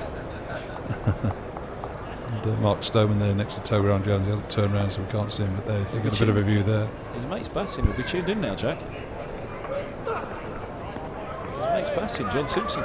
He'll be tuned in right now, Jack. Where did you start with Jack Russell? When we were playing cricket, he didn't want anybody to know where he lived, so he never gave his address away. And so no one, sort of where he lived, around Chipping Sodbury or somewhere like that, in obviously near where his gallery was in Gloucestershire. And wait till this ball's been bowled. When John took over as keeper, we sort of asked John who would he like to work with, Jack Russell, and they had formed a brilliant relationship, and full credit to Jack. I mean, played a large part in John Simpson's development as a cricketer when he was younger. But Jack used to try and catch the keepers out sometimes, so he wouldn't sort of make himself apparent if he turned up at the ground. So he'd almost sort of get there in the morning just to make sure they went through the same practice warm-up procedures that he had sort of said, so that they weren't slacking. End of the maiden over. So no one had seen him there. He'd then claim, so you didn't know whether he'd been there or not. He'd then claim mileage, but he wouldn't put his address down and just say, with Dilla miles. And it said, Jack, how can I justify get these expenses through when you've not put where you've come from and to? No one's seen whether you've been there or not. And you're telling me that we owe you X. It was just bizarre. But yeah, Jack, one of the, an unbelievable character, but one of the more slightly zany members of any cricket team, really.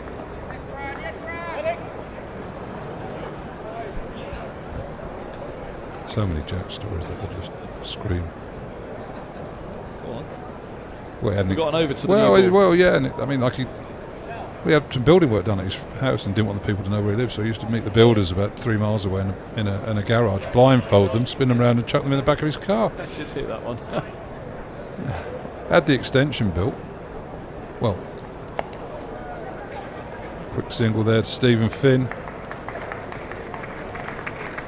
Having the extension built one winter, went to Pakistan, ordered a table with a Russell coat of arms, all that on it.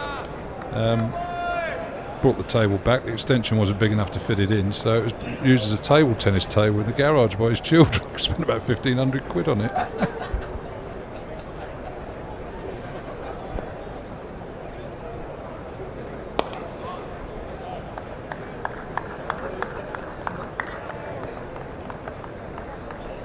Tufnell and Russell. Scruffy partnership. Oh, now inside edge onto the pad again for Milan. Not look convincing against Rawlins here. Milan played very well against the seamers. I said that one kept low to him previously, but actually we watched the Almost replay. yorked himself there, hasn't he? Turns that one down to the vacant fine leg. Quicker ball there, Robson. Back for third. 62. Yeah, the one we watched again were keep a little low, and actually just opened up. Maybe a misjudgment, the length from. Opened himself up to it, got the inside edge down to his boot, and fell away into the offside, fortunately. Century stand for this pair from 231 deliveries. Much needed.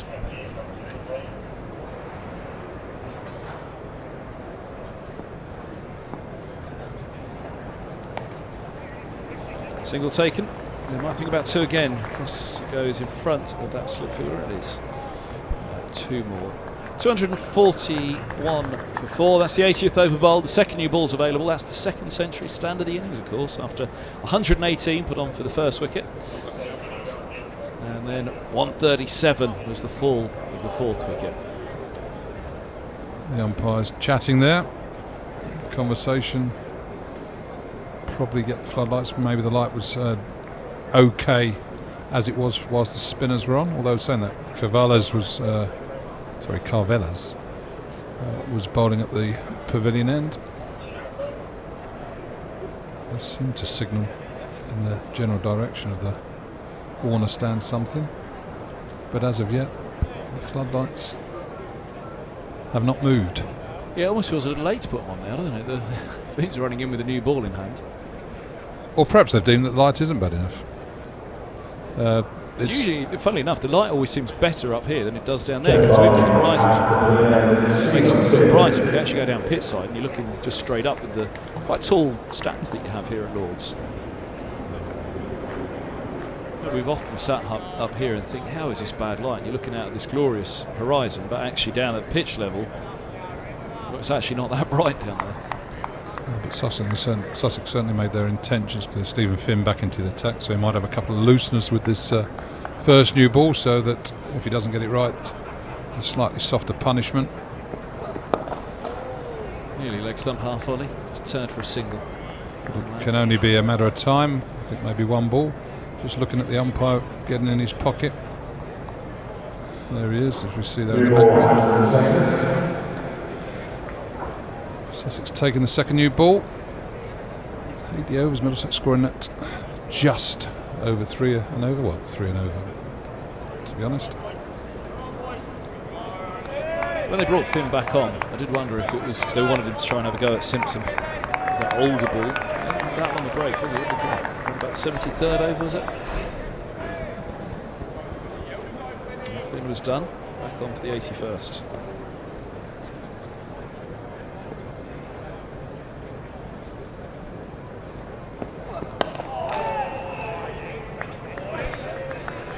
Again, I suppose it goes back to that decision just after the lunch break of who Sussex bowled. I mean, Justin Langer, when he was Middlesex captain, just trying to sort of, the idea was, well, certainly Australia, the bowled two best bowlers, so it was often McGrath and Warne that started every session to set the tone for the next 2 hours of cricket. And at Middlesex, when JL and Ramps were captain, definitely it was sort of myself and Philip Tufnell who tended to bowl that first hour. Dives on the way through to Carter.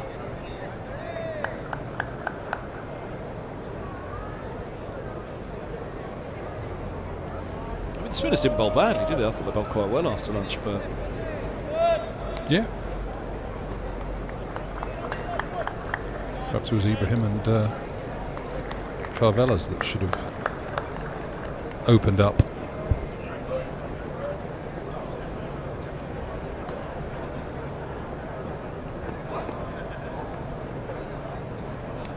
on dies on the way through to Carter, taking on the second bounce again. Simpson comes to have a prod away.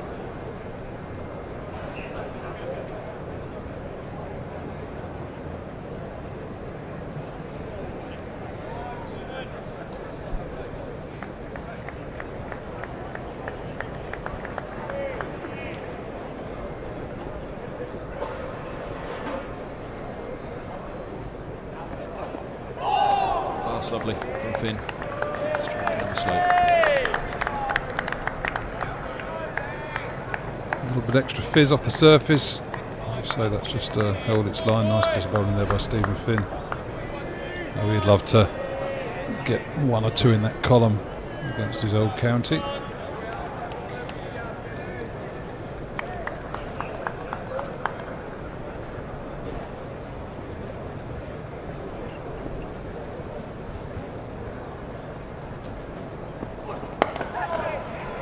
Lovely from Simpson. There it goes. Hasn't got all of it. Head off. He's going to be kept interested all the way.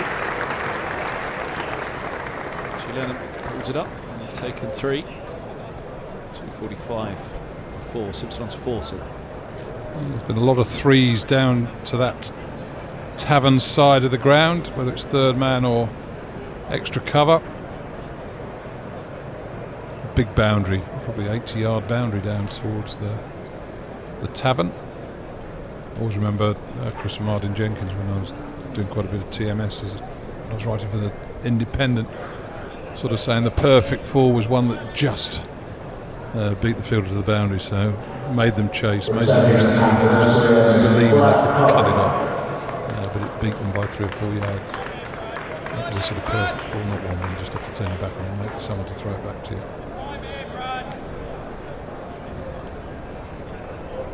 One thing I always remember TMJ saying when I was listening to TMS years ago was Stephen Finn. This guy's going to go on and take 400, 500 wickets for England, he says.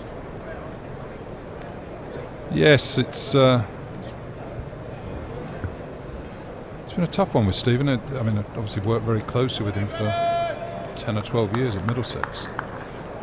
And Graham Gooch has come up on numerous occasions and said, well, sort of what's happened there, because I think when everybody feels Stephen, they did see someone that they believe could go on and have such an impact, and it has been.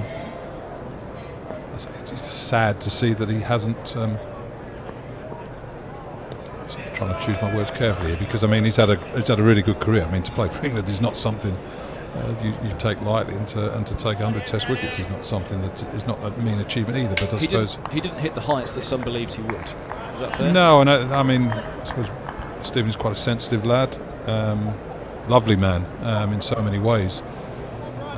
Maybe you've got to be a bit nastier at times, a bit more ruthless and selfish as an individual when you get to the highest level. But this is a sort of example really of how international cricket,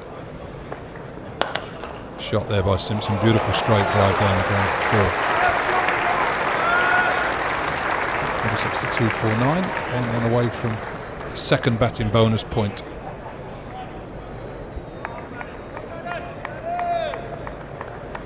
But yeah, you look at Stephen and you sort of think, well, here's an example of how cruel international sport can be, in the way that it sort of welcomes you, chews you up and spits you out at the other end. And I say his issues, I think the MCC were wrong to change that ruling when he knocked the stumps over, and that sort of started a bit of self-doubt and sort of got him in the headlines for the wrong reason.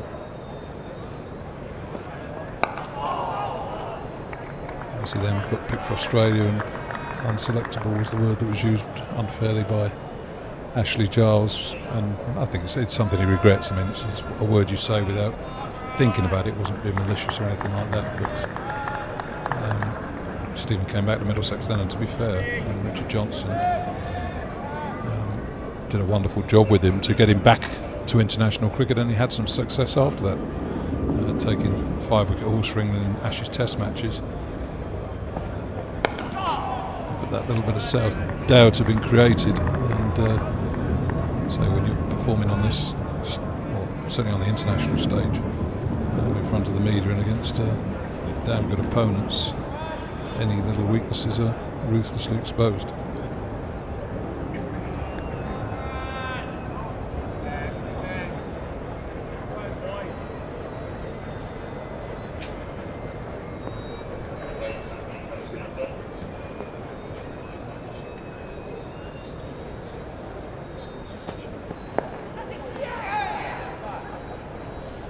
think everybody would have heard enough of me for the last couple of days. So as we've got someone from the Oppo here, James Kirtley, I'll make way and let him join you on the microphone.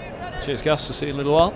Thanks for your help. James Kirtley's going to join me on the mic up until tea, which is, what, 11 overs away after this. One ball to come of the 82nd. Simpson on strike is Curry, with all 4 to fall so far.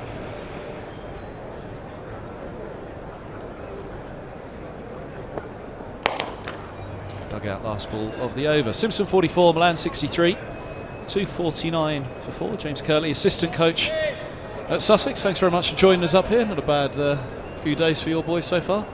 No, so far so good. I think we've probably had the best of the conditions, if we're honest. So obviously we had the bright sunshine on the first day and a half, and now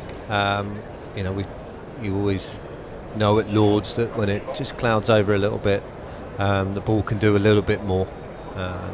Thankfully we put the ball in the right place, and Brad's had an excellent morning and obviously picked up those 4 wickets. It's a conversation here. Pujara, Finn just having a chat about something.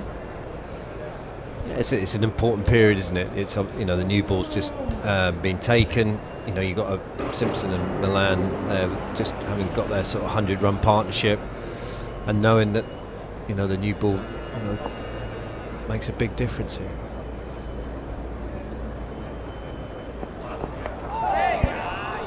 Rides that one. Just. Milan's on 64. Second batting point for Middlesex. 254 in the 83rd.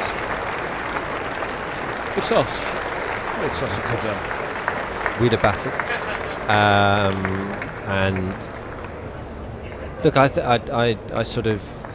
can get part of Middlesex's decision. I thought it was an ultra positive approach. I think to the best time for bowling, I would have thought was that morning, by the colour of the pitch. But it was clear overhead. We knew it was going to be warm, and I think we've seen signs that the pitch is deteriorating. As Finney runs in from the pavilion end,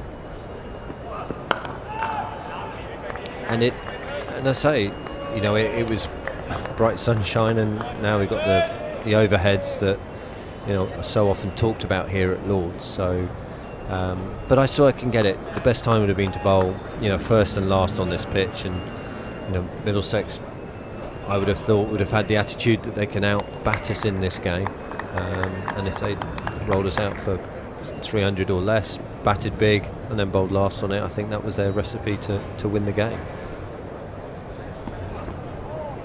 Yeah, I don't think they'd have been greedy on putting Sussex in, but it was clearly a plan of too early. See if you can get the gun batter at 4 in. Yeah, and look, it looked like it when Ali Orr got out early to Mertz, and you were always mindful for that. Those spells were going to be massively important. But I thought Tom Helm throughout the innings I think it was a proper, well-deserved fifer. I thought he was outstanding through all of the innings, changing his approach and choosing different types of modes. Pulled away by Simpson for 4. It's dropping a bit short there. Finn and Simpson clashing in his last ball away.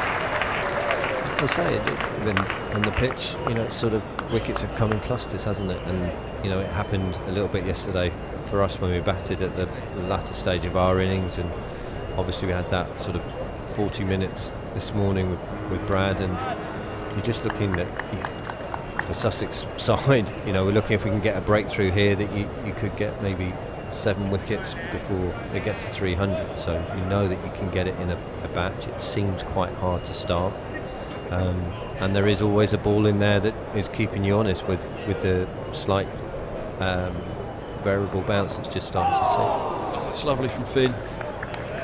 Lovely around the wicket. I'd say he's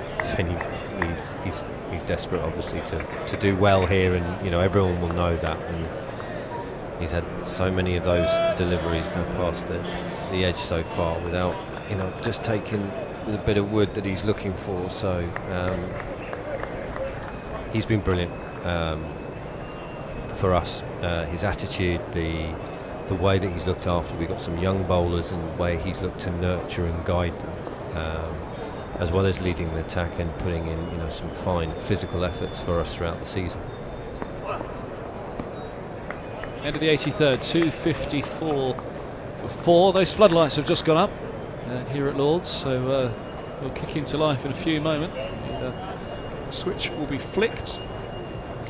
Yeah, it got a little bit dark, didn't it, on the first night when I think Tom Helm got those couple of wickets late on in the day, and it does seem to just, I'm not sure, it doesn't appear horrendously dark, but it just seems to get darker on the pitch here at Lord's, and I've never really understood it, but you know, the lights will make a bit of a difference, and again, it can be a little bit difficult when those first lights appear, that the light changes, and again, it will be hopefully an opportunity for us to break this partnership first and foremost, and look to get those other couple to get to the latter end batters. Sharply back in, jabbing the bat down on it, Milan. Yeah, and it's been that, isn't it? The ball, just as it hasn't done as much when it first new ball, but just as the lacquer started to come off, just starting to see that shape that Brad's able to get. Brad's been around with our second team for the large part of the season, and you know, his ability, you know, he's running hard for us in the second team, but in all formats actually. And has got an opportunity here to take 5 for at Lord's. I mean, what a performance by the pair of the trialists, Kavlas as well.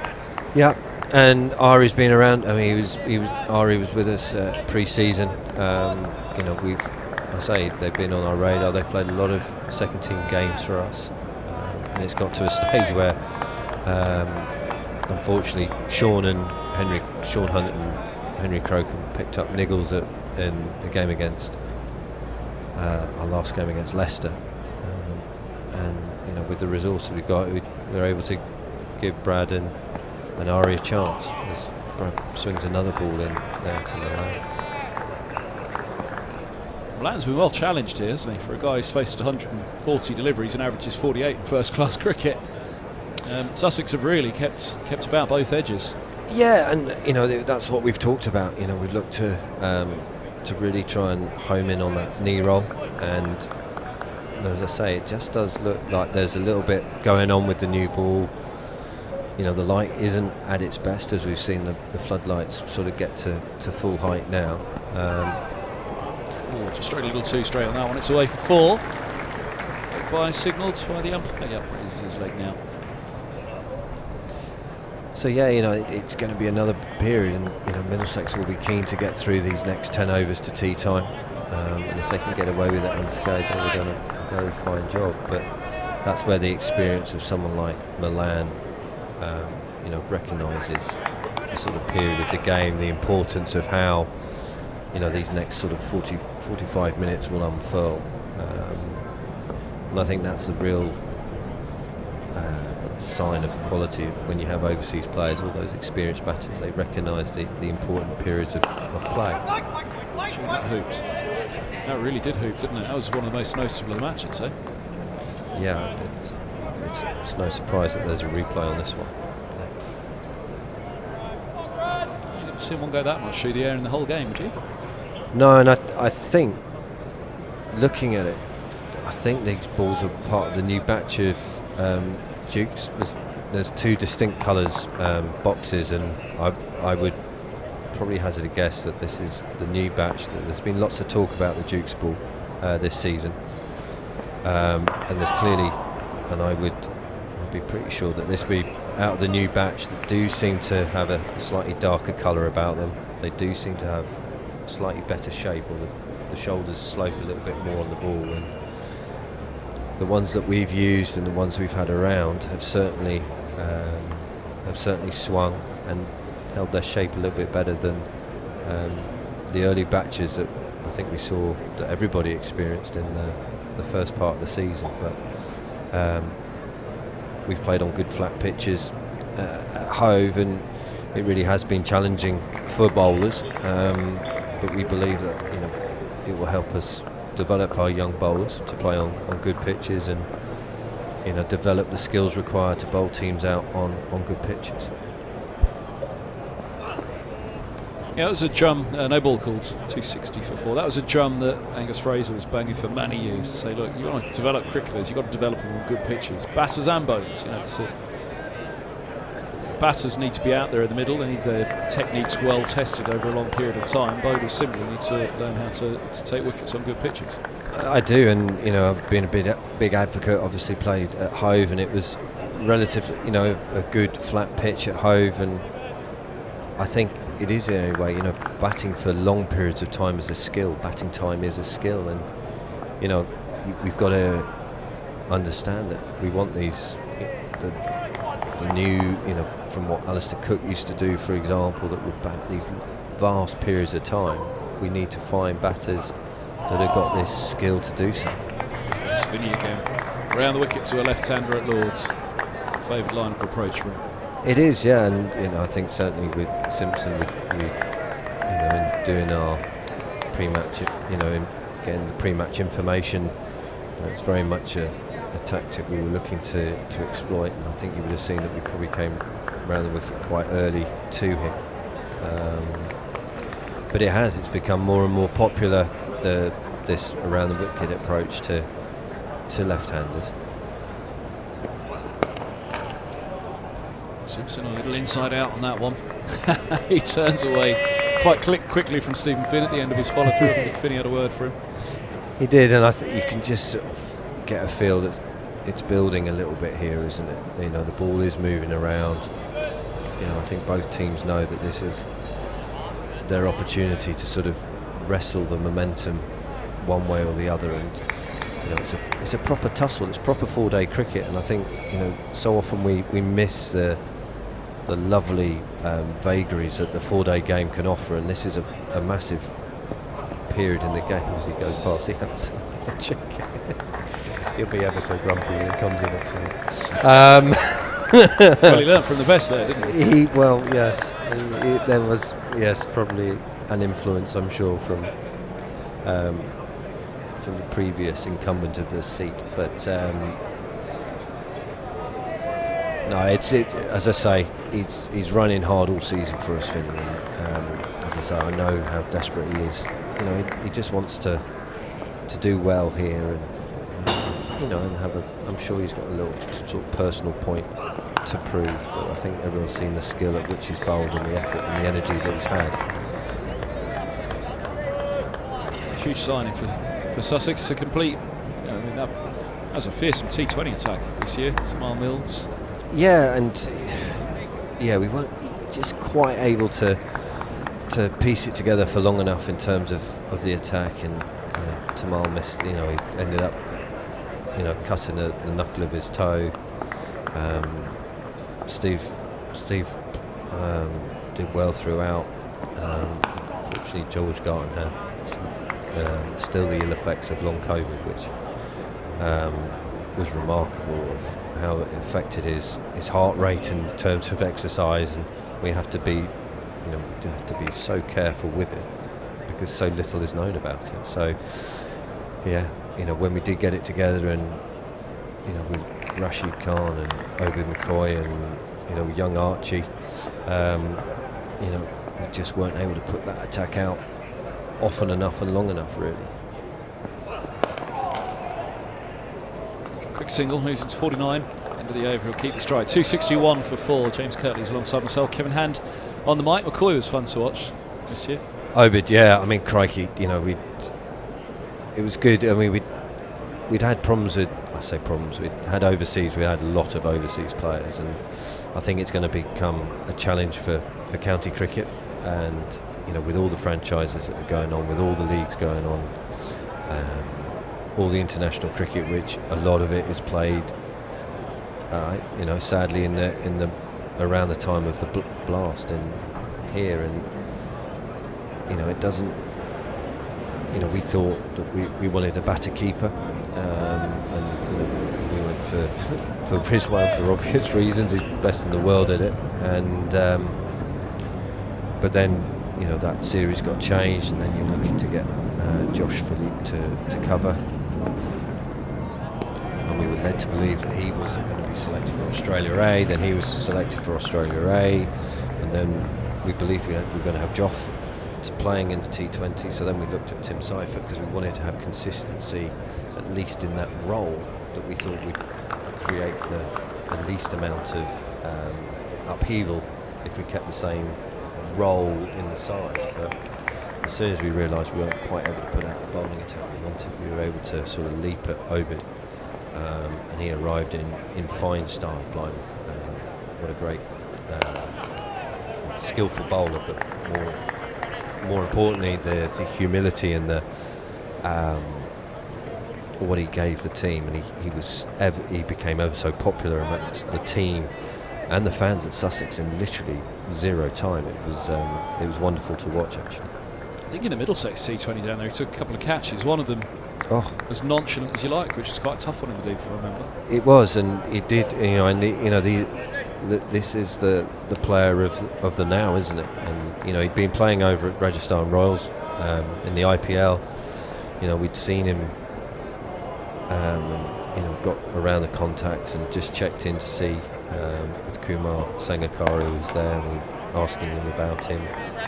And you know, they can field at an intensity, throw themselves around an intensity, like it.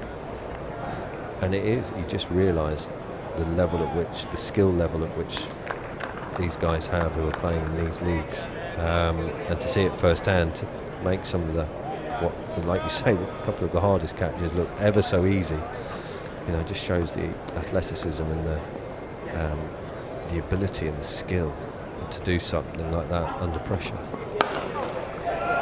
Simpson gets that away and nicely for his 50 as well. Through the covers it goes, he's on to 53. 37 deliveries for Simpson's 50, Middlesex 265, 4, 53, 8 fours, 37 deliveries, very well batted.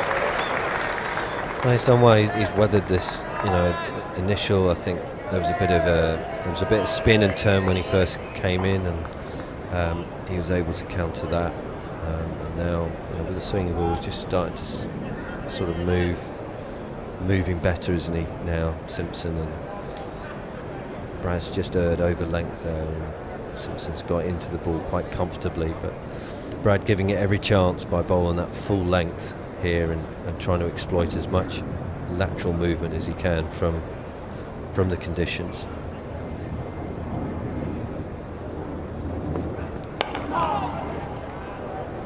And there's this variation of ball that just sort of runs on to the left-hander, where usually he looks to shape the majority of his ball's way, but that he's just managed to sort of just wobble that one back, use the slope as well at Hove a little bit, so just showing a good awareness of the surface and the conditions and the method of bowling here at Lord's. Level left armour at the nursery end at Lord's. It does. It makes such a, you know, like I say, his stock delivery swings away up the slope. But you're going to be mindful as a batter that you know that there's one that can come back on the slope. So you're looking, the ability to attack both edges is incredibly important. End of the 86th, 7 overs to tea on day 3 here on the live Middlesex stream. James Kirtley's alongside myself, Kevin Hand, 265 for 4. Milan's on 64, Simpson's on 53. It was very nearly a fifer for Curry as well, wasn't it, with Milan nicking through. Gus was making the point that slip was just that little bit wider with only 2 in place. Gus perhaps had to go that little bit further than maybe he would have if slip was finer and he'd have left it alone. Yeah, it's a strange one. I mean, we've been looking at it, and Sarah Taylor's our wicket keeping coach, and just looking at that sometimes you can get drawn in to, you know, with the angle that I think Ollie could have got a bit too straight. But if you do move, you want to move, you know, if you're going to move as a keeper, you've got to move your first slip as well. So, you know, when you're operating with a new bowler that, you know, whilst, as I say, Brad's been around our second team, I don't know how much Ollie might have kept to him, so you're sort of trying to understand and learn how a bowler might operate and adjust accordingly. Start from Finn. Over. It's the top of the off stump again, testing that man. An average of 48 in first class cricket. There aren't many anymore that do that. Only 3 tests for South Africa. Yeah, it's you know, he's played well in their competition, and it's another area of the world where the new ball, you need to make it count. So, you know, you would have had some tough periods. Crunched only to points.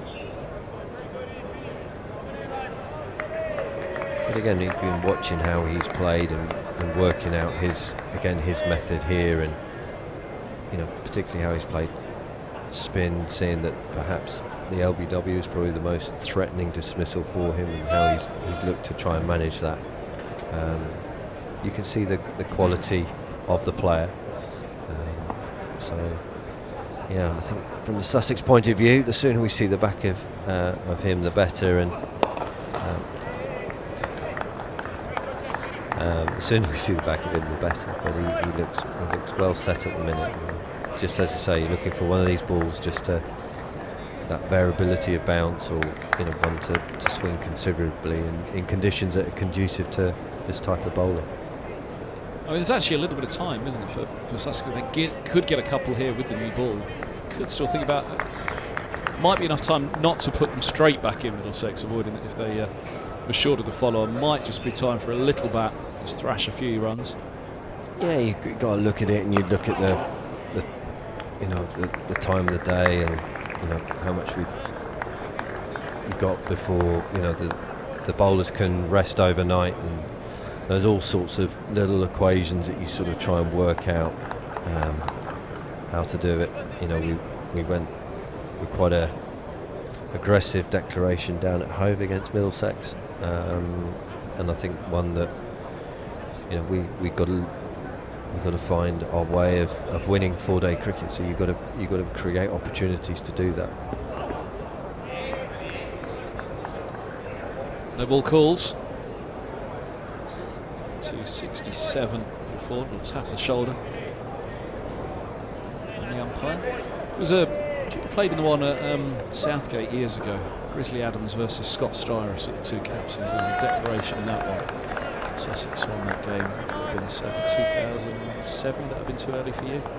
No, that would be around that time. Played that game. It was a cracking declaration in that one. With David Nash taking off the gloves and dollying some up to be smashed away into the tennis courts at Southgate. I'm trying. I think that was towards the end of the season. I can't remember why. But I was around, but I didn't play that one. But yeah, there was Scott Styrus. I said the reason I come back to it. Scott Styrus, interviewed him at the end of the match. He was captain of Middlesex. He said, "I've never in my life ever had to have a declaration conversation with the opposition captain." Of course, Grizzly Adams was well accustomed to declaration talk, hard nosed, and he got a good one. He got a good one, but that's from the learnings of 3-day cricket. You know, all the time there were declarations, and you know that was very much what Chris would have been probably brought up on, and you know, an experienced county captain by that stage, and he might have pulled a slight fast one maybe on that, but yes, I'm trying to remember who was the lucky recipients of some of David Nash's bowling. Actually, a funny feeling Murray Goodwin capitalised. Yep, that's right. Yeah, I remember now. It was. Yeah, so yeah, Muzz was very good at capitalising in those situations when, if you could add a few more runs to the tally, that was often a good. I mean, he didn't often struggle for runs, but you know, when they were on offer like that, I think he properly made sure he climbed in. So good for him. I think Owen Morgan took the gloves when Nash was bowling that day. There you go. So we missed out on Morgan's leg spin. I think he was one of the only bowlers that didn't bowl. We went through it in the last match, I think, recently here. Morgan, I think, was the only player that didn't bowl. I think it is. You know, sometimes the declarations, you want to either find out about your players or you want to put players under pressure. And you know, for a side that, as I say, we want to be competitive. Yes, we want to win games of cricket, and we find ourselves in, we've been in good position in this game. But sometimes you have to force the game or change the game to try and for us to find opportunities of testing ourselves, and obviously that opportunity against Middlesex, they took it. Brad operating around the wicket here now to John Sis. Yeah, so looking to really open up the angle and try and go across. I'm guessing trying to go across Simpson and look for that nick behind to the keeper in the slips.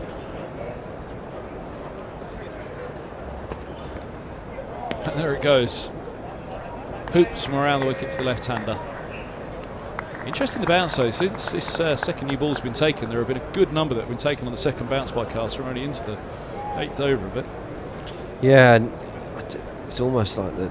It sort of grips the new ball and sort of loses the pace, whereas when the seam's obviously being knocked down, as it gets older and older, it seems to just carry off the surface a bit better. But from what I'm seeing, it just looks like it's just holding in the surface and not quite carrying quite as much as it did before. And that one again, Ollie Carter's just picking that up on the half volley, which again, it plays on your mind of where do you need to stand. It's the nick's coming, but is the nick going to come hard, soft?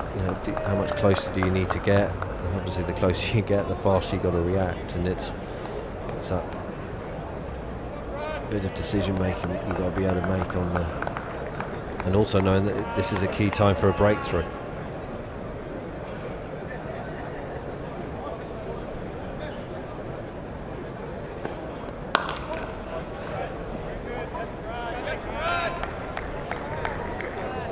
Two overs to tea. Yeah, so the lights have gone up, but they haven't come on yet. I should think they've got their light meters at the ready just to check. But so ball's moving around here, and I think both teams are sensing an opportunity to try and just make for Sussex to make the inroads into the batting lineup, or for Middlesex to see through this period of time with the new ball. Yeah, it was 107 runs to avoid the follow-on for Middlesex. Again, at this stage, it's almost a moot point, isn't it? If they get one past it, Sussex might not have been forced anyway. Might just put the feet up for a little while, let the batters rack up some runs, put Middlesex back out there and go again tomorrow. But as you say, that happened down at Hove. Make it a difficult balance with the time left, but those balls bobbling through to the keeper. I think you mentioned it earlier, that there's a suspicion this one might break up this pitch tomorrow. There is, and there's been the odds, as I say, the odd sign. I think if there'd been some decent sunshine today, I think it would definitely have cracked a bit more. I think the overheads might just give the pitch a bit more longevity on it. But as we discussed, talking about the decision at the toss, the best two times to bowl would be first and last, and unfortunately you can't do that in cricket. Not ordinarily. So yeah, trying to force that situation. I'd have to say. That was part of the thinking as well. If they could have got in amongst Sussex yesterday morning, the Middlesex would have been thinking, well, day two, best day to bat. And, bat as deep as they can, as big as they can, and maybe only have to bat once. Absolutely, and that's what I said. I could certainly understand the aggressive, the positive approach. They've played well against us recently, and they would want to back that idea. So fair enough. But when it's your opening bowler that's making the decisions on bowling first on a day such as Tuesday, look, it would have been clearly thought out and discussed, I'm sure. But I think that's that's the benefit of hindsight, isn't it? They could have been sitting in a completely different position if all out 270, and we're discussing of Middlesex going 300 past Sussex at this stage of the day. So who knows?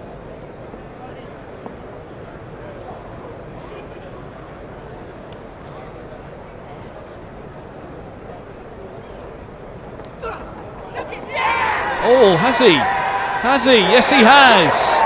Milan's gone. Nicks one through. He's gone for 64. And Carvallis strikes with the first ball that he bowls with the second new ball. First ball of the 89th over. It's a huge wicket just before tea on the third day. You could just feel, couldn't you, at the time that the things were brewing. He's just got one just to hold up against the slope here at Hove. Drew in Milan looking a little unsure of things there, but you know, a lovely bit of bowling. He's bowled well throughout this innings, Aryan, and deserves this reward.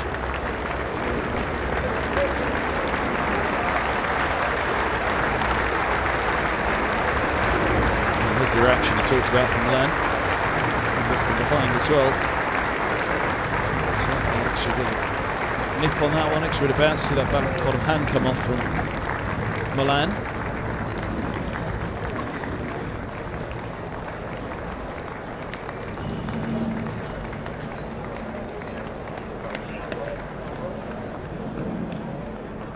I think, you know, with Milan there, he knew what an important stage of the game it was, and obviously would be disappointed not to be able to see it through the few overs before tea that required. That's bring Holman to the wicket, and again, this, with the ball moving around, this is where I'd hope, you know, not being on the balcony at the minute, but all the talk will be about what pressure we can exert over these next 5 overs and ensuring that every ball that we're bowling with this new ball before tea counts, and really look to, as I say, to get that idea of just try to get the 6th or 7th wicket before Middlesex get 300.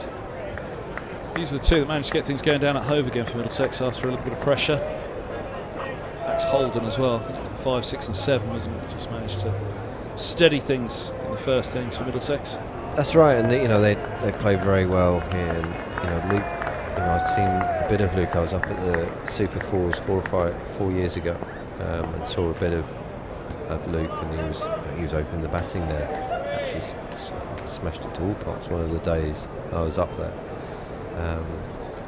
And it's good seeing, you know, I like seeing these young players come through, and you know, I've always watched a bit, you know, followed what Blake Cullen has done, and you know, it was nice to see him working with Jade Dernbach yesterday, looking to get his return to bowling underway. But, I think it's always nice to see these good young players get opportunity and play in this environment. What a performance by Ibrahim with the bat yesterday. That was actually at one of those points where Middlesex just would have felt they'd have had a last grab at Sussex in that first innings, and Ibrahim really defied Middlesex, denied them. Pujara at the other end, but it was a huge performance by the 17-year-old. Yeah, and you know, every time we know, you know, Dan is ever, you know, he doesn't ever appear flustered, you know, and he did it at Headingley last year, 16, and got the 50.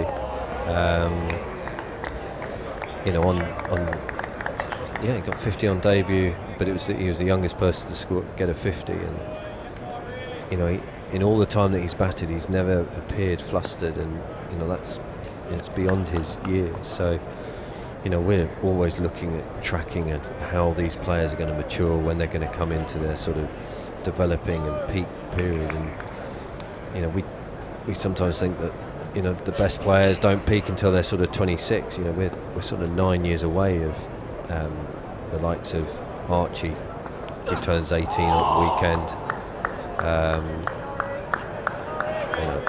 You know, the two of them who I've known for a long time, and you know, I was sat on the balcony and I said, well, did you ever really sort of envisage, you know, this idea? And they said, well, we did, but not when we were still at school. So if Helm helps bowl Sussex to victory. Will he buy him a beer for his 18th up in Lords? Well, there's a real chance. Keep him up. I think he's got. Mum and Dad are coming up tomorrow, and his brother Scott. I think they're taking him out over the weekend. But yeah, I guess he's thinking about probably having his first legal drink, because I'm pretty sure that he's had one before. Let alone thinking of spinning Sussex to victory at Lords. So it does hold a special place for players, and I'm sure it probably doesn't actually help Middlesex too often, or I know it didn't help England. That overseas teams come over here and they really want to deliver a performance at Lords, and equally for our guys to put in a performance at Lords always is something very exciting, and one that you, as ambitions as a cricketer, you want to have some really good memories of playing here.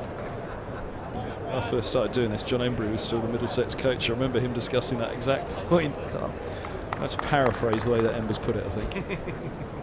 But it does, and it does bring out some of the best cricket. And, I remember fondly playing here. That was nice. Again from Curry, back over the wicket.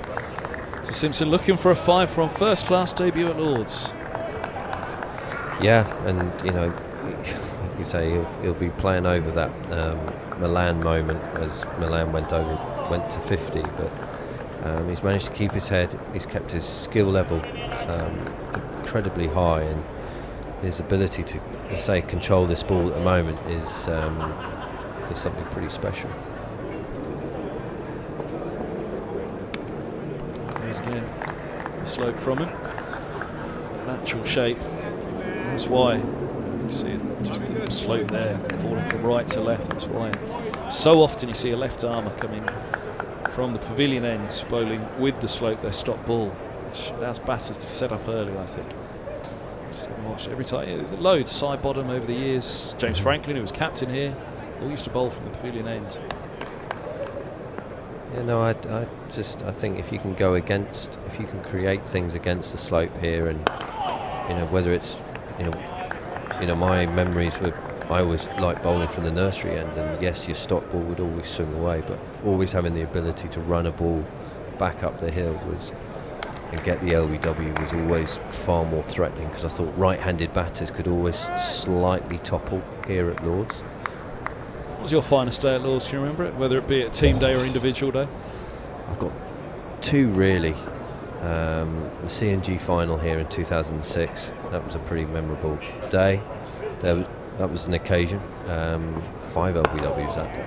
And who was that against? Lancashire. So that was against Lancashire in 2006, and then playing in the one-day international and grabbing hold of. I was probably as shocked and surprised as anybody of catching Ganguly down here at Long On. So yeah, two very special memories for slightly different reasons, actually. So, but yes, the C&G final wasn't too far away from the pitch we're playing on here. I think we were on the last of the TV pitches, which I think is 2 inside this pitch. I think I can see the markers for where all the wires go in. Yeah. And I think we were on that pitch there 15, 16 years ago. So, yeah, memorable days.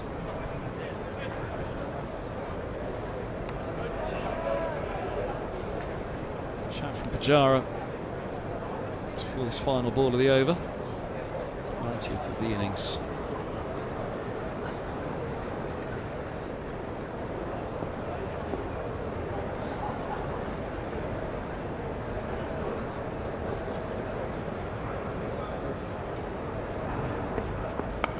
That's really well bowled. Very close to the stumps on that one. Wicket to wicket from Curry, but 4 runs for Simpson. He's on to 57.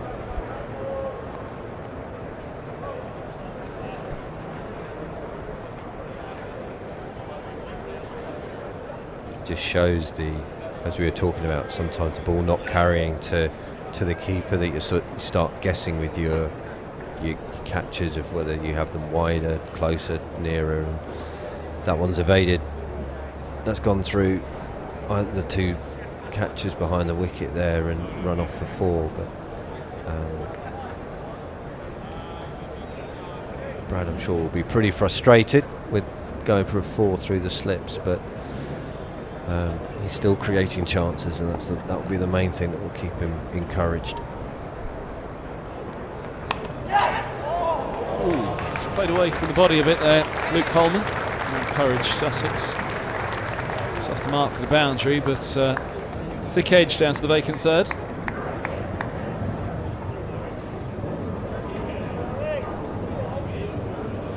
I think the bowler would be in two minds there, frustrated like any bowler does for going for a boundary, but equally sensing, that Luke was there, just playing a little bit away from his body, looking to sort of clearly try and just get a bit of bat and ball and get that those early feels, those early touches of ball connection on the bat.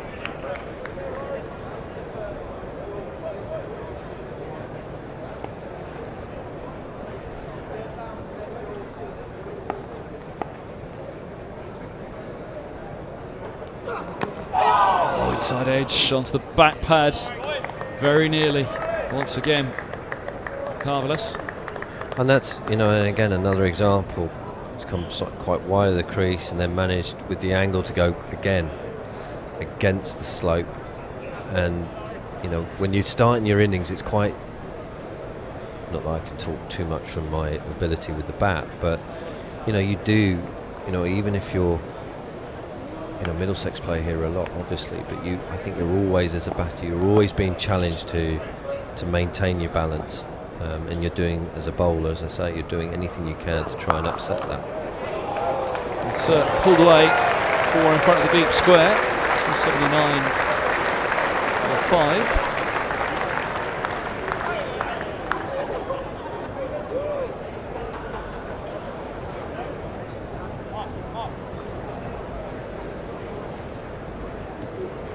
Short boundary away to the grandstands.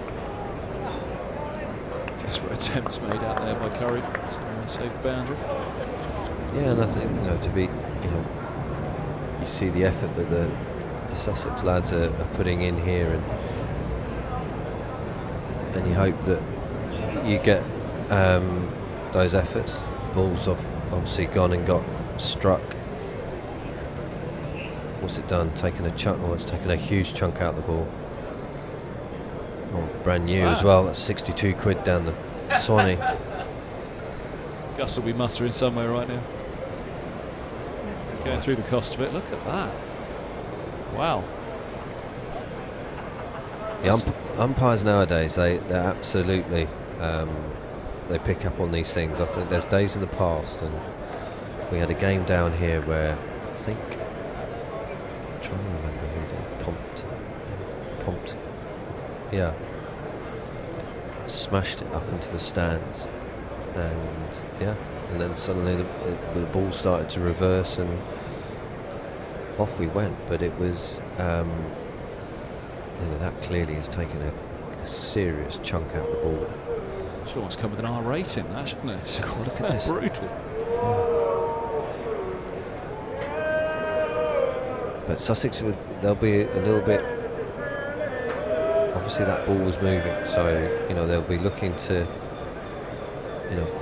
they'll want to get early indications that the new ball that we got here, because Brad was getting it to move and Ari was getting that ball to work up against this, into the left-handers up the slope, so they'll be, I'll certainly be looking to see what early indications, because we had that ball moving beautifully in the air, and there's nothing you can do about it. There's a chunk taken out of the ball, but you really do want, ideally, to try and get like for like movement. But I'll be watching eagerly to see what happens over the next over or so. It's the New Zealand one from the Test match recently, wasn't it? And they changed the ball, and then the ball that they got didn't do anything. No, and they say that it's all very well they look at the cosmetic, the condition of the ball, but actually for me it's the behaviour of the ball that I think is so telling in these situations, and there's absolutely nothing that can allow you to guess how this ball might behave. Ari moving to over the wicket to Holman. Oh, look at that. Brilliant bowling. Sharp shorts, right up in the perfect position around the chin. Well, that's only just back of a length there, and Luke's managed to be able to defend the ball downwards. So often with that type of delivery you see it just be knocked up into the air, but he's managed to stand tall and look to play it down. It's always the follow-up ball for bowlers after something like that is the most important. That's a good one. In behind it, Holman ended the 91st, 279 for 5. 2 overs to tea. Do you want to skip off some point through this over? I'm wondering whether you want to be back there for tea rather than have to wait until the last ball of the session to run around. Well, I will nip off, but I've very foolishly said I'll run with one of our bowlers. He's got a little running session to do at tea time, and I thought maybe because you're at Lord's and you probably consume more than you should here, that I think a running session for the bowling coach is probably more than required, as the hospitality is clearly of the highest order here. That's a good point. What did you have? What did you have for lunch? Oh, I had the smoked chicken Caesar salad today. I was trying to be good. What did you have for dessert? Oh, I had the mango compote, yogurt, and that was. I've been trying to lay off those, but I've also had a sort of inability to sort of get past the tavern as well. So. No, it's as I say, for players, for coaches alike, coming to Lord's is always special, and but it is, that's why it holds such sort of fond memories. But it's the quality of everything, whether it's the lines in the outfield to the attention to detail in everything that they do here, and I say, you always feel very privileged to be here. It'll be quite an important victory this one for Sussex, wouldn't it? Make sure they keep Middlesex in Division 2 next year. It's 4 days at Lord's. Crikey, yeah. There's always that, but for us at the moment, to start competing, which we've just started to do, and progressing as a side. Those are the really important parts for us. It's a cracking division though this year, isn't it? I mean, what are the top 4 or 5 separated by 25 points or so? Yeah, absolutely, and it is. And the results. I think looking over some of the current scores, you can see that the ebbs and flows that might happen in the league. We're obviously a little bit off it, but equally, you make a late run with the way that it's so tight just as you're approaching the top. It could be an interesting year. There'll be bowling. I'm sure bonus points are very much going to be part of who goes up and who goes down. Well, Notts, I mean, the way it panned out last year, that they could easily have been the county champions, and they're in Division 2, being kept in sight by 3 or 4 others. Yeah, and we've got them next week. We got to Trent Bridge, so they're a fine side. They played very well against us in the first game of the year, and watching that 400-run partnership between Hamid and Duckett as a bowling coach, you're rather hoping that they might have used up their runs this week and not for next week. So, but it's again, Trent Bridge, another beautiful ground. So it's lovely to have the players get excited about playing at the international venues. Just eyes again on the way through to the keeper. I'll let you get going at the end of the over, James Curley. Thanks so much. Really do appreciate the time, and good luck with that run out the back in a minute. Thank you very much. It's been a pleasure. Thanks, Kevin. Much appreciated, James Kirtley, assistant coach at Sussex. Good to see him again. It's been a good few days for his team out there. 244, Middlesex still trail by. Ball that's doing a bit at the moment. Actually, I did mean to ask him before he went if that chunk was taken out of the rough side. It looked as though quite clearly it was taken out of the shiny side of the relatively new ball that it still was.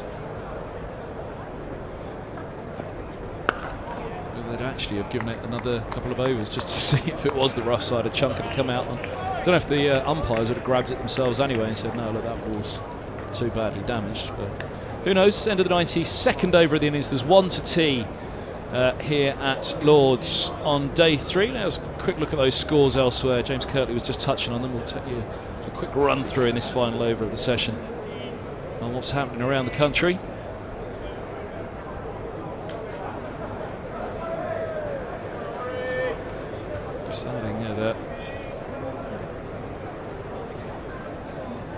Starting at Cheltenham, where Gloucester are 34 for 2. Dent and Harris have both fallen to Barker. He's having a good match there, isn't he?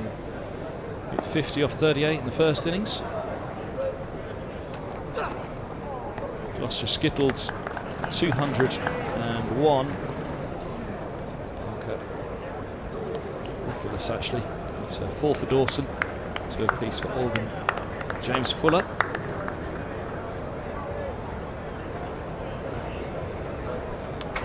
Together. Gloucester 34 for 2. They trail Hampshire by 229. At Wantage Road, Lancashire 23 for 1, having been set 278 to win.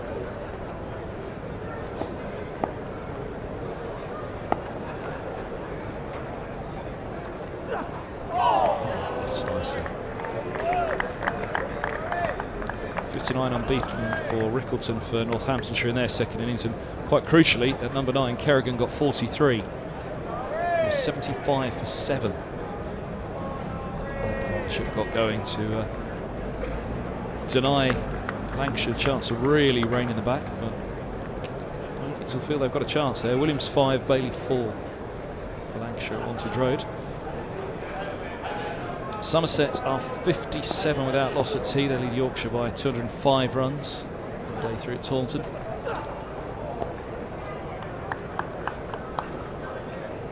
And at tea at the Oval,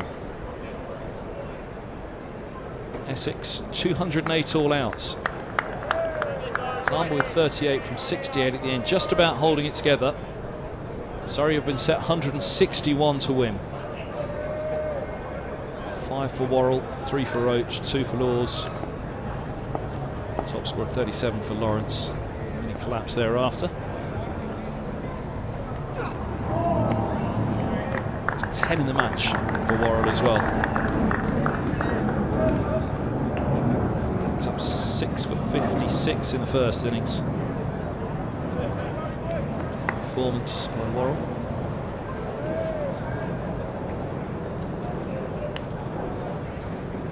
There's that balcony. Not quite be sitting comfortably just yet.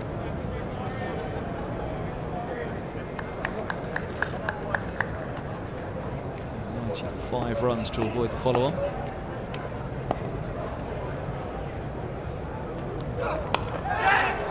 Oh, it's edgily done again from Holman. He'll move to 12. 283 for 5. Hands on heads all round.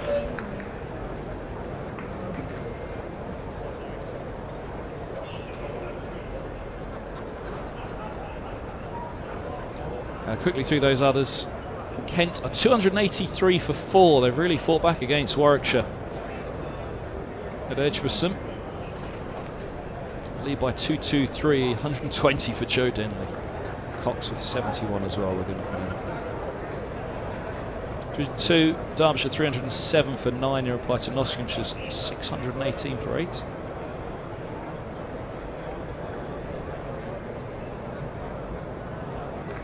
Here's the last ball before tea here, which is just being delayed slightly. A bit of mind games perhaps. Just one more to tell you about them before this delivery. Glamorgan 35 for 2 in reply to Celestia's 584 out at Grace Road. Day 2 of that game. They started up a day later than everybody else. Right, last ball before tea on day 3 here at Lords. The meticulously placed field, in particular that gully you can see there settling down. And Holden is solidly behind it. He has 12, Simpson has 57. 20 minutes for today's team draw, 20 minutes. Only the 1 wicket to go in that session. Milan for 64. Caught Carter bowled to Carvalhes. He wasn't wholly convinced, Milan. I don't think any of us up here looking at the replay were, but he was given life on 49 when he went to his 50 with a drop. 285 for 3 it is then at tea. Play to resume at 4:28. And John Simpson has done a pretty fine job there for his side. 57, as we said, he's in the form of his life with the bat. Middlesex still need a bit more from him. They trail by 240, so they have to push on still after the interval to get past that follow-on target. Thanks for your company on the stream. Don't forget to scan that QR code in the top left corner if you want to find out about the partnership with the stream partners eToro. From the team here up in the media centre at Lords, it's tea on day 3. Middlesex 283 for 5.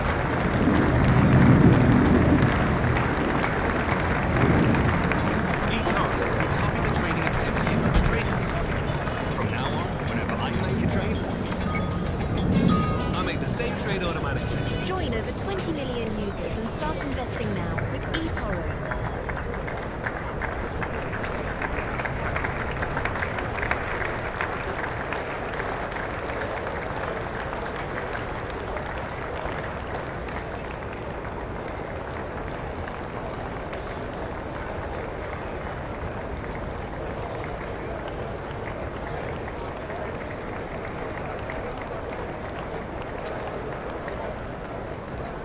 So for this, see the option line is file, the grandstand roadway, also known as Village Nursery, and the Waters Cafe, the Warren Stand, and there's after ice cream available in the Coronation Gardens, like the Warren Stand.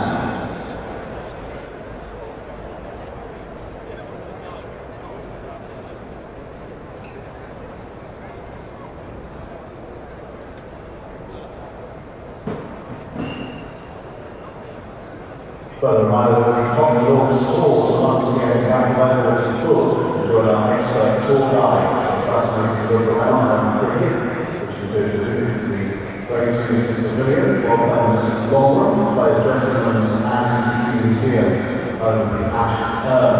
The experience also includes Lord's part-time walls and stunning installation behind ground captain stands, all showcasing the 100 greatest milestones that have taken place here at Lords alongside thousands of supporting messages. And we have time to work with you today.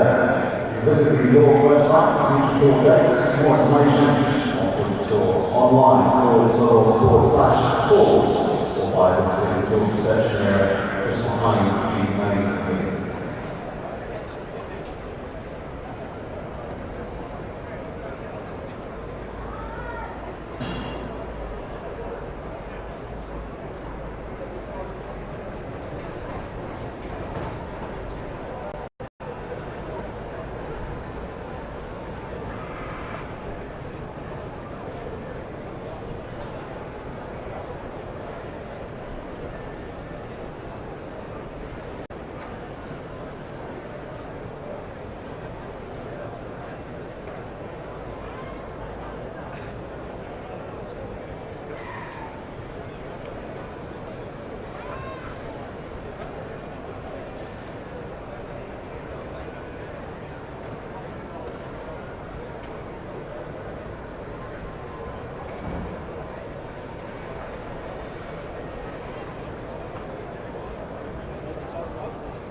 As a reminder, also your cricket sector offers daily junior and adult net sessions, coaching courses, children's school holiday courses are also available for half-time Christmas for the upcoming summer holidays.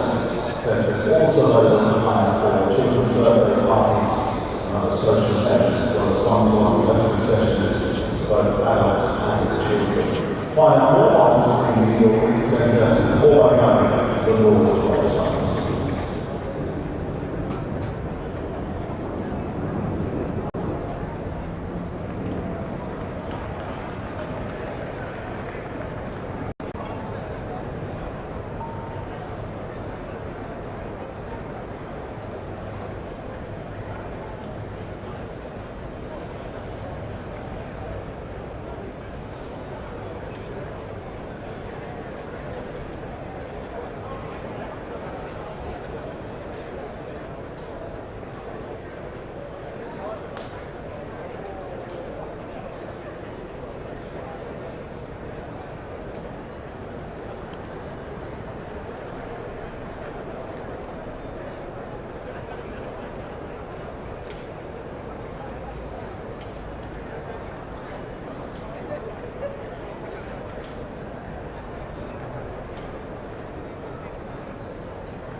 Sort of company at Helm Cricket throughout the summer. Country Foundation's National House Final Day will take place on Saturday the 30th of July. A welcome to 10 towards the youngsters. It's completely free of charge and must be in advance.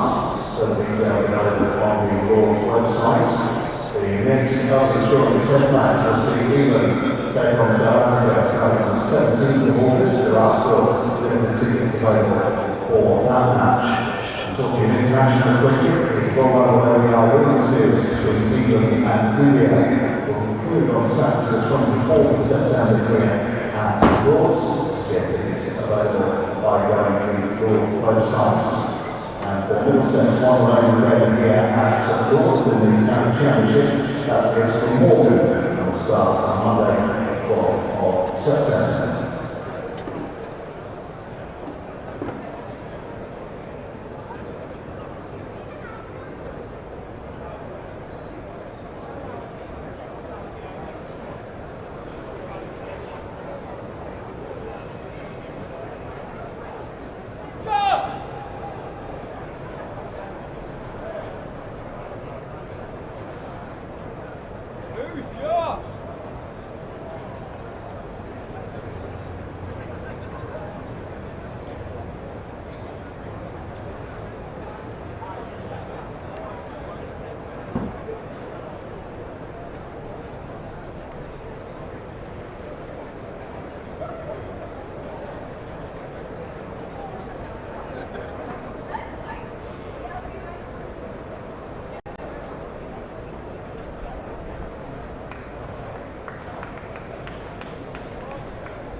Scotland outside the South Wales in the Albion County Championship down at Cheltenham. Hampshire are playing Gloucestershire and most of the Douglas.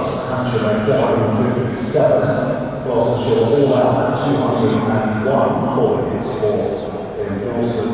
And second time round following on are 54 for 2. Means they still trail by 202 with 8 seconds wickets remaining. Miles Hammond still there at 132. Moving on to Holden, Sunset against Yorkshire. Sunset lead by 205 runs in their second. The Lord was remaining. Sunset 14-4. Yorkshire required a ball out for 276. And Sunset second time around are 57 without loss. Rachel on 29. Moving on to the Oval, and Surrey set 161 for victory against Essex after the visitors took a stint of 208 in their second innings this afternoon. Surrey currently 3 without loss in the 161 for victory. Delaying start in Birmingham, Kent visitors to Warwickshire, Kent by 234 runs in their second innings with 6 wickets remaining. Kent 165. 294 for 4, Joe Bentley 129 not out. Was Warwickshire made 225, so Bentley by 234, 6 wickets remaining. On the final innings of Northamptonshire against Lancashire, Northampton 235, and all out their second innings 174, Lancashire 132, Minns acquired 275 victory, but currently 34-1 in their second innings. Williamshire against Derbyshire. Williamshire all out 618 in their first innings. Derbyshire have just been dismissed for 318, means they trail by 300. And stage 6 match going slow. Leicestershire against Holden. Leicestershire made 584 in their first innings. And Holden in reply are 35 good scores.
Umpires turning the field for the section mark draw and Rob White.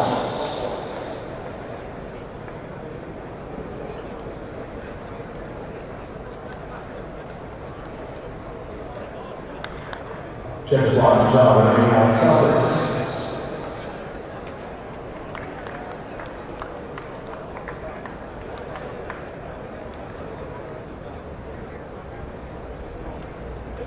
Two for Middlesex with Holden on 12, John Simpson on 57.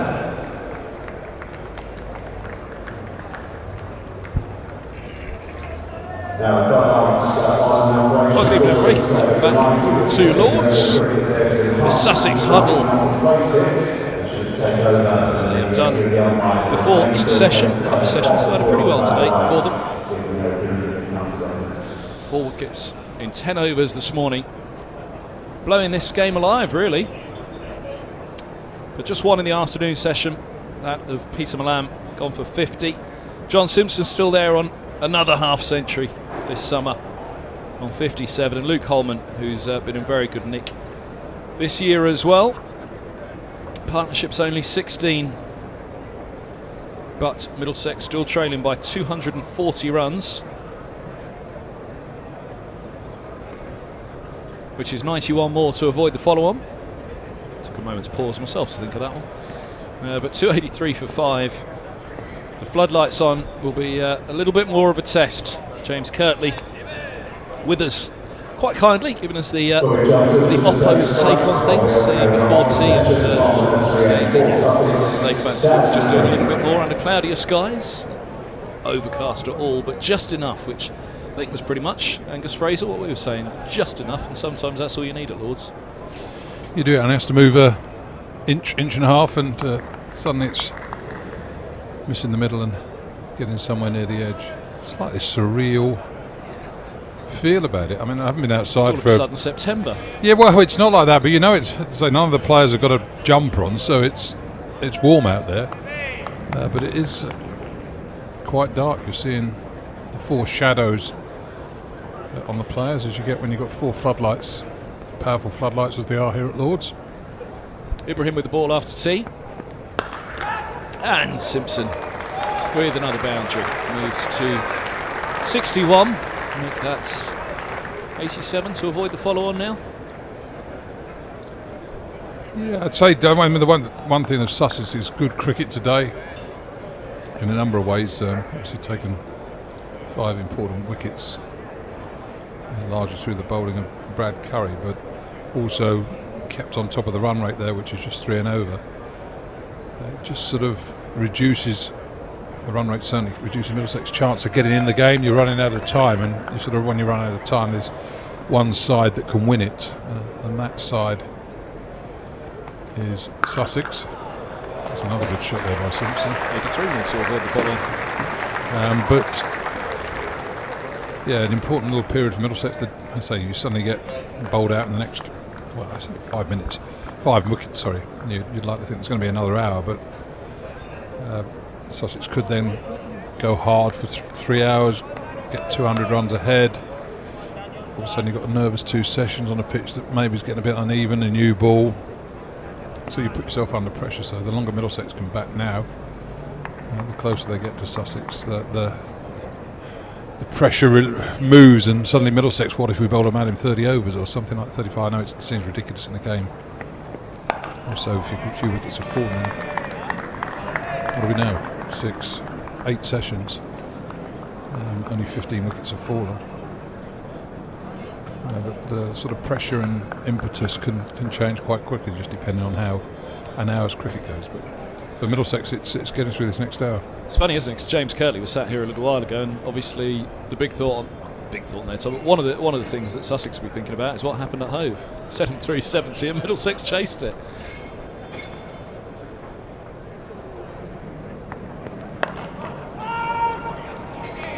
And because of that, they'll be reluctant to set anything.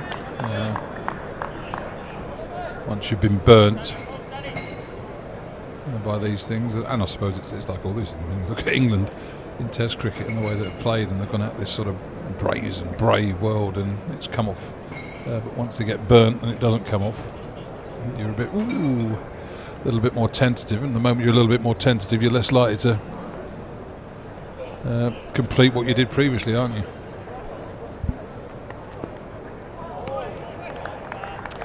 Ibrahim's gone for 50 off his 10.5 now. So it could get into him for a little while here in this spell immediately after tea, then even just a chunk of 20-30 runs at this stage again with that follow-on in mind. When Middlesex resumed this morning 103, one of the things you just talk about, it was mentioned a few times, was Middlesex would they declare behind at some point and see if that set up a game, which was the old way of doing things, wasn't it? Yes, I mean, you've got Murtagh as a bowler. Will he be keen, having probably been received in a lot of criticism? I say criticism, a bit of gentle stick in the dressing room. Completes the first over after tea. Some criticism and stick in the dressing room for choosing to bowl. First having won the toss, to then sort of declare behind and get your bowlers out there again for another period. They'll be serious, mate. I can't believe that Murtagh made that decision without Roland Jones saying, yeah, you're right, mate. Conversations would have taken place, yes.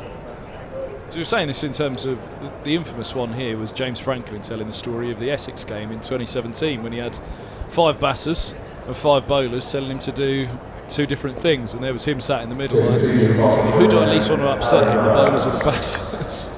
And he didn't want to upset the bowlers, so he sent the batters out to bat again. Was the way he told it. It's convenient, isn't it? But it seems very simple from the sidelines. So yeah, obviously Middlesex should have batted first in this game, and how they didn't, it's preposterous, ridiculous in some people's minds. But all right, Middlesex will look at results, how they won games here. I mean, James Gurley just said it. He said the best 2 times in this match would be to bowl was first thing on the first morning, and tomorrow they'd be the best 2 times to bowl in the match. So they can understand why Middlesex did it. Yeah, and therefore you want to bat in the middle 2 days, and you're not expecting to bowl someone out all the time in 2 sessions, but you get them out for 270, you get 500 on the board, 400 on the board, put them under pressure and let them bat in those 2 periods of time. And again, time is spent looking at scorecards, looking at results here, and how the games pan out that are taken into consideration. So there are lots of things that are considered before you make the decision to bat or bowl at the toss. And again, it's like the follow-on. Oh, you should always make them follow on. All right, Notts didn't make Middlesex follow on at the start of the year. There was a bit of bad weather on the final day, although I would have backed Middlesex to survive that. They then made Middlesex follow on in the next match at Trent Bridge, because if they hadn't done, they'd have probably been criticised. And was that the right decision? If you've been out in the field there for 110, 120 overs, you've got to strike early with in that second innings, because your bowlers have just had sort of 4 sessions in the field, and if there isn't encouragement there, the energy levels can go quickly. And you say, oh well, it's up to you, to be captain to do this and a captain to do that. You go in a dressing room, and unless that side is committed to it, you can say, oh well, it's a captain's job to rally his troops, but just because he stands up and says a few words, it doesn't mean everybody says, oh yeah, of course you're right, mate, and I'm suddenly energised. It's like, really?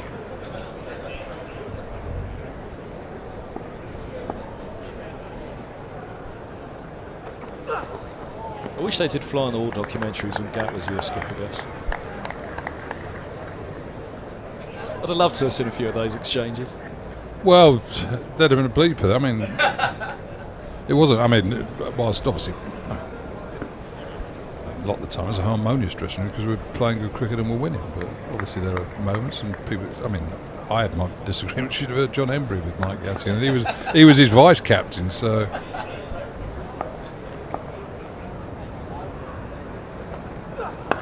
At least you wouldn't have needed a bleeper for John Embry. He'd just had to press mute the whole time.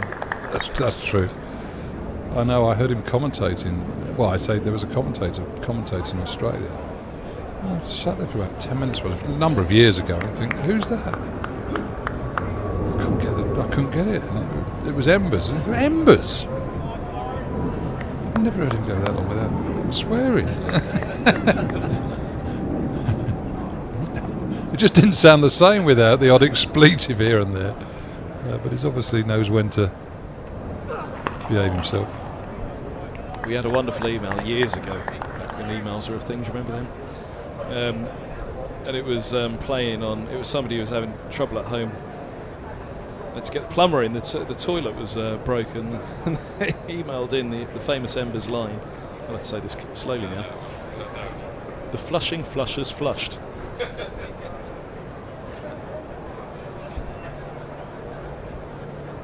Good to see Embers again. I don't think I've glimpsed him yet this year. Saw him a few times last year. Yeah, he was around a few times earlier on. I mean, we've not been at the Ultra Championship match for a couple of months, but he was here in May when we were playing championship matches.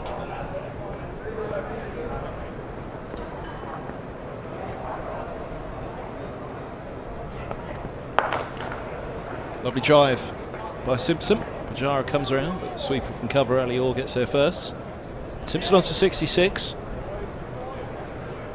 Mentioning James Franklin in that pavilion, of course, the other great story was Nick Compton tells me that the conversation for the declaration with Yorkshire in 2016 took place in the toilets behind the Middlesex dressing room there, and Compo, there's no other way of saying it really, he was in a cubicle at that time when the two skippers came in. Trap 2. He said he couldn't quite believe it. The toilet door opened and he had to sit there and listen to this conversation.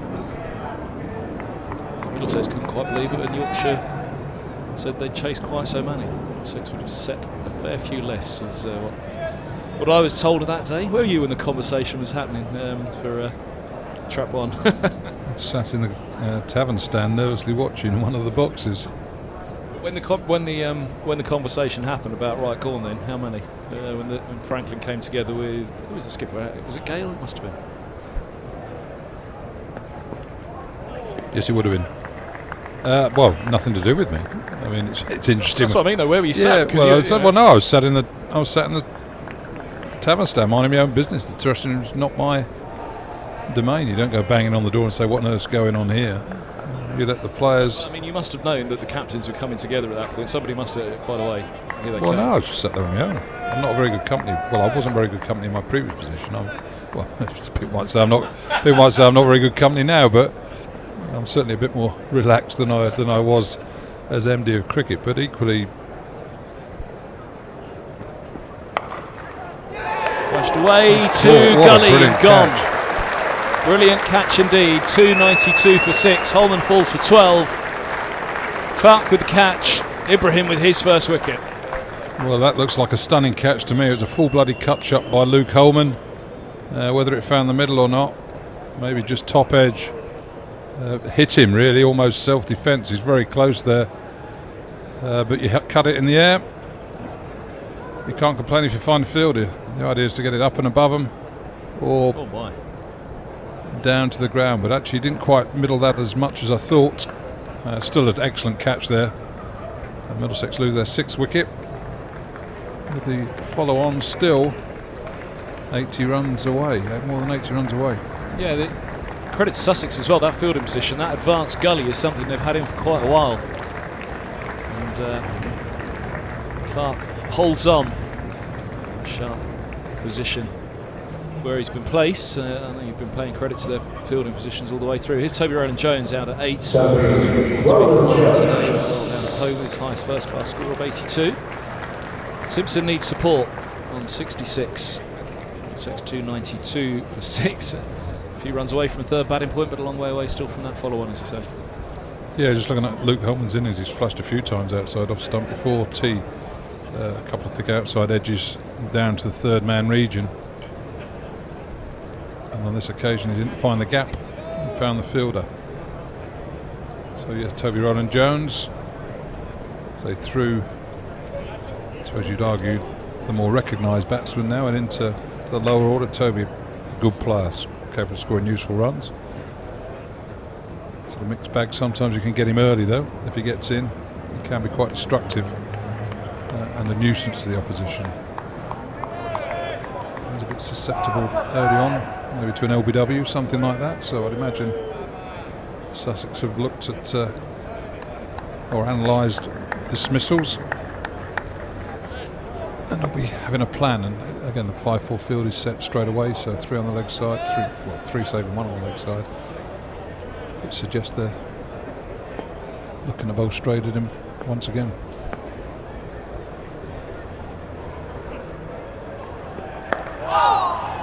On the spot. He's going to the offside here. Rowland-Jones averaging just 17 so far this summer, 150, 65 to his name in 13 innings. His career average for the 34-year-olds is his career average of the bat is 21. One century in 12 50s.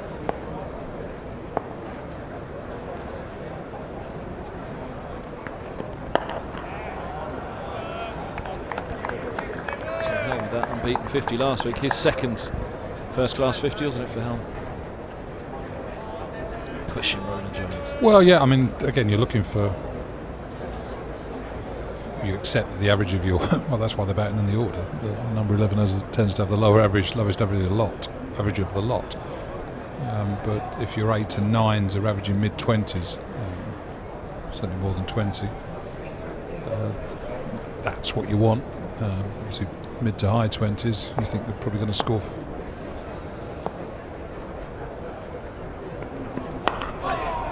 There's one challenge on the inside edge. If they're getting 25, then you put it in a partnership of 50, 8 and 9, suddenly looking at 100 runs for your 7th and 8th wickets. They can be useful runs, so it is important that all the batsmen can bat a bit, and most of them can now. They spend a bit more time practicing those skills that some of us did a number of years ago. Mertz is averaging 4.5. Middlesex number 11.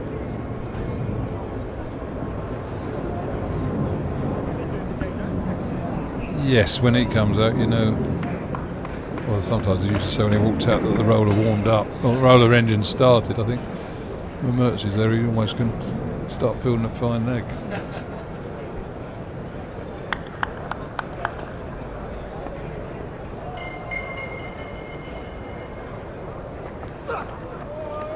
think it was a game at Derby. I was off mic for a bit, and you were sat in the press box at the back for that one. It might have been Wantage Road. Can't remember. Middlesex one shy of a run for a batting point. Mercer swings for the heavens. Middle stump out of the ground. Your head hit the desk. I'll see you later on, Gus.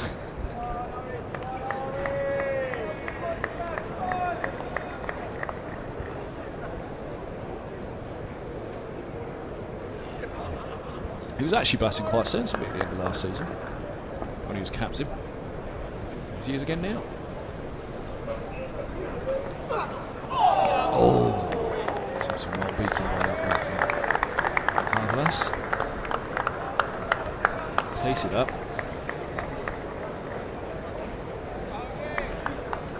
Again, enough happening, or the ball beating the bat under the floodlights here at Lord's. Floodlights haven't been used that much this year. It's been a pretty decent summer. Last year the floodlights run almost every day, certainly in April and May, which probably explained the low scores to some extent. Someone worked out that Middlesex seemed to be batting the majority of the time that the floodlights were on as well. It might have been Stuart Law actually. It was extraordinary the way it seemed to fall last year. Yeah, the cloud cover this afternoon was quite light. It's got heavier in the last hour. Not that I think it's going to rain.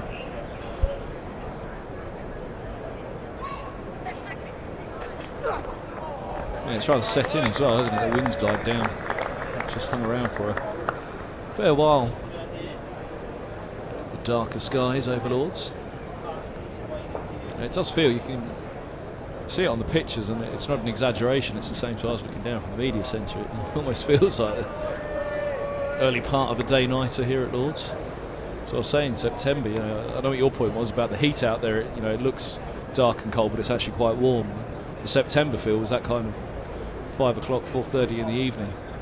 The darkness about it all. Quick single by Simpson. Moves to 67. Well, it's almost sort of one of those sort of European evenings, isn't it, where you sort of get the redder light.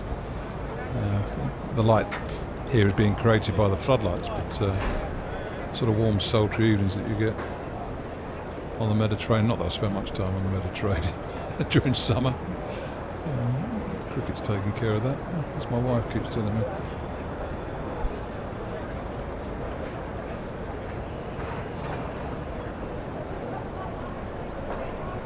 But again, that wicket, big wicket, an important wicket for Sussex as well, because let's be real, I mean, all right, you suddenly think, well, 2 players get in, 2 free scoring players, suddenly get around 350, start to be positive and put Sussex under pressure in their second innings. That wicket is almost sort of Middlesex's role as survival now. need to bat out this evening, remaining 28 overs. Need to take time out of the game, because you do create a situation where Sussex could go out there and have a bit of a bash, score 150, send Middlesex 300, high 200s, and so on a fourth day pitch that maybe is getting a little bit more uneven. It only takes a couple of mistakes and a couple of good balls, as we saw this morning from a bowler, to get your side in trouble.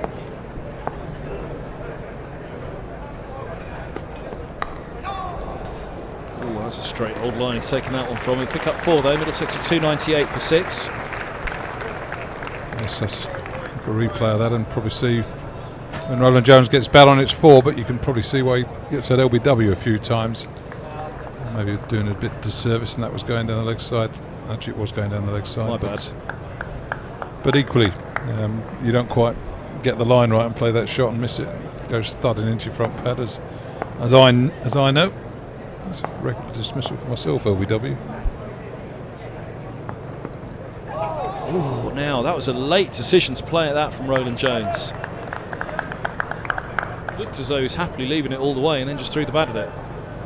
Leave it. Oh! Late fence at the ball. Not so much he was leaving it, it was more just a tentative holding of the bat behind him, that it felt like he's not going to go, he's not going to go. He did, and went.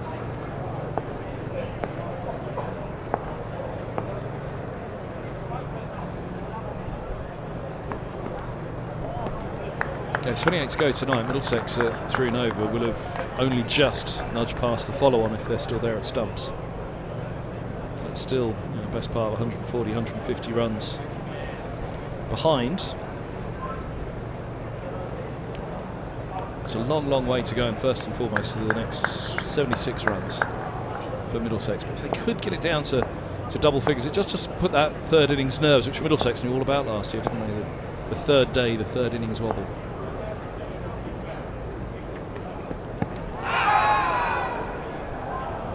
Time to chase anything down though. A small tight chase at the end tomorrow. It couldn't be wholly ruled out. It's actually it shaped up to be a pretty good 5-day game, this one. But again, Middlesex got to think about 76 runs first. Yes, Kevin. Never the optimist.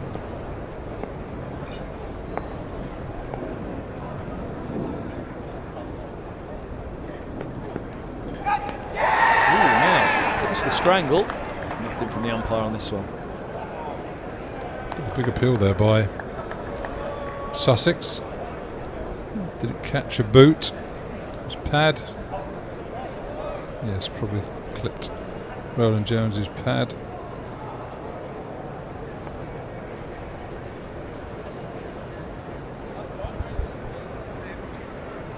The other part of it is, if this cloud cover doesn't disappear, then I suppose we're still in July, would be alright light-wise, that we'll be able to see through to stumps. The sun's still high enough in the sky at this time of year, isn't it, to hold that general light behind this cloud. 298 for 6. It is, but it is quite dark out there. I mean, and it's one of those conversations you have with people trying to explain bad light, and doesn't always sort of resonate.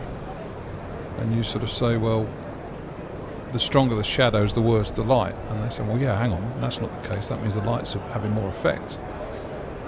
But the fact is, the floodlights are nowhere near as strong as natural light. So at midnight, you're going to get stronger shadows from a floodlight than you are at 7 or 8 o'clock in the evening. So the shadows will get to a certain power as such, or they become clearer on the outfield, and that will be one of the factors that sort of instigates the umpires really to sort of have a look at the light. I don't even know whether they've got their meters out there, but that's something they packed at the start of this week. But you'd have thought in April they'd have had them on top of the stumps by now and seeing what's taking place.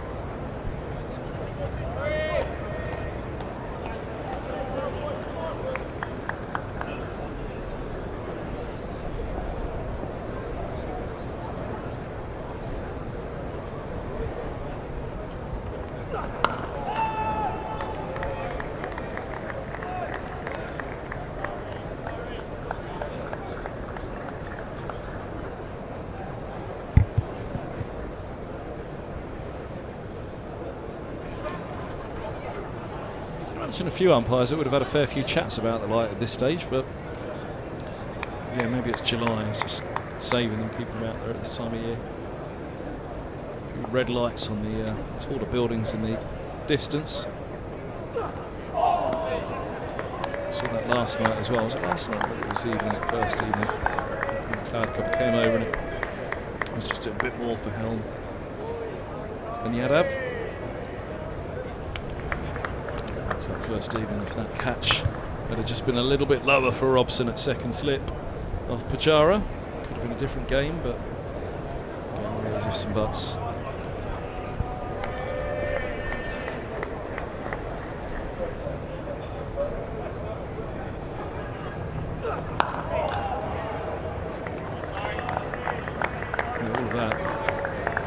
Middlesex won't feel they play particularly bad cricket in this game. They're at their absolute best, but won't feel it's been wholly bad, the cricket, but a long way behind. Which again at this stage you can only really put down to the decision at the toss, which, well, you make a decision like that, you've got to back it up, but your comment on the mic before tea went down well. Mercer's got a new nickname, NASA. Chuckle I heard downstairs in the media centre, or next door, the BBC boys all heard it. Nice driven back to the left boot. Carvelas. And looks like 2 runs away from a third batting point. 11 overs after this, the bonus points in play. 2 bowling points for Sussex. If this partnership stayed together, you fancy the succession wouldn't be far away from the fourth batting point.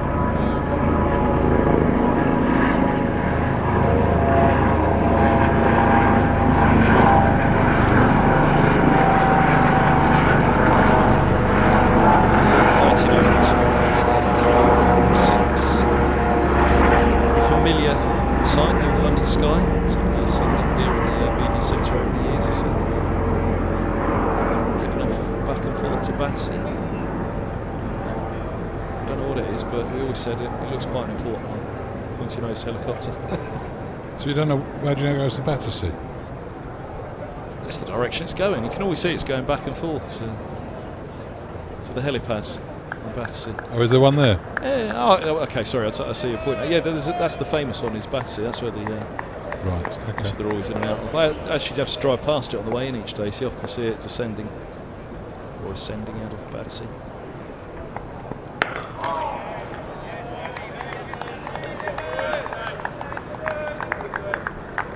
Those moments on a quiet afternoon up in the media centre over the years, we're all talking about what's going on in the skies over Lords. That one, the police helicopters, the black and yellow one, and then the air ambulance, the red one. They're the 3 familiar helicopters you see buzzing around over London. Shouldn't have Henry Blowfelt.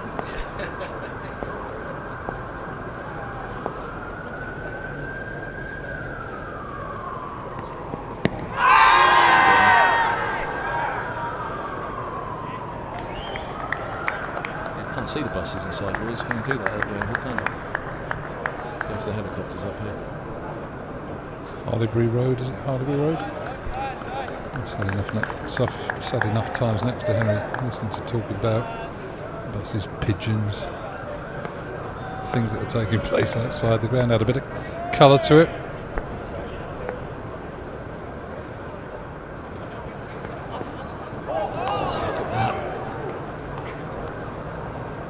Line there for Ibrahim. Again, he's bent his back a bit there.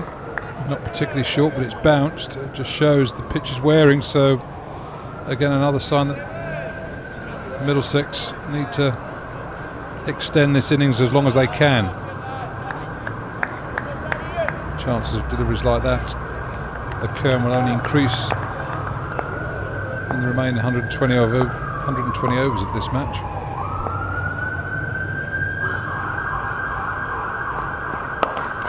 It's a lovely drive. Classic Roland Jones, that tall, upright drive straight down the ground, big flow of the bat, 300 up. Yeah, beautiful straight drive by Toby, taking Middlesex to their 3rd batting point. Dismissive.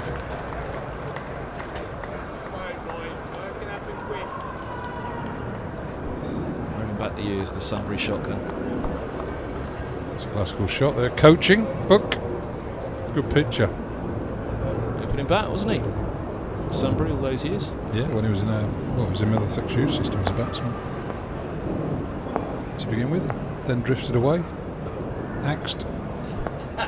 Was that you? Short. Dragged to mid-on, all on the floor to Pajara. No, but I say Toby's come out and he's looking to be aggressive. He's looking to play a few shots. Anything straight, he's trying to clip over the leg side. So I don't know whether that's a message from the dressing room. Come on, get on with it. Equally, as you mentioned before, with another bonus point. 48 runs away in 10 overs. So if you're looking to go for that, which is, I suppose, again, you get there, you're virtue at the follow-on. So Toby's looked to play some shots since he's come in.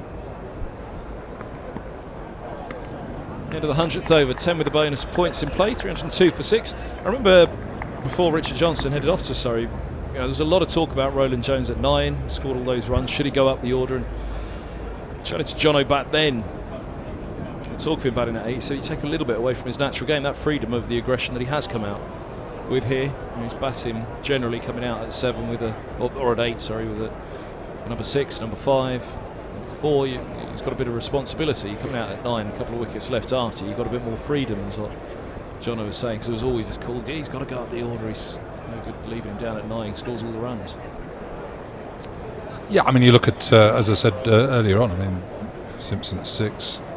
Middlesex looking to play, I mean, with Holman being the all-rounder. Middlesex have got 5 bowlers in their attack. 4 seamers in. Roland Jones, Helm, Murtagh and Yadav. Holman to bowl some spin if slightly sort of change the attack through rest or through injury, and Anderson's also 6, 7 and 8 of Simpson, Holman and Anderson. Anderson could bat a lot higher in the order, and hope he will as his career moves forward. And then Tobin at 9, Helm 10. That's a pretty deep batting lineup.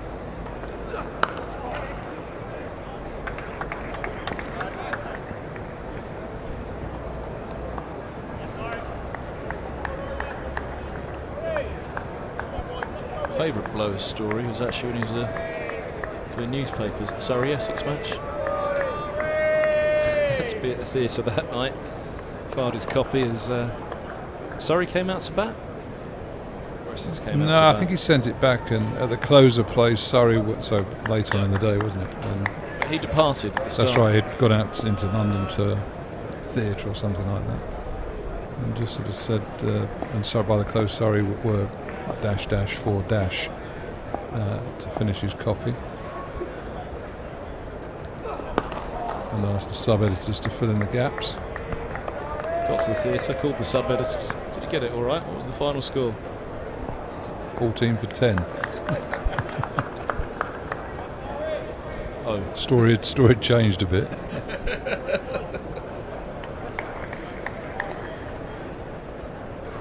It's one of those you could easily imagine was embellished, but it wasn't at all. That story.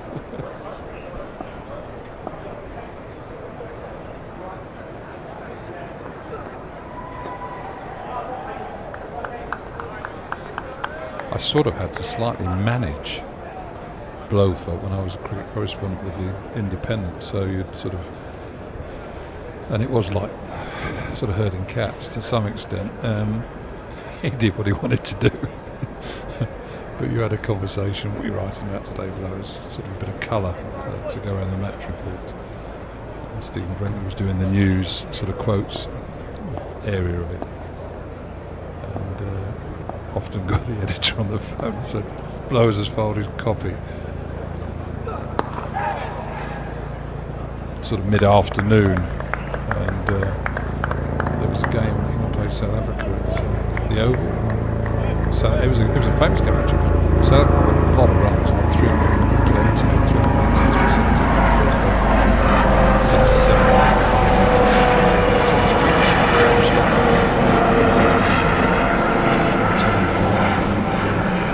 Gibbs had got like 180 or something, they've got 160, something like that. Very aggressive, and played really well in the afternoon.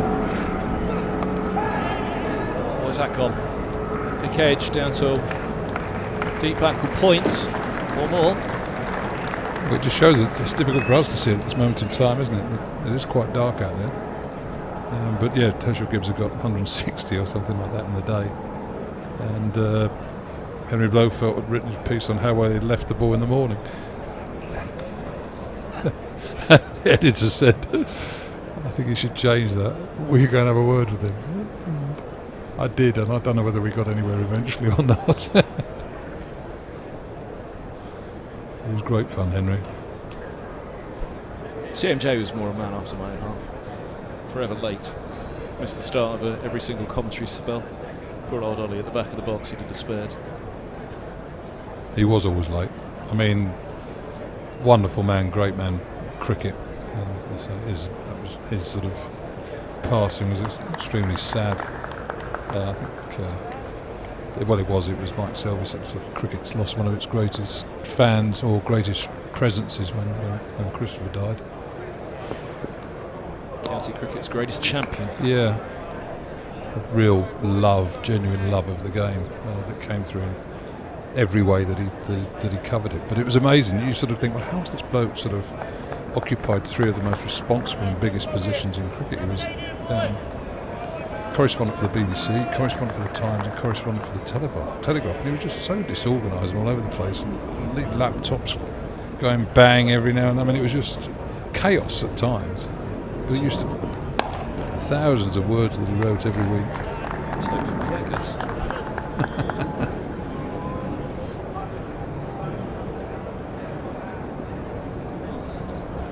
There's a lovely picture of him down at Hove actually in the media centre. Mr. Martin Jenkins. As you walk in, it's immediately on the left wall. As you look out of the written press part of the media centre down at Hove. And a lovely smile down at his favourite ground.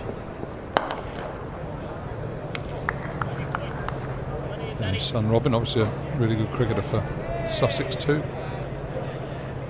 He's extremely proud of him and the way that he performed. And he would have loved him to play for England. Unfortunately, that didn't take place. I think, is he teaching at Harrow School now? Something like that. Yeah, he was. He was he was involved in cricket there for a period of time, but I think he's now sort of a housemaster or something like that, so he doesn't do it anymore. But went to school with Strauss and Dalrymple and all that lot.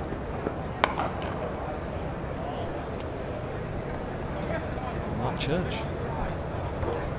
He was a Radleyan as well, was he?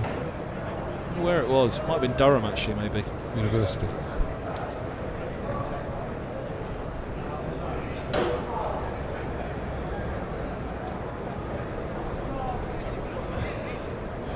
I was playing. There was a group of. Well, I used to drive my wife out, but spend all summer sort of with journalists, sort of working. And then at the end of September, at the end of the season, we used to go to Norfolk, a golfing trip organised by Martin Johnson, who's sadly no longer with us either now. Aaron Jones there working another one to leg. Martin can't bat, can't bowl, can't field Johnson. That's right, yeah. There was in a group called the Gibbons, used to play at Hunstanton, Brancaster. Stay at a lovely hotel.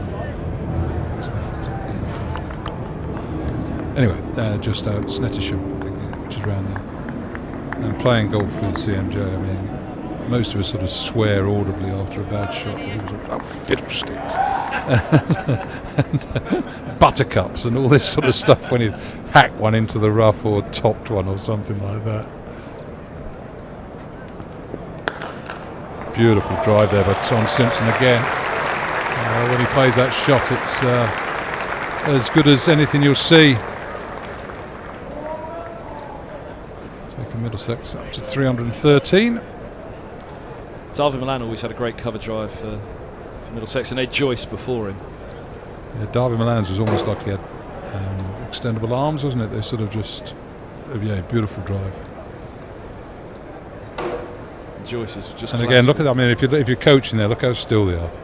There's no follow through with the back foot. The balance is evenly distributed, and so that's. I mean, it's like anything, a golf swing or anything like that, isn't it? It's not about being big, strong. It's getting your body in the right position each time. Simpson's is classical as well, but it's just got that little bit more bottom hand, doesn't it, than perhaps a Joyce or a. Yeah, it comes through it right at the end, doesn't it? It's Finn, back from the pavilion end, number 75, who'll be desperate, absolutely desperate to get one, won't he? Yes, and I don't want to see it for probably another 30 overs, but maybe see it sometime an hour in tomorrow's play. But Finn bowling at Mercer could be interesting. That's what we want, never mind Mercer to Finn. Do you think Mercer will be able to resist as much as Finn was? Block, block and block again? No.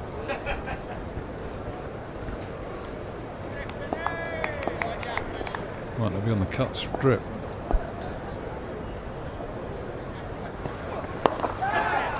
Lifted by Roland Jones. Picked up 4 for it, but it was in the air for a while, straight to mid-on. It was, and for a moment I thought he'd pick mid-on out there, but I don't think it would have carried. But sort of 5 yards to the left and a couple of yards in front of him when he hit the ground. Yeah. Powerful down the ground, Toby Roland Jones. So Middlesex moving along nicely. If 350 and another bonus point is the goal, which would be important if this game does become a draw, but Middlesex have got some work to do before they do that, and it's still Sussex very much. Good move this to move the mid-on straight for Roland Jones, isn't it? Mid-wicket cross.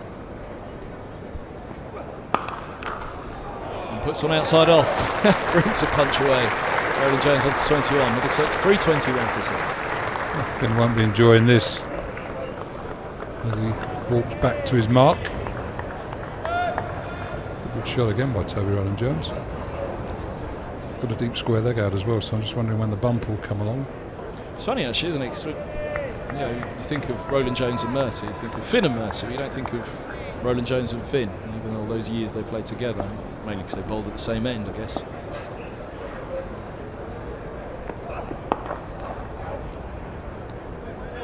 Yeah, I mean, I think all three get on very well and have a huge amount of respect for each other. And they've had a lot of success together. 3 international cricketers. I think Finn is might be even godparent to one of Tim Murtaugh's children, but very close to Tim. Spent a lot of time with each other, especially at Tim's family home out in the Chalfonts.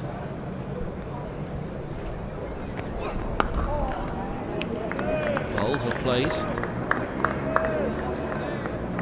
Just straightened a little on Roland Jones, but there you go. Somebody in behind it.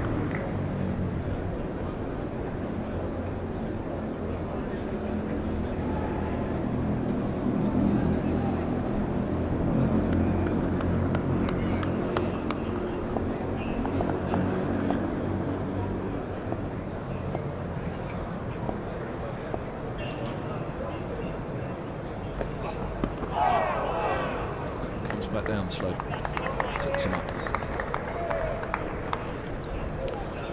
Mentioned Martin Johnson. I think Selve actually was the man who wrote. It was obituary, wasn't he, for the Cricket Writers Club? It was a lovely piece. Yeah.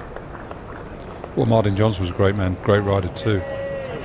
Very funny both in his copy and off the field. Very dry. It was dry. You or him? Him.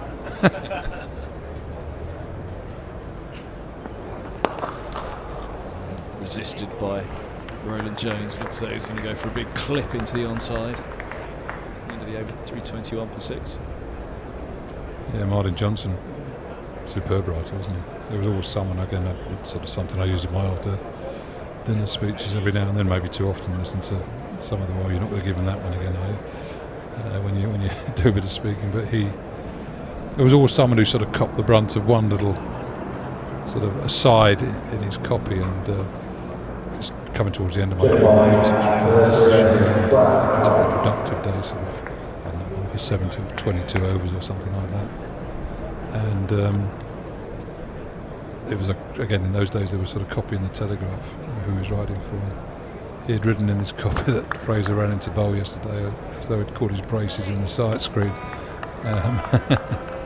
which probably sort of highlighted that I was coming towards the end of my career. not getting bigger and more threatening as you're getting towards the stumps, just looking absolutely shot. You were told that actually the first year you were back at Middlesex. As managing director at the end of season dinner that year, I seem to remember it. It was your first year back, I think. Curry back on, looking for his fifer. Had a very productive and memorable first full day out in the field at Lords. Bowled 5 overs last night. Well, badly didn't quite get his line right, did he? But he was right on the money this morning. 4 top wickets. Stoneman LBW. Robson played on, but nipped back. Holden to an absolute beauty. Clipping the top of Ofaneski. Caught wicketkeeper. Just a single out, deep ankle point. Check the shot. John Simpson.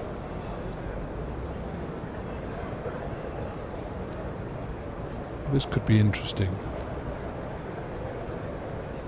I say that just because I think Curry's bowled a good length, but he'd be which is a full length and a sort of stump threatening length.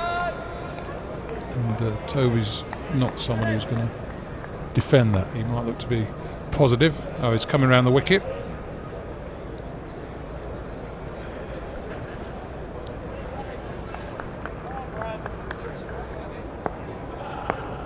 The slips might not be in his place so much, although saying that, he got the ball to move nicely down the slope on numerous occasions in his opening spell this morning. Oh, might not get all 4 for this, will it go? It will. Keep going, I think. It's just going to pop over the boundary rope. Was that the perfect 4? It was the perfect 4, encouraging Lenham into a dive there. I think he I don't know what dive there, to be honest. The ball had gone over the boundary, I think, before his knees had touched the ground. 17-year-olds. Looking. Keep going, keep going, keep going. Oh. You know what Captain Manmering would say. Captain Manmering. So his legs are a bit weary after a day on the field.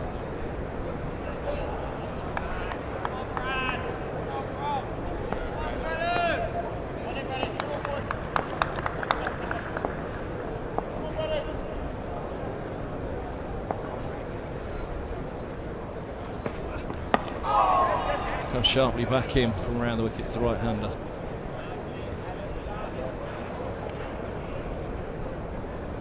Less so than some players, but at times you sort of bowl at Robson. Looks like he's got a round bat, hasn't he? And Toby's a bit like that. The ball goes to all cottages when he gets in the middle. It drives it beautifully down the ground, but squirted one through the leg side there. Previous ball over gully for 4. I suppose a round bat's more of a description of someone who scores around the wicket in a less controlled way than Peter Milan when he first came out. We saw him crunching off the back foot through the covers, extra cover drive, straight drive and a pull for 4. 4 strong shots in batsmen's areas of the ground.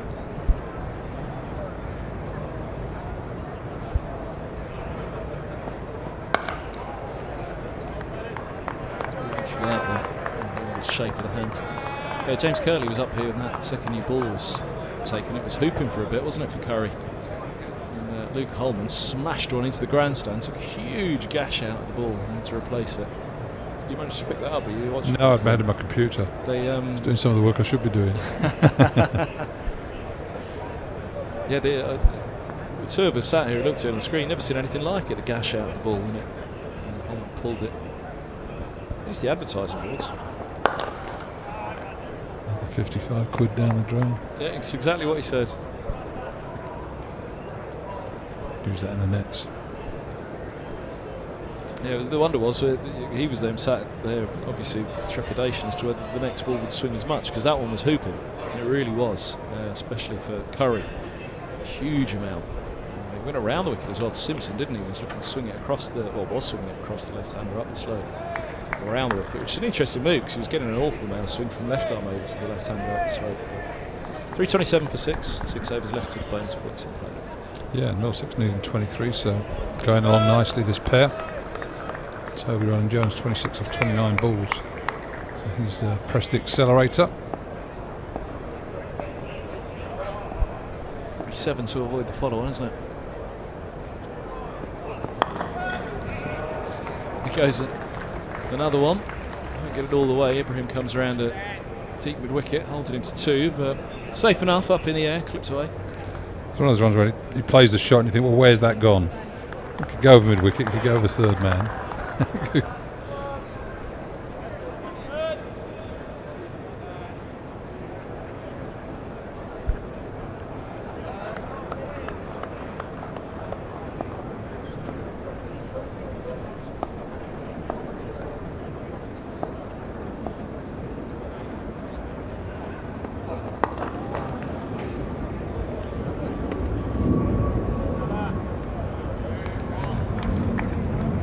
His top score this year. Taylor Jones, 65 of 41 runs, which includes part of this, because this is a live scorecard.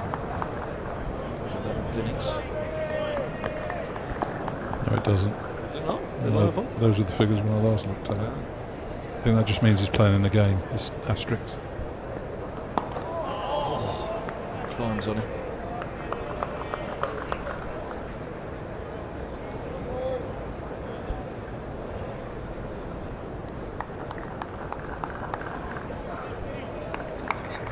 Snap top spot of John Simpson, averages 64 from innings. It's adjusted now, so the previous time we looked at it, it hadn't adjusted. It has adjusted now, so he's up to 21. He averages.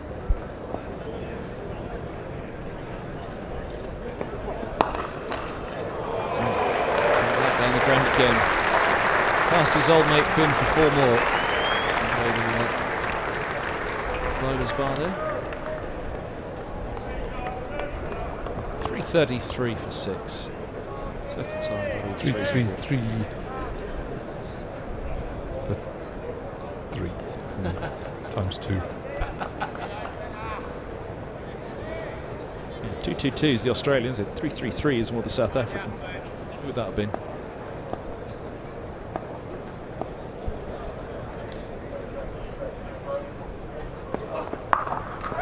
Short. Out to mid-wicket, just a single.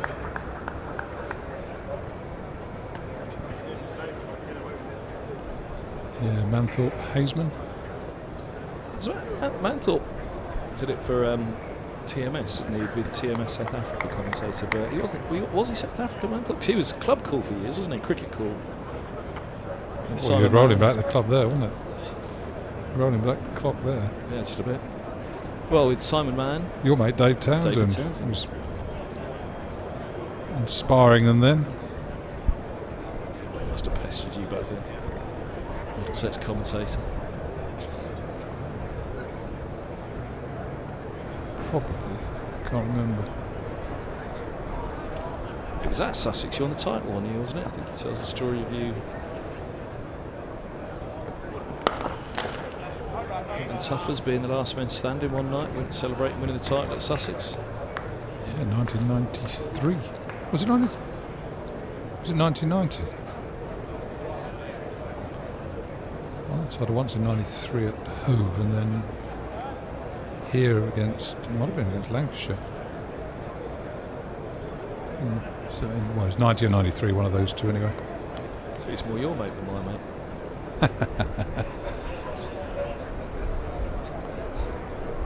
Story about the three of you over fish and chips, leaning against each other, propping each other up on a park bench on the coast down in Hove. Well, when we won the title in Hove, it was, I reckon that was 1990 actually, Hove. So we were staying at a place called Elphiston, which was about 20 miles out of Brighton.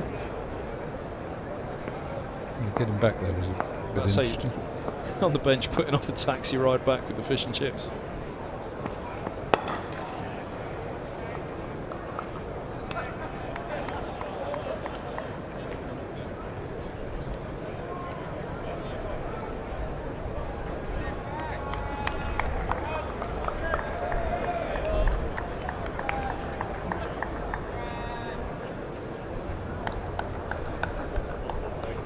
was another one. I'm just trying to think who it was. Manthorpe, Simon Mann. There's another one who went on from cricket called to be a prominent media, cricket media broadcaster. Murgatroyd. Brian Murgatroyd, yeah. He was England's PR or sort of media man for a while as well. Poached his own gamekeeper. Yeah. He got stressed out quite quickly in the 90s. There's quite a bit going on most weeks then.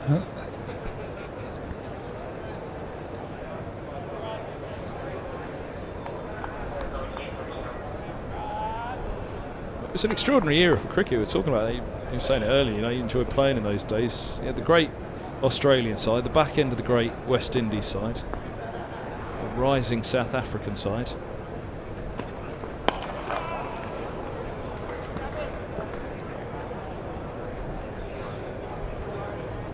Yeah, I think, I mean, you look back at that era and I suppose you look back at your careers and you think you want to compete and play against the best and see how you get on. I mean, yes. But India and Pakistan weren't bad back then either. No, well, no, they weren't. Wakim Yunus, Wasim Akram, Inzamam ul Haq, Syed Anwar, Mushtaq Ahmed, and a couple of other batsmen. Rashid Latif, Razim Raja, New Zealand, Crowe, Rutherford, Cairns, Fleming. Yeah, they were punchy, weren't they, New Zealand at that point? Hadley. And again, Australian side is like a who's who, isn't it? When you go sort of Taylor, Slater, LaMarche, Border, Boone, Jones, War, Healy, Warren, McGrath, Gillespie, McDermott, Langer. That was right at the end. And West Indies, Greenwich, Haynes, Richards, Dujon, Hooper. Some bloke called Lara, Ambrose Walsh, Marshall. India was one I was thinking of. Obviously Tendulkar. Well, Mandraker was a fine player. Shastri, Sidhu, Kapildev towards the back end. I mean, Sri Lanka were on the rise, weren't they? De Silva, Muralitharan. Yeah, that was right at the end of the 90s, really. They sort of came through when they stuffed England at Oval in that memorable game where Muralitharan got 16 wickets. Jai Surya, Jai Wardner, Atapatu.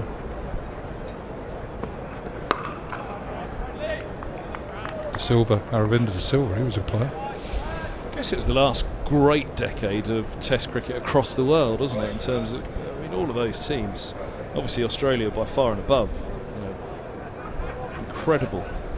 Well, I mean, we've been lucky. There've been some magnificent cricketers, haven't there? I mean, throughout the entire period. You look now, and but I mean, team-wise, I mean, like I said, the Australian second 11 would have given most other Test teams around the world a good go at that point, wouldn't they? And you know, the rest of the world was pretty good. And they did when they created that series that had Australia A in it. A one-day series in Australia with Australia A, England in another side, and I think a couple of those finals were played between Australia and Australia A.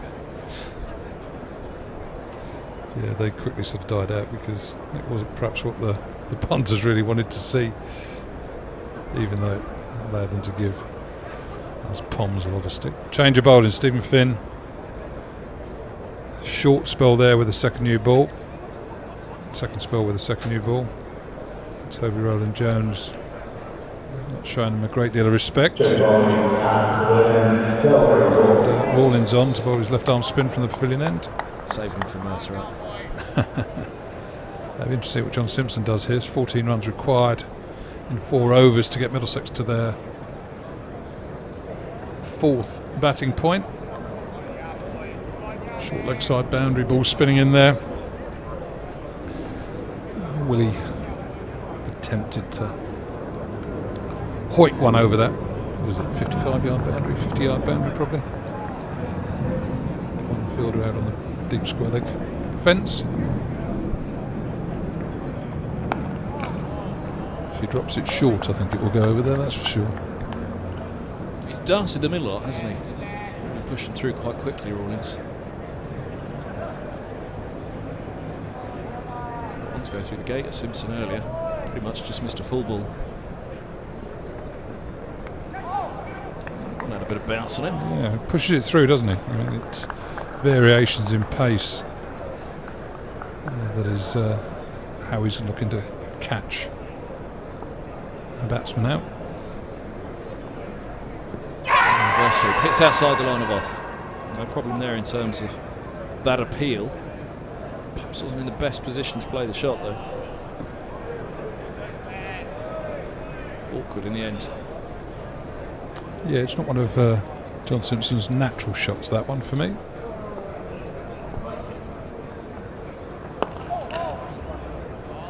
So I'll just say a little bit, he hasn't liked the bounce that Rawlins has found from the pavilion end. 4 dots now. Does he get a bit of a panic on and look for that big stroke, which is a wicket chance, possibly?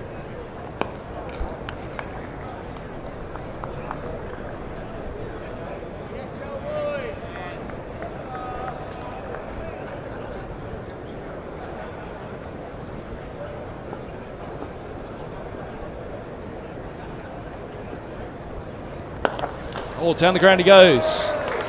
All the way. 4 more for Simpson. Relieves the pressure in that over. 5 good balls by Rawlins. Simpson not wanting to leave Middlesex attempts to get this 4th bonus point until the last over. I'll try and get it sooner rather than later. Hello, Ben. What is it with Middlesex wicket keepers this week? David Nash on day 1. Simo's on strike at the moment. Ben Scott appears at the back of the box. Well, there's one looking smart, fit and healthy, and then there was David Nash. Nash, he never looked smart, fit or healthy.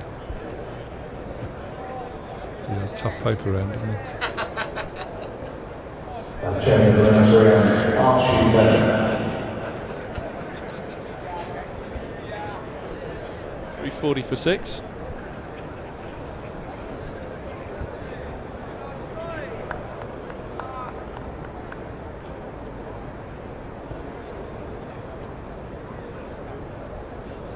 Yes, Lennon. So Ben Scott, another, looks fitter now than when he, well, he is fitter now than when he played. Unlike some of us.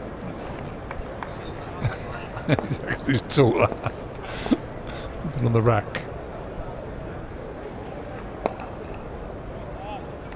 Fitness coach nowadays.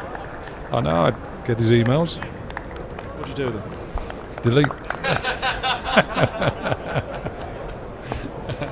As you can tell.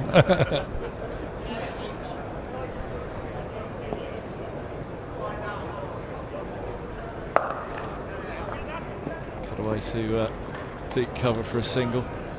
See his Instagram posts. Half the time he's topless in them though, so kind of an X rating really. He's always been slightly vain, hasn't he? Does it say there are a lot of love bites on the mirrors in the home dressing room? He's another one of those that started at Surrey, wasn't he? So.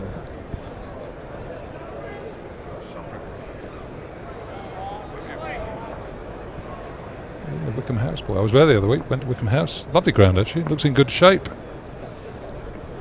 I've just been told there's a Wickham House legend behind us, Terry. Hello there. You're right. I was at Wickham House a couple of weeks ago. Ground looked in really good shape actually. Top of the league, aren't you? Are you still top of the league? The second in Division 3. John Simpson there pulls the ball for 4. Brutal on anything short, looking for that to sort of bend his knees really, didn't he? Another great little bounce there from Lennon, taking Middlesex to 305. I think 5 more in the 50 partnership. So 50 partnership, 52 minutes, 73 balls. Roland Jones 35 then. So Wickham House produced a lot of cricketers from Middlesex. Jamie Hewitt, Owen Shah, Blake Cullen, Alan Coleman. He's a Wickham House boy too.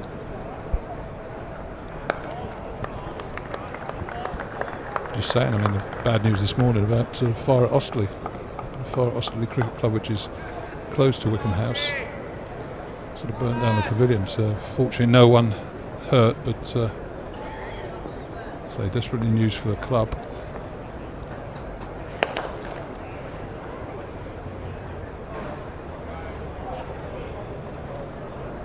Into the 108th, 345 for 6, 5 more.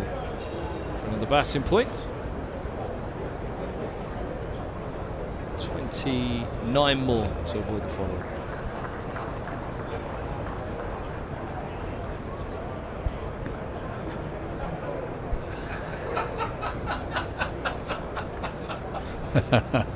Ben Scott's just left and he said, I recommend you open my emails. See you, Ben.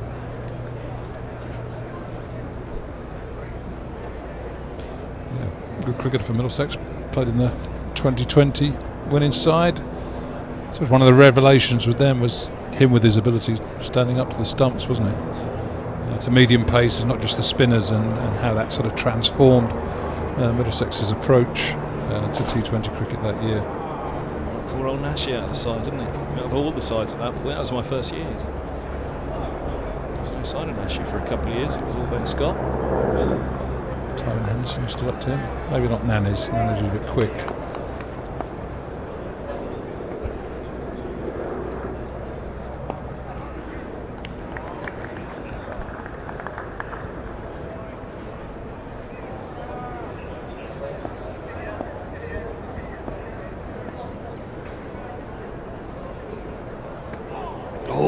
Edged. I think it was a bottom edge down into the ground.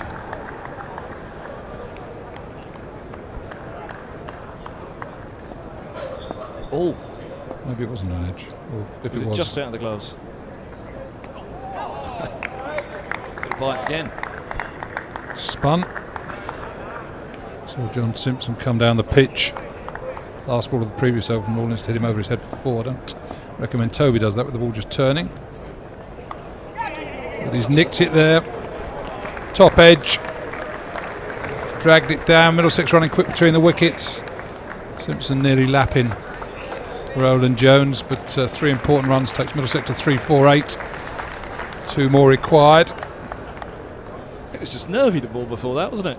5 well, runs, it is. I mean, it's one of those situations where all of a sudden you can get yourself in a little hole quite quickly, can't you? Well, they lost a couple earlier in the season, didn't they? I think it was Roland Jones and Simpson both fell going after runs, maybe the Derbyshire game.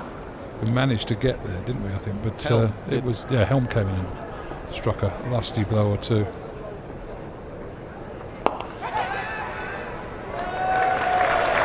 And there we go. Excellent cricket this between Roland Jones and Simpson. Simpson's come down the pitch and effortlessly clipped Rawlins wide of mid-on for 4 runs to take Middlesex to 352. That dressing room will be breathing a lot better now, having, within reason, got as many batting points as they could have wished for, and now just being 21 runs away from avoiding the follow-on. I would have thought once Middlesex do avoid the follow-on, they'll look to be aggressive. Well, I was just thinking on that.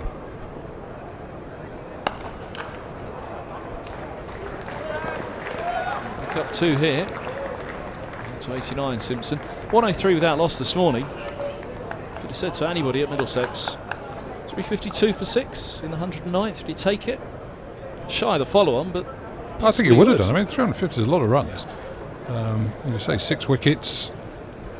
So it's been a good service. It's offered a little bit more today, again with the overhead conditions, and Sussex have bowled well, particularly Brad Curran on his debut. So, but I say 120 for 4. Suddenly, so the fact that they've put on 230 runs for the last 2 wickets. And the run rate's 3.2, 3.25. Well, it's gone up quite alarming. It was just over 3. I suppose now play this over out. Don't give Sussex a sniff of a point. Not that Sussex are in at this moment in time in the race for promotion.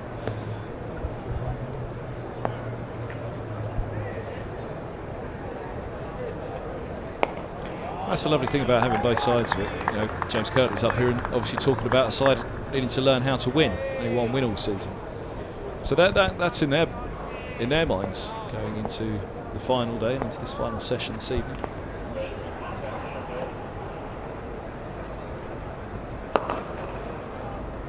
partnership does stay together for another hour. We did talk about Middlesex only just being really at the follow-on at stumps. Well, there's 16 overs left now, so 15 after this over. If Middlesex can get another 70 runs in those 15 overs, playing aggressively, you glare overnight and see what happens really. Might then be within 80-90 runs. All right, it's a nice lead, 80-90, but suddenly there's a couple of 2 or 3 quick wickets. Oh, back up the slope comes the googly. Tucked up Roland Jones, but he gets it away for a single. Bowled as well as the bowl for the first innings. Little things go your way. Suddenly, instead of playing a misses, you find a couple of edges, as Sussex did this morning, and all of a sudden there's a bit of panic in one dressing room. So yeah, this last hour of play today could be entertaining with these two batsmen on the crease. I think Simo will obviously look to get to his 100, maybe a bit more aggressively than Pujara went to his 200.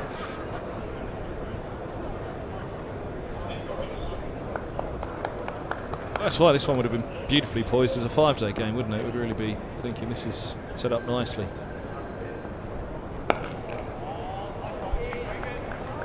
There's some people advocating 3-day championship cricket. You're going for a 5-day game, are you?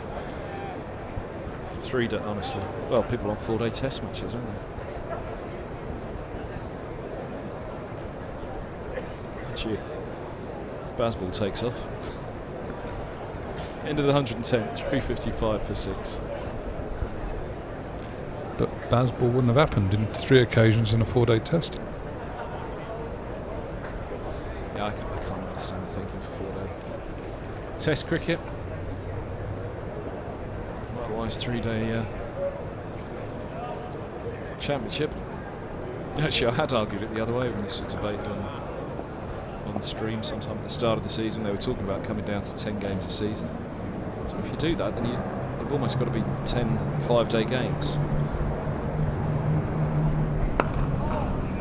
I don't think this cricket should be 5 days. I don't think there'd be too many games over in 3 days. And therefore, a lot of days sort of wasted to an extent. All right, people might say, well, players will benefit from the extra time off. Jones there, single to deep point. I think that's right, but again, some people are advocating going back to 3 days, get the over 8s up. Well, the over 8s aren't going to have players playing at a pace now. You do. Let's get real. I mean, we talk about this sort of hypothetical world, going back to an era where people were rushing between overs and weren't changing fields and all the other bits and pieces, rehydrating, gloves coming on and off, all the messing around. That is infuriating, but it's where we're at. Everybody's puts greater emphasis on what's been taking place out there, and understandably so. Therefore, players take it more seriously and more deliberate about their actions. Can't just write a bad week off as a loss off as a bad week.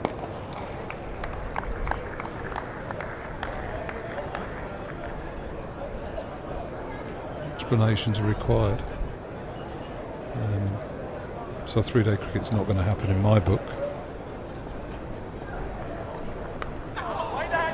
Simpson down the track, doesn't get to it, sweeps it away past the fielder at 45.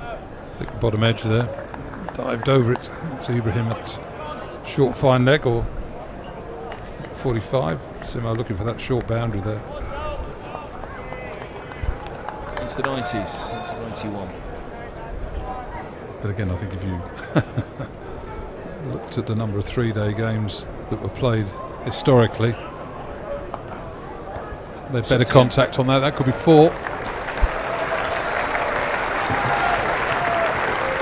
Shot by John Simpson there, moving to 95. 5 away from another 100.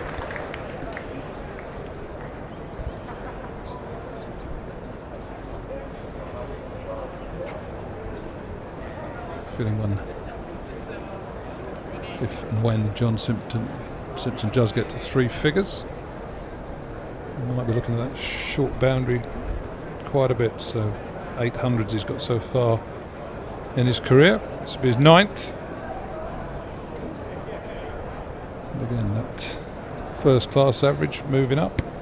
32 and a half. You always think it could be higher.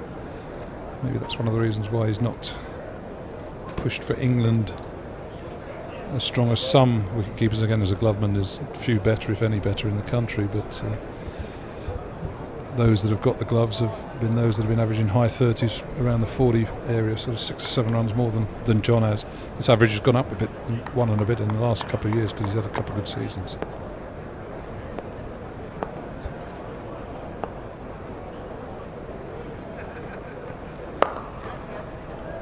It just struck me actually, we've done the evolution of the Middlesex wicket-keeping in my time covering the county, from Nash to Scott to Simpson out there at the moment. Who was before Nash? Who was the keeper before Nash? Keith Brown. Not sure if there was somewhere between. Paul Downton. Paul Firebrace was for a couple of years. So yeah, during my Nash career. was the end of your career, wasn't it? Yes, so keepers I bowled at would have been Downton, Firebrace, Brown and a little bit of Nash.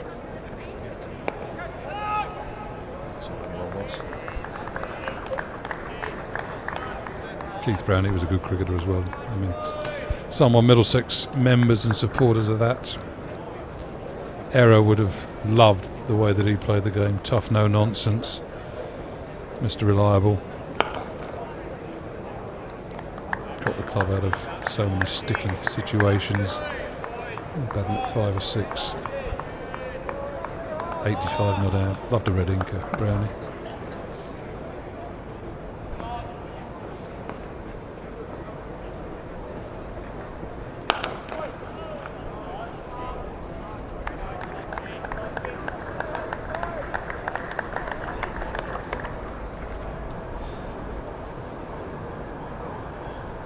But it's a ruthless position, wicketkeeper, isn't it? It's 1v1. I mean, as a bowler, you can get in one of 4 or 5 seamers, or 3 or 4 seamers probably. As a batsman, opening bat, but you can bat 3, 5 or 6 slots for a batsman to. But it's you or me as a keeper, and keepers don't like to miss games. They don't want to give a sucker an even chance. Play with broken fingers and ailments because. Single to mid-arm to 96. End of the over, he'll keep the strike.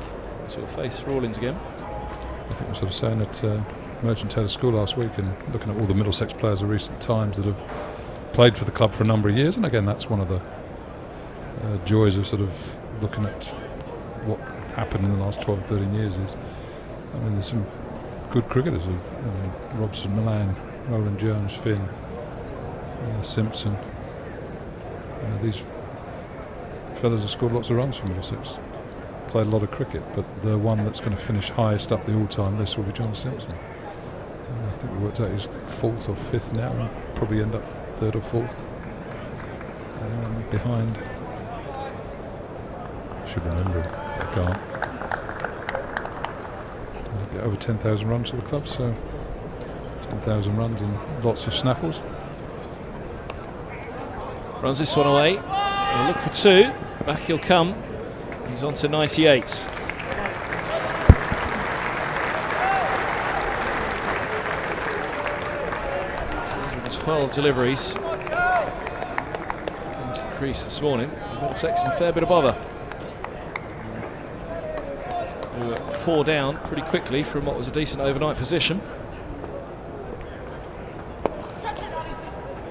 We'll get that one away. Rolls to stop it at mid-wicket. If he does nudge these 2, it will be interesting to see if Middlesex do open up for the last 12 tonight.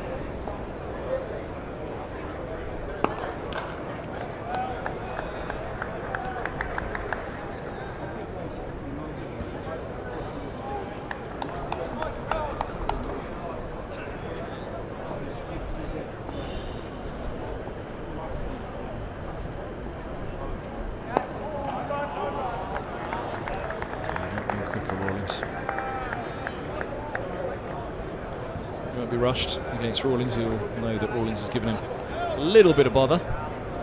Will he be brave and toss one up? Midon's a little deeper. Drops it short. Let's be careful not to lift that one, Simpson.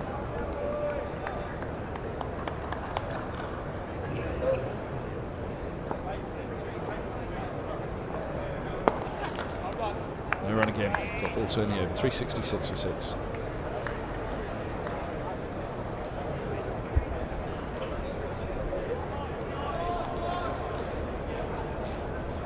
Looking there, last wicket 292. So these two put on 74 useful runs. The game was very much sort of in the balance, or where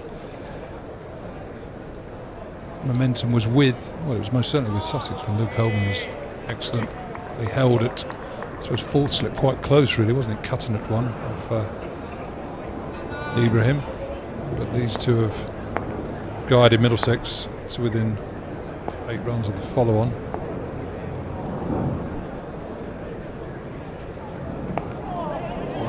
Thick outside edge there. Rolling away. Last thing that the fielder needs at this time of night. There's a 70-yard sprint down to third man. But again, Middlesex have got a little chance here to grab some initiative in this last 45 minutes of cricket. Aggressive stroke play, get past the follow-on, reduce the lead.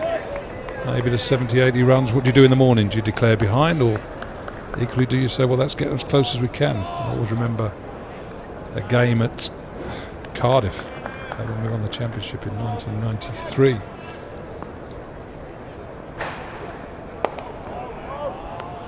And just I think Vivrich and Adrian Dale got double hundreds. Morgan got 500. We were sort of behind, and Glamorgan weren't going to give us anything, so we decided to go past and back ourselves, maybe to bowl them out cheaply in the second innings. Uses his feet, goes down the ground, it's in the air, it's going to be safe. Rawlings is given a hard chase, but he won't get there. And Simpson gets 2 to move to another century this year. His best year by far statistically with the bat at this stage for Simpson. 100 from 287 minutes, 219 balls and 16 fours, and again one where his side desperately needed him. Yeah, superb innings by John Simpson. Keith Brown, Mulder cricketer, and richly appreciated by the Middlesex team and support staff on the balcony. You said when he came in, Middlesex 130 for 30 for 4, in real trouble, but he's guided the team through to within 3 runs of the follow-on.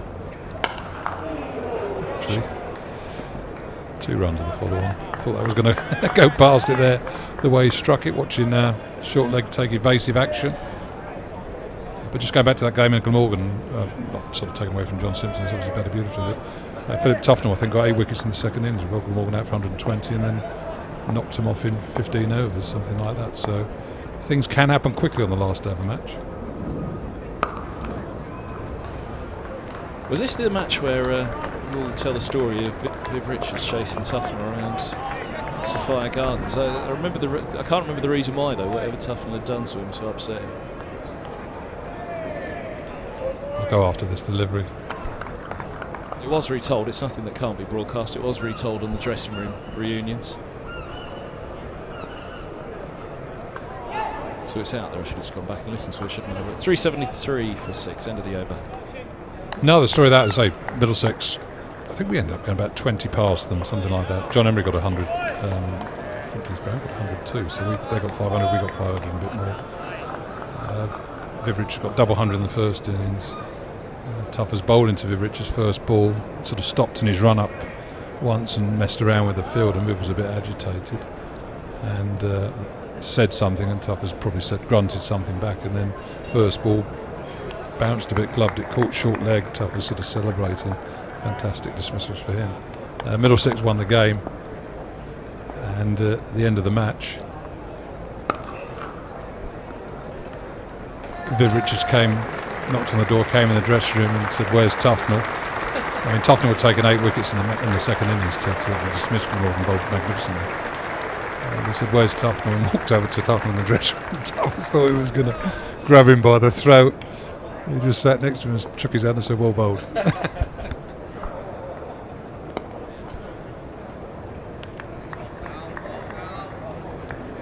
Much to Tufnell's relief.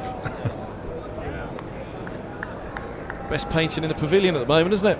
Sir Viv. Has been for years, isn't it? Stunning picture.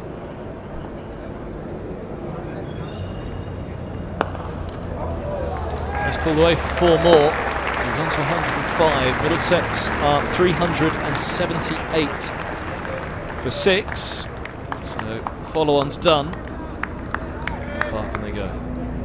Yeah, this could get a bit ugly here. You get the feeling. Tired team, Sussex, seen Middlesex past the follow-on in some respect. I suppose the bowlers might think, well, thank goodness for that. We haven't got to get out there again.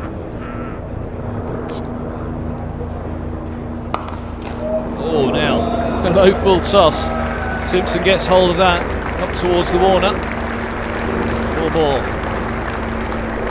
The scene is set for these two to open their shoulders and really try to make short work of this follow-on now. Said with the initiative with Middlesex, nothing to lose. Well, I suppose they had something to lose. They get bowled out in the next 2 or 3 overs and the lead's 140. Then Sussex could have enough time to put Middlesex under pressure tomorrow afternoon. Oh, he's bowled him. Simpson looking to heave it on that perhaps didn't get up. He looks back at the track. There you go. Has a little nudge at the surface. Keeps low on him. And the outside of off stumps taken. Boy, oh boy, Sussex needed that. 382 for 7. Yep, it might have been a quicker ball, or did it just sort of keep a little low, skid on? Nothing really, just I think he's held it back, if anything, really. John Simpson threw the shot, looking for another boundary on that short leg side, but he walks off having rescued his side here today. 128 was it for 4 around that. Walk to the crease. Brad Curry in the middle of a magnificent spell. 37 for 4, sorry. And John Simpson walks off rightly, accepting a standing ovation from those spectators still on the ground. Nice reception that for John, fully deserved. Throws his gloves on the floor in disappointment. I'm sure he would like a 4 or 5 overs of free hitting there. Yeah, it was 128 for 2, wasn't it, when Eskenazi fell? The big thing about that period, it was 4 wickets in 10 overs for 29 runs. So pressure was massively on. Oh, and again, you'd say Sussex had the tails up. All right, it's a young, relatively inexperienced bowling attack, but all of a sudden there's a buzz there, and they're running in hard. There's energy in the field. There's the belief that something can happen, and quite often it does. So it's a concerning time for Middlessex. Fresh from unbeaten 50 at Merchant Taylor School. Tom Helm come out to join Roland Jones on 46. Yadav can hit them as well, as we saw last week. And Tim Mercer. Can Middlesex close that gap of 140 on? How much can they close that gap this evening and tomorrow morning if they decide to come back out again?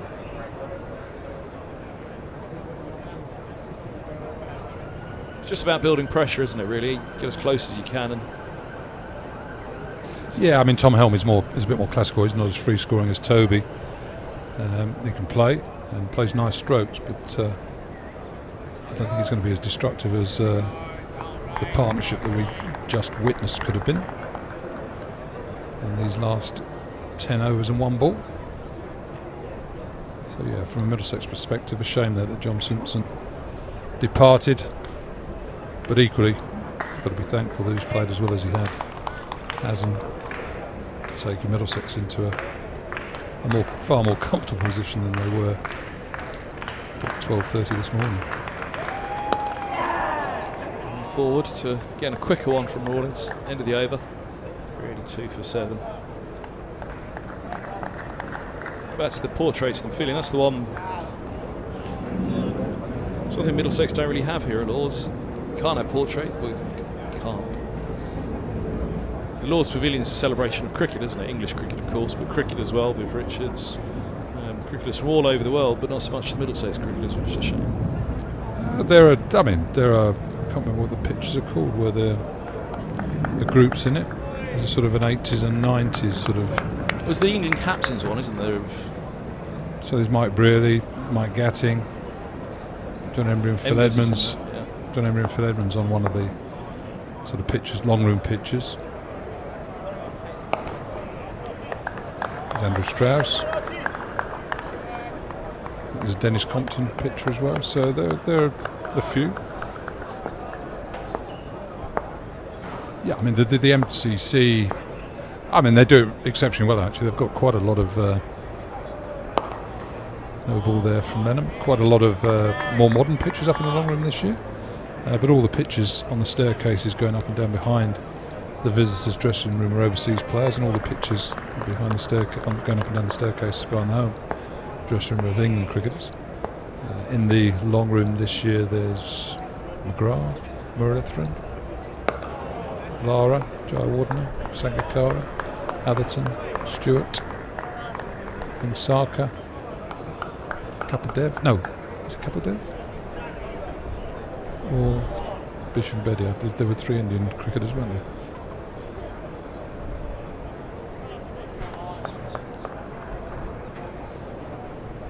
There's Middlesex present representation in the pavilion up in the members' lounge. No ball. Behind, sort of on the top level between the 2 dressing rooms, there are displays there of Middlesex's overseas players, historically from different parts of the world, so from Asia, Caribbean, Australia, New Zealand. And a picture of the Jack Russell portrait that we had commissioned when we won the title in 2016. So there's a bit of stuff about. Where's that one? That's up in the members' lounge, 3rd floor, above, next to the players' dining room. If I ever get a suit, I'll go and have a look. You've got to be a member as well, mate. Sneak in. Or invited. Well, that's never wrong. Ground, Roland Jones, this could be his 50. Over Pujara, it's not quite going to make it. They have turned for 2, he's on to 49. I think he thought it was gone. Have they? It just trickled over the line. Well played, Toby. Roland Jones too. 51 runs there. 59 balls, so a healthy strike rate. 8 fours. Again, I don't think he'll mess around. I think he'll be possibly eyeing up that short boundary, but he's not a slogger, Toby. He's more down the ground than over deep mid-wicket.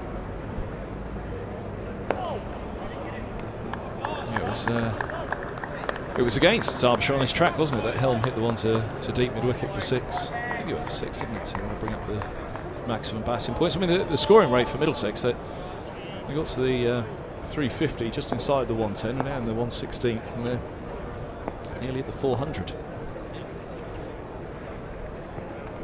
And goes again, and flays him away wide of the mid-off. This is a hard chase being given by Rawlings, but he can give up downhill all the way, nearly down to Roland Butcher and Stephen Fletcher, who you just see at the bottom there, Director of Communications, and Butcher, who's been up on the mic with us, just doing an interview.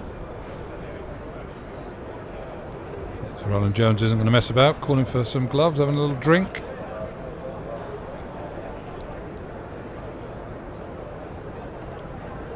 .127 behind, 9 overs left tonight. 4 and over, 5 and over. If these tonight. 2 stay in, you're probably looking at 5 or 6 and over. If Toby's still around in 6 overs time, you'd like to think that Middlesex has scored another 35 runs. So that would be reducing Sussex's lead to 80 odd.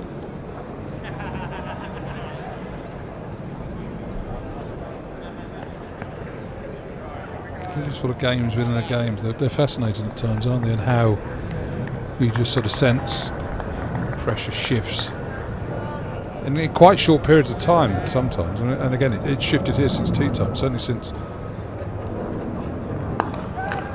That's a good shot by Tom Helm. As Musa is saying, he's not a power hitter, but rocked on the back foot there and hit that extremely hard through extra cover for 4. Middlesex won't have given up on this game.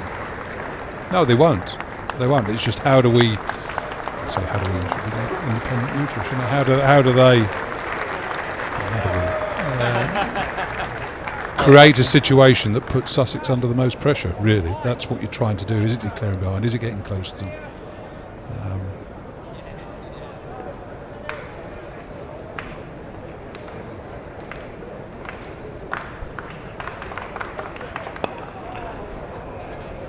Shot again, just for 1. 101 for 7. I think, you know, the little bit of conversation that's been had from, I think, the Sussex dressing room as well, that they fancy tomorrow this pitch is going to be not easy to bat on, a little bit of breaking up. As you say, the lack of sunshine today maybe helps hold it together. I can't remember if it's yourself or James Kirtley that was saying it, but a day of sunshine when it's a day of fancy was. Could have been a bit more fun tomorrow. Oh, something put Roland Jones off. Could be a little bit of rain tomorrow. Looking at the 13% around 4 o'clock. I remember you asking me the question years ago, what does it mean? There's a 13% chance it's going to rain, or it's going to rain for 13% of the hour. I didn't know the answer then, and I still don't know the answer now.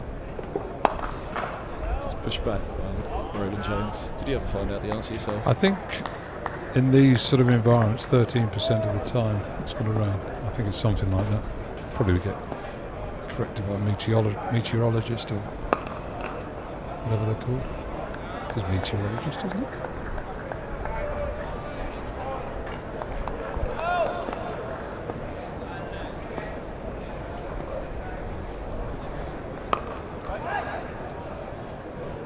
Into the 117th, 8 to go on day 3. Roland Jones has 55, Helm has 6, Middlesex 401 for 7. And yeah, anything 20 or 30 close to them. As you say, 2 down at the start of the innings, leading by 20 or 30, all of a sudden it's just a bit of fun, isn't it? Well, it is, and I suppose you're working on the principle that when's it going to be easy to score your runs, and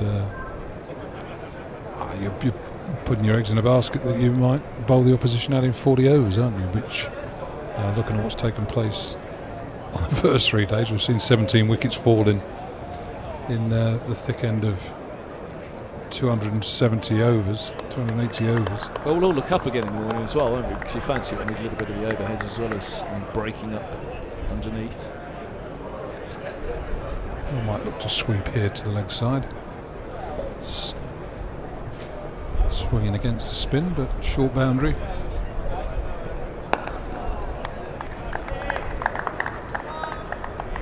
Again, that was where he got the runs. Against Derbyshire to get the batting points.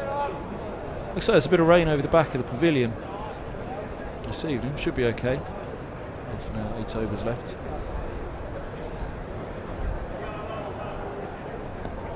Oh, short, but doesn't really get up. No bounce there. He's not a tall lad, is he? Archie Lenham. Skidded through. The keeper took it by his ankles.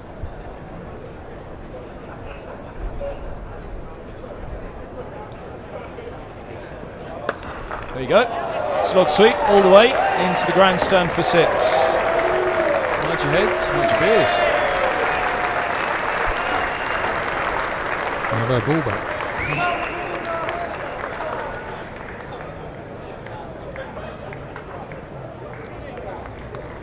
Yeah, it's pretty much into the slot for him there. Well, he's pitched that quite well, but it's again a little bit of bounce, a little bit of turn. Could have easily gone straight in the air. But Helm's muscled it over deep mid-wicket.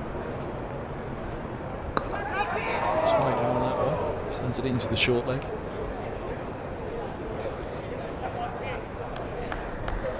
Drawn by 116.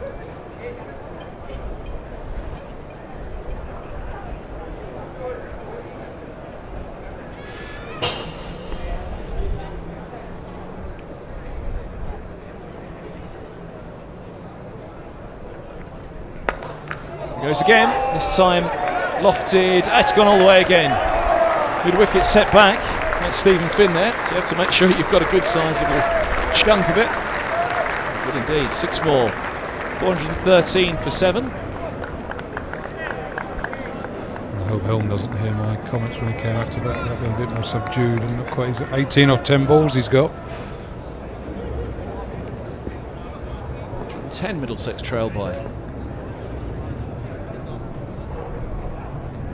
Drop short. All along the floor to Finn. End of the over. He keeps the strike with a single. 414 for 7. And again, a good thing for Middlesex's bowlers. People often say it's 2 nights sleep you need as a bowler to sort of almost fully recharge. So Middlesex's bowlers will are very unlikely to be bowling much this evening, as looking with only 7 overs remaining. They'll be able to charge in hard tomorrow morning, refreshed, 2 days with their feet up. Spike, very popular masseur, will have been at work massaging their tired legs. Middlesex can come hard at Sussex tomorrow morning when they eventually either get bowled out or bring this innings to a close. It could happen very quickly this evening though too. If one of these two gets out, Umesh Yadav's not going to die wondering, and then we've got Tim Murtagh.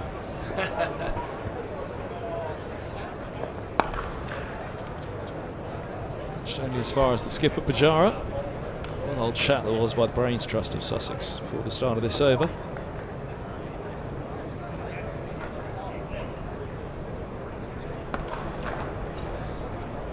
Just a single brings Roland Jones back onto strike, and long off and long on back.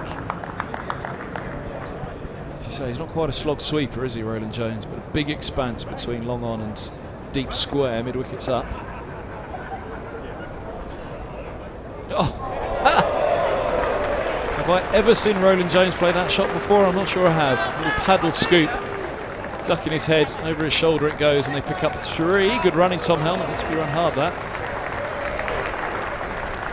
Fast bowlers though, they're the quicker ones between the wickets once they get moving. But yeah, a bit of improvisation there from Toby Roland Jones, going through the repertoire. Seen him play that before.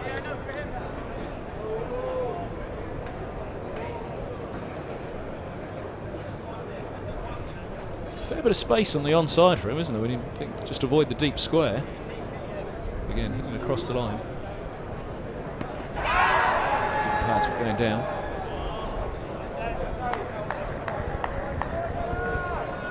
So he likes the slog sweep. Curry warming up at deep backward square. Yes, it looks like the spin might have finished after this over. I'm saying that Rawlins only gone for 4 runs so far in it.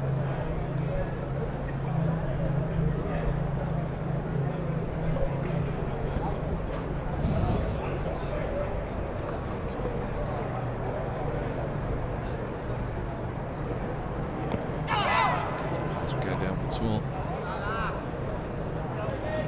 4:18 for 7. 6 to go today. How many can they muster? Of those 36 deliveries, they trail by 105. Well, Middlesex will be looking, if they don't get bowled out this evening, for a run a ball at least, so that lead will be down to 70. Could be a few more than that. Could be down to 60. Though they're going to rest Archie Lenham. Got a bit of tap in the last over, got mowed over the mid-wicket boundary twice by Tom Helm for 6. So take the young man out of the attack, and I suppose in many ways he must be a bit weary, the nerves, the energy. Long down the field, 24th overs, Brad Curry's bowl, but he's got 4 wickets, so I don't think he'll worry how he gets it. Just love to burgle a 5th wicket and get a 5 for at Lords. Tom Helm was chuffed yesterday. It was his first 5-wicket haul at Lords. 3 previous 5-wicket hauls had taken place elsewhere in the country. So it's taken him a few years to get that landmark in his bag. Brad Curry might do it on his debut.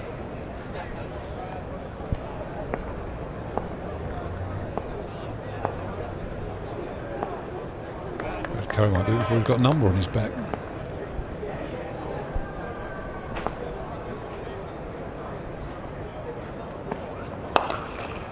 It's amazing, isn't it, to look at Curry running in without a number, and it almost looks a bit village. To see a player running in without the number in the back, you think all those years. So I think what year it first came in, numbers on the backs in county cricket. There certainly wasn't any when I started in 2005. I didn't know in white ball cricket, yes, you had numbers, but never in red ball cricket. Might have been 06 or 07, I guess. Sure 05 there wasn't.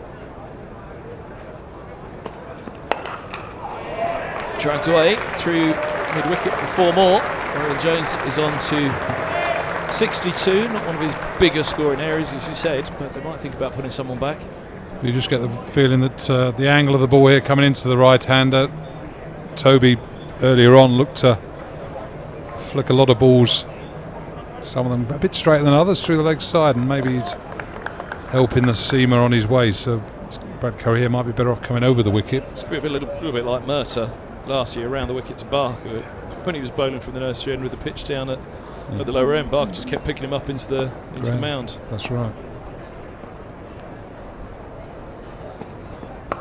And again, into the arc, and that goes a long, long way. They're all looking up towards the top of that grandstand. Where did it go? Top tier, it bounces down. Oh, goodness me. That has landed very close to that couple sat there to the right of the screen. As that dropped down. That went a long way in the air there. At the top of the grandstand there, they're those sort of almost protective covers, aren't they, from the sun and the rain. I think it's come down on one of those and landed on the roof and rolled back down onto the crowd. So a huge hit there by Toby Roland Jones. See if the replay grabs it. See that couple? Yeah, maybe not. Trail by 95 now. Double figures. Curry persists around the wicket here. So end of the bat. He'll keep swinging, Roland Jones. He'll probably thinking, oh, I might get 100 tonight. If he gets a couple more into the stands like that, he'll fancy his chances. He's broken his bat. He's fancying he can carry on. He's going to have one more. He's going to have one more go with it. Splinters in half as he has a big swipe at it.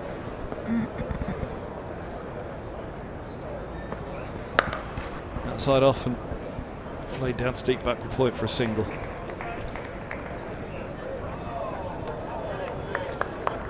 Again, this is Helm's hitting arc, isn't it? Into the grandstand.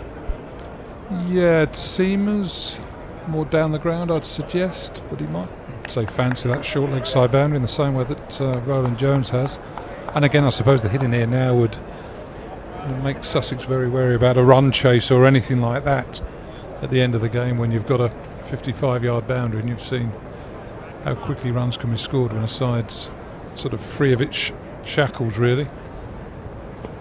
There goes Helm through the wicket, all on the floor. He's on to 24. It feels like there'll be a pressure point at some point tomorrow. There'll come a point, unless they get in a flying start, Sussex, but it just feels there'll come a pressure point. How big a pressure point it'll be, we'll see. 50 partnership, 51 of just 33 deliveries. Yeah, I mean, it's changed. Again, we're saying about little moments in the game and you feel that things are in the balance, and we've seen it sway largely. Sussex its way on a couple of times today, and Middlesex responded well in each occasion, with Simpson and Milan to begin with, and then with Simpson and Roland Jones this evening. But even yesterday, and I'll go back to it, sort of when Sussex were very ponderous. Right, again, I know you've been speaking to James Kirtley and Sussex, a young side learning how to win, but almost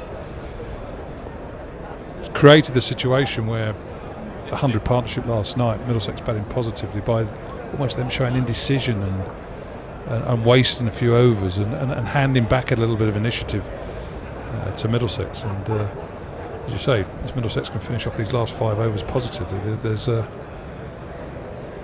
there's one side going to bed nervously tonight, wondering, oh dear, what might happen tomorrow, and another side thinking, well, you never know. Pujara's just had a long chat with Stephen Finn there. Whether it's a case of you coming back on or tell me something about these two.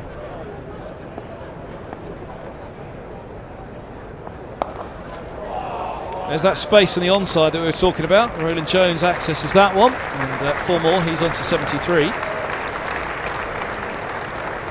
That's got to be in this over. I think they've got to drop back the mid-wicket, haven't they, in this over? It's too much of a carrot dangle.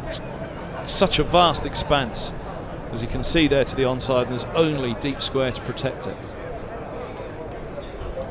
Well, those that hung around to the end, there might have been a few people who sort of sneaked off early this afternoon, thinking, it's going to be a bit sort of monotonous and tedious as Middlesex sort of crawl to the follow-on if possible.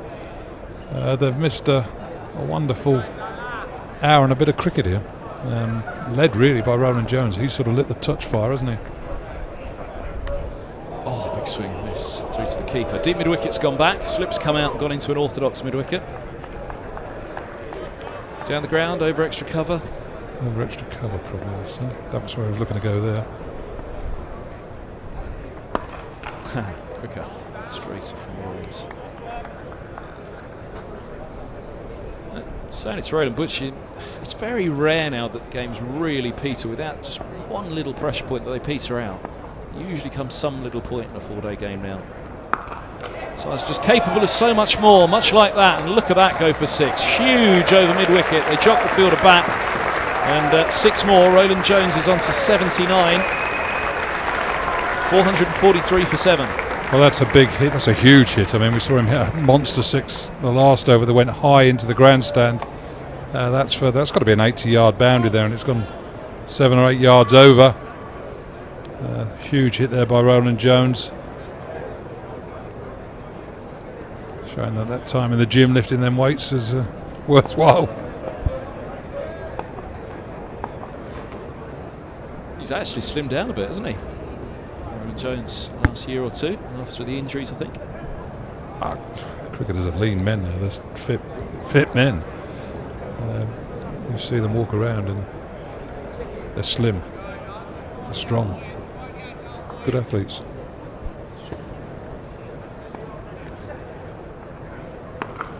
Goes again. Oh my goodness me, he's got it even further this time. Where has that gone? Well, if the last one was 80 yards, that's a good 100. What it is, it's gone into the... Actually, it's obviously hit the advertising boards, I think, there. But that's another huge blow by Roland Jones. Thought it had gone into the mound stand. It might well have gone into the mound stand and hit a seat and bounced back. He's on to 85. Umpires keep inspecting the ball, but what they expected. It's going to have bits of advertising boards, seat, concrete, everything all over it. Now you should do push it into the gap, run 2. I think he was almost trying to do that. End the over. 449 for 7. Roland Jones has 85. Middlesex trail by 74. We say 4 more overs. That leads. Could it be down to 50, 40? That's this morning, 103 without loss. Middlesex are going along at 3.7. If you're greedy and this innings went really well, they might have gone along at just over 4s if the day had gone well. There's a lot of criticism, and rightly so, for putting Sussex in, but as James Kirtley said, best times to bowl in this match are day 1 and day 4. Middlesex might just be able to put a little bit of pressure on, and as usual, you never get too carried away in a match until the game's done. You always say wait until both sides are batted. Middlesex haven't finished yet, and this game's not finished yet either. I don't want to sort of tempt anything, but and it's a long way to go, and it's still, I say, it's a good surface, and bowling Sussex out, it's going to be a challenge for Middlesex tomorrow when they do eventually bowling. But how smug will Tim Murtagh be if it were to happen? Don't go near him. Oh dear. What did he call him, NASA? Yeah, I think there might be a comeback there somewhere.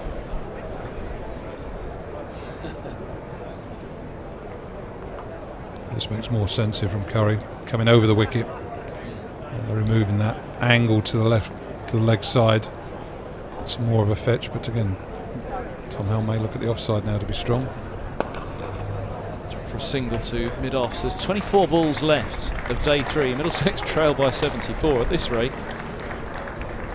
What was saying, there might be about 50 behind. Yeah, it could be 40, 45 runs ahead if these two stay there. 50 up. 50 for 7. The oddity, I guess, in all of the match was that Middlesex lost 4 wickets in 10 overs. Other than that, the match has played out at a similar pace, which again goes against, unless the pitch breaks up a bit tomorrow, goes against Middlesex taking 10 wickets. And But those 4 wickets, that's just an example of what good bowling can do. Good bowling, right areas, just a little bit, not excessive movement, and boom, you can suddenly sort of whittle out good players. Steps, oh, that's going to be close. He's gone. Yeah, steps across. As soon as he missed that one, hits the outside of the pad.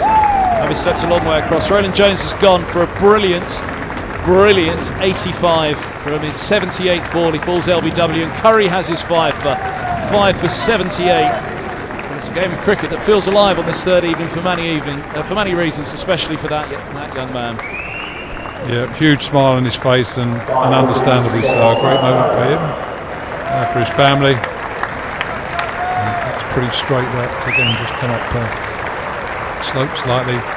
Simple decision for the umpire. And Curry goes away, huge delight. Wonderful moment for him, and the applause is for Toby Roland Jones. 85 of 78 deliveries. Turned this day around for Middlesex to a large extent, with the help of John Simpson, who scored a wonderful 100. But all of a sudden created a moment where, having spent most of this game sort of behind, they're now in a position where it's the opposition that may be feeling a little bit of pressure. I didn't see Umesh's innings the other day. Where does he look to hit the ball? Has he got a round bat? Figures up on the scoreboard there. 25.2 overs, 7 maidens, 5 for 78. Congratulations. Yeah, it's pretty special, isn't it? He's got the chance for a couple more.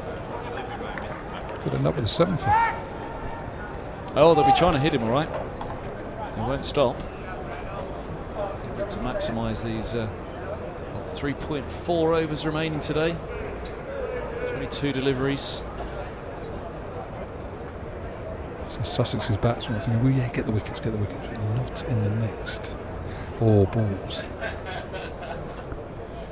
Out there for a 1 or 2 overs, they won't want that.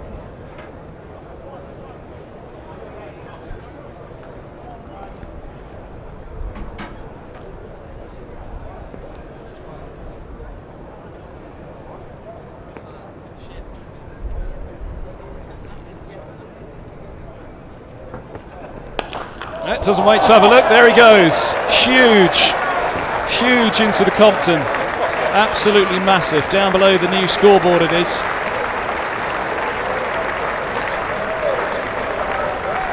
That's astonishing. That's brilliant first ball. Dear me.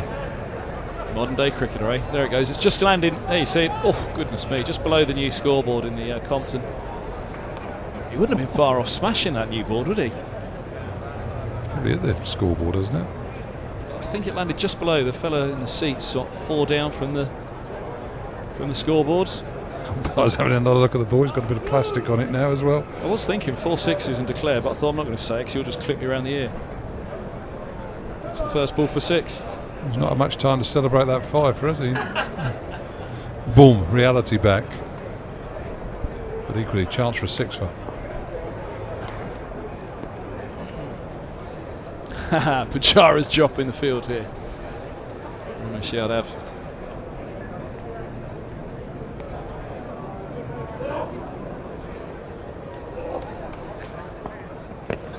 Swab holds right into the block hole. I always remember Pedro Collins' first scoring shot for Middlesex. I mean, obviously, played last week at Merchant Taylor School. Someone dropped one short to Pedro and he pulled him majestically for 6 into the mound stand. I thought, oh, this could be interesting. Might have a bit of fun with him this summer. It's the only boundary I think he hit. But it was a stunning hook pull shot. First pill.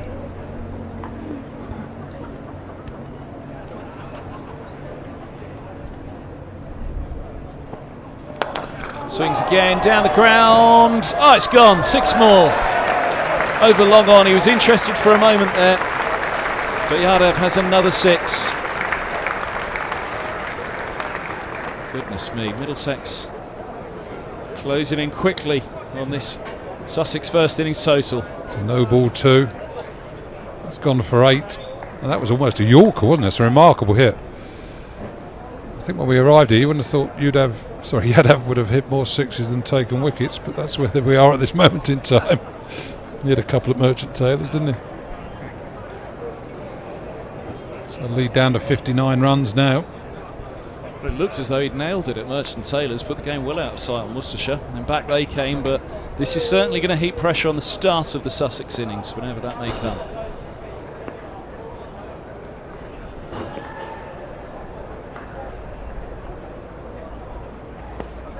Bowled him! The comeback from Curry, 464 for 9. With a very useful 12, it has to be said, from 4 deliveries. 6 for Curry. The celebrations there when the fifer getting hacked over your head as a fast bowler twice. Doesn't do much for the ego, but backed himself, changed the angle, and yorked him, leg stump knocked back. Stephen Finn in the background there at fine leg, the deep square leg. Tim Murder to play. 2 balls to go in the over. Or 1 ball to go in the over, sorry. We could even have an over of Sussex batting this evening. There's one of those portraits, Colin Cowdrey. That's right.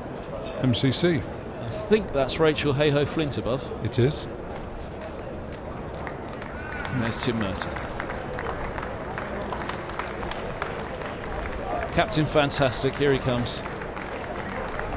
Chest guard, forearm guard, thigh guard, inside thigh guard.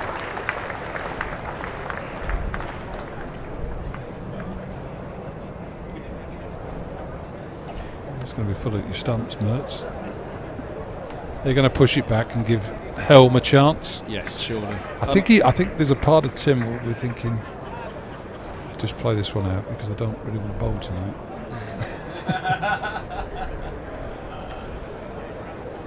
If they were a fraction closer, Middlesex, you'd almost think swing for this one, Mercer, and have 2 overs, but 59, you're probably better off batting it out tonight and seeing how many you can get.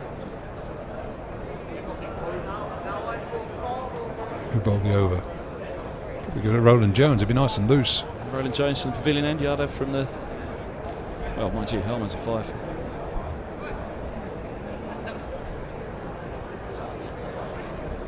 It'd be 1 over, wouldn't it? Sorry, I was thinking it was 2. It'd just be the 1 over, yeah. Yeah, the 1 you're in plus 2, so 3.1 remaining. Yeah, there'd only be 1 over to bowl tonight. Probably not worth it for the 1 wicket. I mean, they could almost send out 2 night watchmen, couldn't they? But probably the 3.1 over is more valuable here if Helm and Mertz can hit out and take this down by a little more. 59 they trail by now, Middlesex. Push it back, give Helm have a go in the next over. Absolutely. That's the logical thing. It's a good choice of words there, Gus. Probably not going to happen. Hey, look at that. If that were the Caribbean now, we cheers all around the ground. It's someone who doesn't want to bowl tonight. Or come from a dressing room with the bowlers that don't want to bowl a 1 over tonight. Big smile on the face of Tom Helm. So what, 18 deliveries left on day 3, 59 runs. Well, the thing is, we're going to lose 2 overs if we get out this over. So would it be sensible maybe just push half a dozen runs for the next 2 if you can? Singles, take the easy runs that are there. The field's going to be set back, and then set yourself up for a big thrash in the last over. That's a good point. Yeah. My logic, anyway. More logical thinking, Gus. We like this. Yeah. Is this Steve? No, it's not. Carvallis. I'm getting these vowels in the wrong order. I keep thinking that myself. Was there a footballer? It was Carvalho, isn't it? Carvalho was the Chelsea centre half, wasn't he? Portuguese. Carvalho.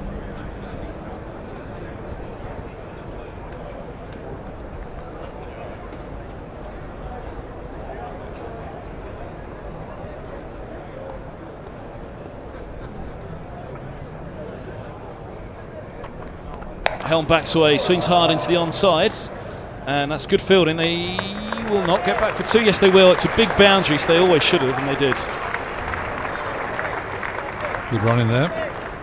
Fielder in his hand before they set off, so yeah, an 85, 80-yard throw. Helm, good athlete, quick between the wickets.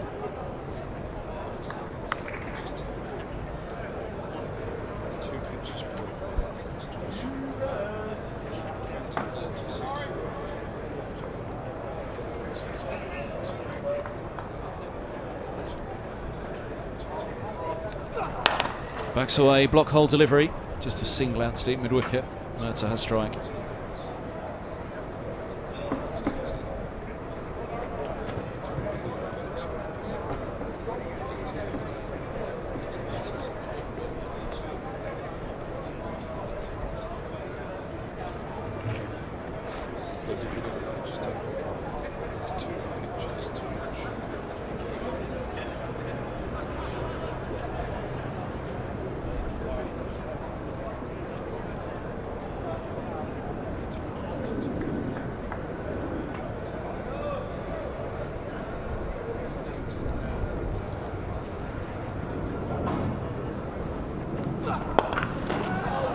So just opens up as he does into the offside, single to Rawlins. Oh, that was a nasty throw to Carter. Again earlier on talking about the wicket-keeper's lot. Fielder there throwing the ball hard, not considering greatly his teammate with the gloves on. Gets Helm back on strike. So with the fielders back down there, right, Mertz isn't the quickest, but just push it in for 2 or 3 twos. A couple of twos.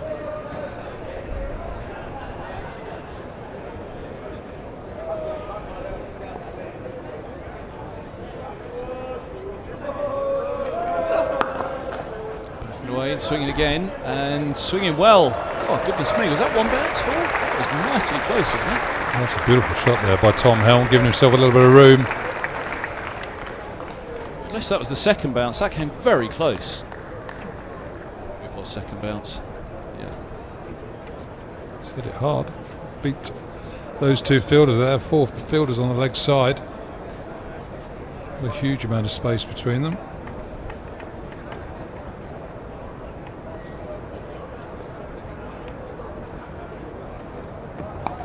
Backs away, follows him. One to come of the over, Mercer on strike. Finn should really be bowling now, shouldn't he? For many reasons. Yes. Last over of the day from the pavilion end, Finney. And Merta should block this ball. Yes. And give Helm a chance to access the grandstand again. Indeed. But yeah. I'm having shades of Wantage Road again here, Gus. Oh, no ball. Went for the Yorker. It's 2 runs, but it's not going to encourage Merta to get in line with the ball.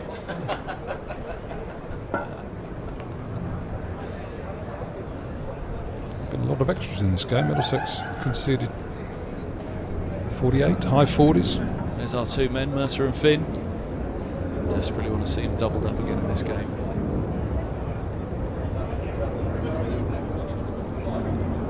Sussex's extras total is 37 at the moment.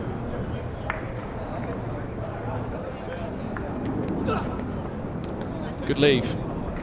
1, 2, 3 bowls. 475 for 9, trailing by 48 Middlesex. It really is amazing. Modern day cricket. Saying it's Roland Butcher in terms of this is my 18th season. In terms of the years that I've done it, how it's changed. You know, a game like this 15 years ago, it was dead and done, wasn't it?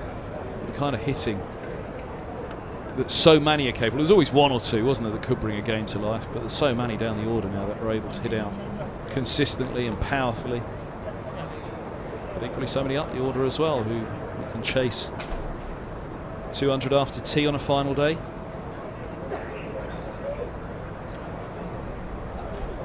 Yeah, players get it wrong every now and then. They get criticised for that, but we create some entertaining afternoons and mornings for spectators and those that follow online. A lot more industrious, a lot more positive, really, aren't they, in the way they go about it. Curry's left arm around to Helm. Wide Yorker. On the stumps, he's either going to bowl him or go for 6. What does Sussex think? Bowled LBW or 6, isn't it?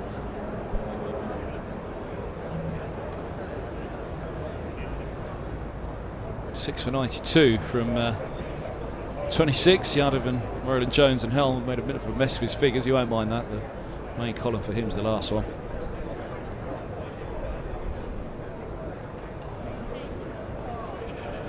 It's the 2 trialists who have been given the ball at the end of the day, isn't it? That goes into the slot, but also straight to the deep mid-wicket. They've rejected the single. I don't think they'd have completed it. It is so hard to the man at deep mid-wicket. Murtaugh's not really looking to get down that end. Quite happy to leave it at Helm, who's so raced to 33 off 24 balls. Come on, Finney, you've got to bowl the last over to Murtaugh. No, he's not. Murtaugh will be swinging for that grandstand. Slow ball bouncer, well bowled. T20's not done at Lords for the year. Well, it has been almost this last hour, hasn't it? A sort of white ball game almost, the way that Middlesex have looked to play. Fields that have been set. I suppose the only advantage here is there's no 30-yard circle. We can only have 3 in. At this moment in time, there's only 2 fielders who will be in the 30-yard circle, so 7 out on the boundary. 4 of them on the leg side, protecting that 55-yard hit.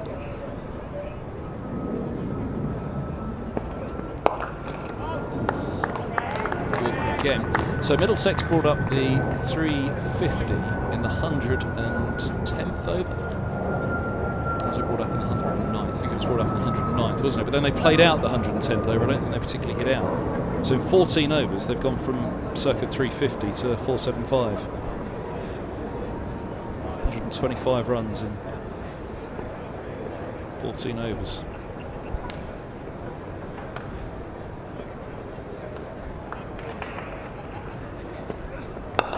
Still keeps it wide, and Helm managed to hit it straight at the mid-wicket.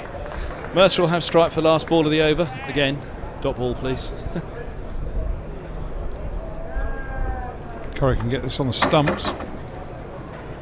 Probably never have a better chance of getting a 7 for at Lords. Unless he revitalises himself overnight and comes rushing in tomorrow and skittles through Middlesex in the evening. Well, he's been hooping them, as we said, so full and pretty straight. Mercer's eyes might light up, thinking leg side. Full. Pretty straight, well bowled into the block hole. He would have probably missed leg stump, but dug out by Mercer. Yeah, another good over. Impressive over, actually, from the young man. Bowling under a lot of pressure, short leg side boundary, held his nerve, and he'll walk back down to fine leg. As we see him now, looking pretty weary, I must say. But a special day for him, a special day for his family. 6 for 93, so he's probably taken 6 for 75 today. In 22 overs. A day that he'll never forget. And who knows, the start of a encouraging little career. Well, he'd have thought he's bought himself a contract there, trialist. If he hasn't, a few other currencies might have a look.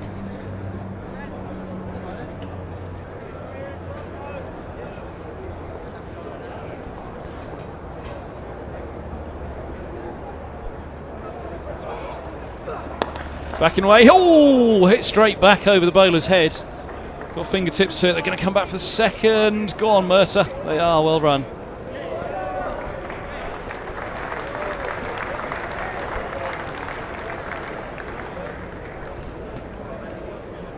Good for the neutral, isn't it? Look at that. Oh. Didn't quite hit it as hard as you thought. I wonder whether it'd taken a lot of the pace off it. You're sort of scared sometimes when you see that a bit lower. It might Catches straight between the eyes. Well, that was my fear when it first went back. Backs away. Oh, he's hit him all the way again. Another one. Huge over deep square. Middlesex trail by 39 runs. Well, it's remarkable striking. We see Tobin Rowland-Jones hitting 2 sixes over this huge boundary on the deep square leg. And Tom Helm showed he's got the power too. Maybe not as big as Rowland-Jones' second 6. But again, that's a phenomenal strike. That was almost Simpson-esque down at Taunton when he hit that 6 to win the match over a very light. Well, I mean, Taunton's obviously a tighter ground, but it was the bigger boundary over deep back square that he hit it. Just an extraordinary contortion of the body to get it away. Number 9 up at 50. Oh, what a bowls. I don't even think it was a Yorker. I think it was a full bunger in the end, wasn't it? Better to go slightly fuller than slightly shorter on the So when we were young, it's like every fielder is on the boundary, apart from the keeper. So we used to say it's Baden Powell bowling, isn't it? Lots of scouts out.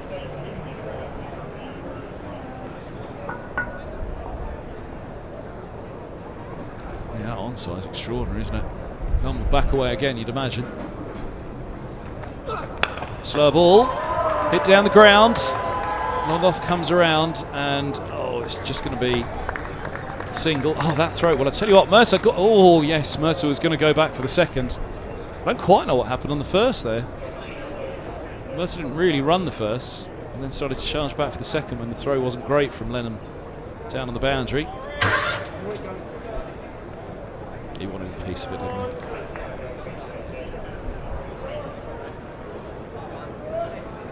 Where's Murder going to go? 2 balls left in the day.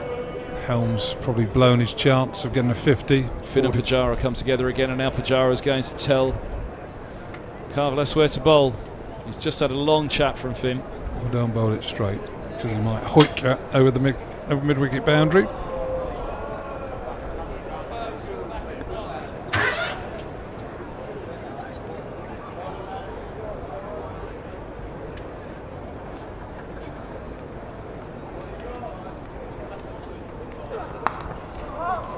Now, where's he got? Oh, top edged.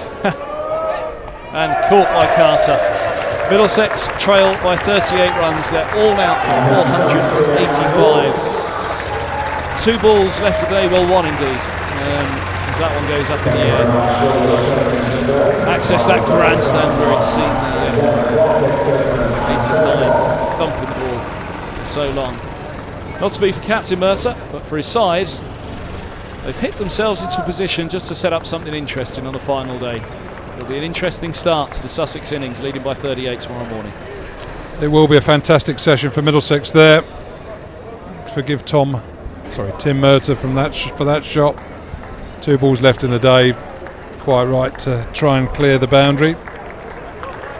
But it's been a wonderful rear guard action here by Middlesex. 137 for 4. Last 6 wickets have put on just shy of 350 runs. John Simpson, fantastic 100, 8th of his career. Toby Rowland-Jones, 85 of 78 balls. And Tom Helm with a few fireworks at the end too. So fantastic performance by Middlesex. Been under pressure most of the day, but had a bit of freedom, opened the shoulders in the afternoon, and it's Sussex who will arrive at the ground tomorrow, feeling the more nervous. 283 for 5 at Team Middlesex. So we talked about a team scoring 200 after tea on the final day to win a match. And that's a fantastic effort. But then a special day for that young man. 2, collecting the ball, deservedly so. Brad Curry, 6 for 93 on his first class debut. And lovely moment that. Hope someone's got a picture of that. Showing the ball to the crowd and leading his side off. He was the reason why Middlesex were in trouble in the early part of the day. 4 top wickets with good deliveries as well. It was a proper spell of bowling, that was. It wasn't sort of a bit of luck and a sort of mixed bag. It was a bowler on top of his game, a young bowler on top of his game, threatening the stumps, asking questions of good players and getting the better of them. So we now look at forward to tomorrow's cricket, and there's everybody watching, we all sort of say the first hour of a day is going to be important, or the first hour of a session, and I say tomorrow, first hour is important. Middlesex can get 3 or 4 wickets, then who knows where this might go. Well, you look at that 4 for of Curry this morning now, and Middlesex would have come out 103 without loss, and I know it was a long way, and we chuckled about it at the time. So we look, if Middlesex can get close, and that was kind of going well from the top, go at 4 and over, and then go big at the end. Well, Curry's actually slowed him down, hasn't he? Well, he has. I thought you were trying to pretend you were some sort of fortune teller there. Sort of. Well, it was always going to be like this. Well, I didn't like to say. Well, it's not though, is it? No. but Curry's wickets were crucial, weren't they? Oh, they were, yeah. And I suppose you look at it there and you think, well, if Middlesex had passed the follow-on, sort of 4 down, with someone like Holden at the crease, and then with Roland Jones and Helm to come, then I suppose they've played like this, and all right, it's been quite exceptional, 200 runs in the last session of the day. But equally, if they were 7 down, maybe 70 behind, 60 behind, come out again tomorrow morning and have a bit of fun for 45 minutes, score another, then all of a sudden you might be 30 runs ahead with 75 overs in the day to go. I mean, I guess we're pretty much at that stage of can they bowl them for 180 and chase 200 after tea. Tomorrow, you'll have a little bit more than just tea after tea, but that's pretty much what it is, isn't it? Middlesex have got about 150 to 200 runs to play with, just depending on how quickly they could bowl them. For Sussex, it's probably ended any chance of Sussex setting anything up, I'd suggest, especially after what happened at Hove this year. Yeah, and they're not going to go out there tomorrow morning looking to be aggressive, are they? I mean, the first responsibility for them is to not lose early wickets and to try and settle down a dressing room that will be sat there thinking, oops, suddenly a couple of edges, LBW, one keeps a bit low in the first 4 or 5 overs.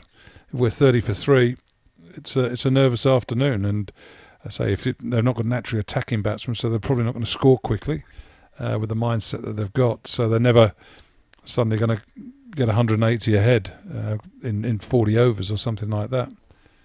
It's going to be a long day for. And I suppose you look at Middlesex, they've probably got 45, 50 overs now to bowl Sussex out, which is still going to take some doing. 20 wickets in 3 days, but it can be done, and we've seen our games can move quite quickly. All eyes on the pitch, all eyes on the skies in the morning. Middlesex would like a bit of cloud cover first thing tomorrow morning. Who knows? We shall see. Angus Fraser, thanks very much. Thanks to Roland Butcher and James Kirtley as well. A brilliant third day here at Lord's. It's been a brilliant game, really, so far. Not quite the way Middlesex wanted it to go on winning the toss. 523 was too top-heavy for Sussex at the start when Middlesex put them in, but coming back with 485 from those 2 names on the left column there, the bottom left. Simpson 109 from 225 deliveries, and Roland Jones 85 from 78. They've blown this back open for the final day, just to set up that little bit of pressure for a couple of sessions, not to get themselves into trouble, the visitors here at Lord's. 8 wickets for the trialists, 6 for Curry, 2 for Carvelas, and well done them on what has been a tough match for bowlers overall. Thanks very much for your company. We'll be back to do it all again tomorrow at quarter to 11. Don't forget the overnight interview tonight as well. Check out the social media channels from that. But from the team here at Lord's, it's a very good night. eToro lets me copy the trading activity of other traders. From now on, whenever I make a trade, I make the same trade automatically. Join over 20 million users and start investing now with eToro.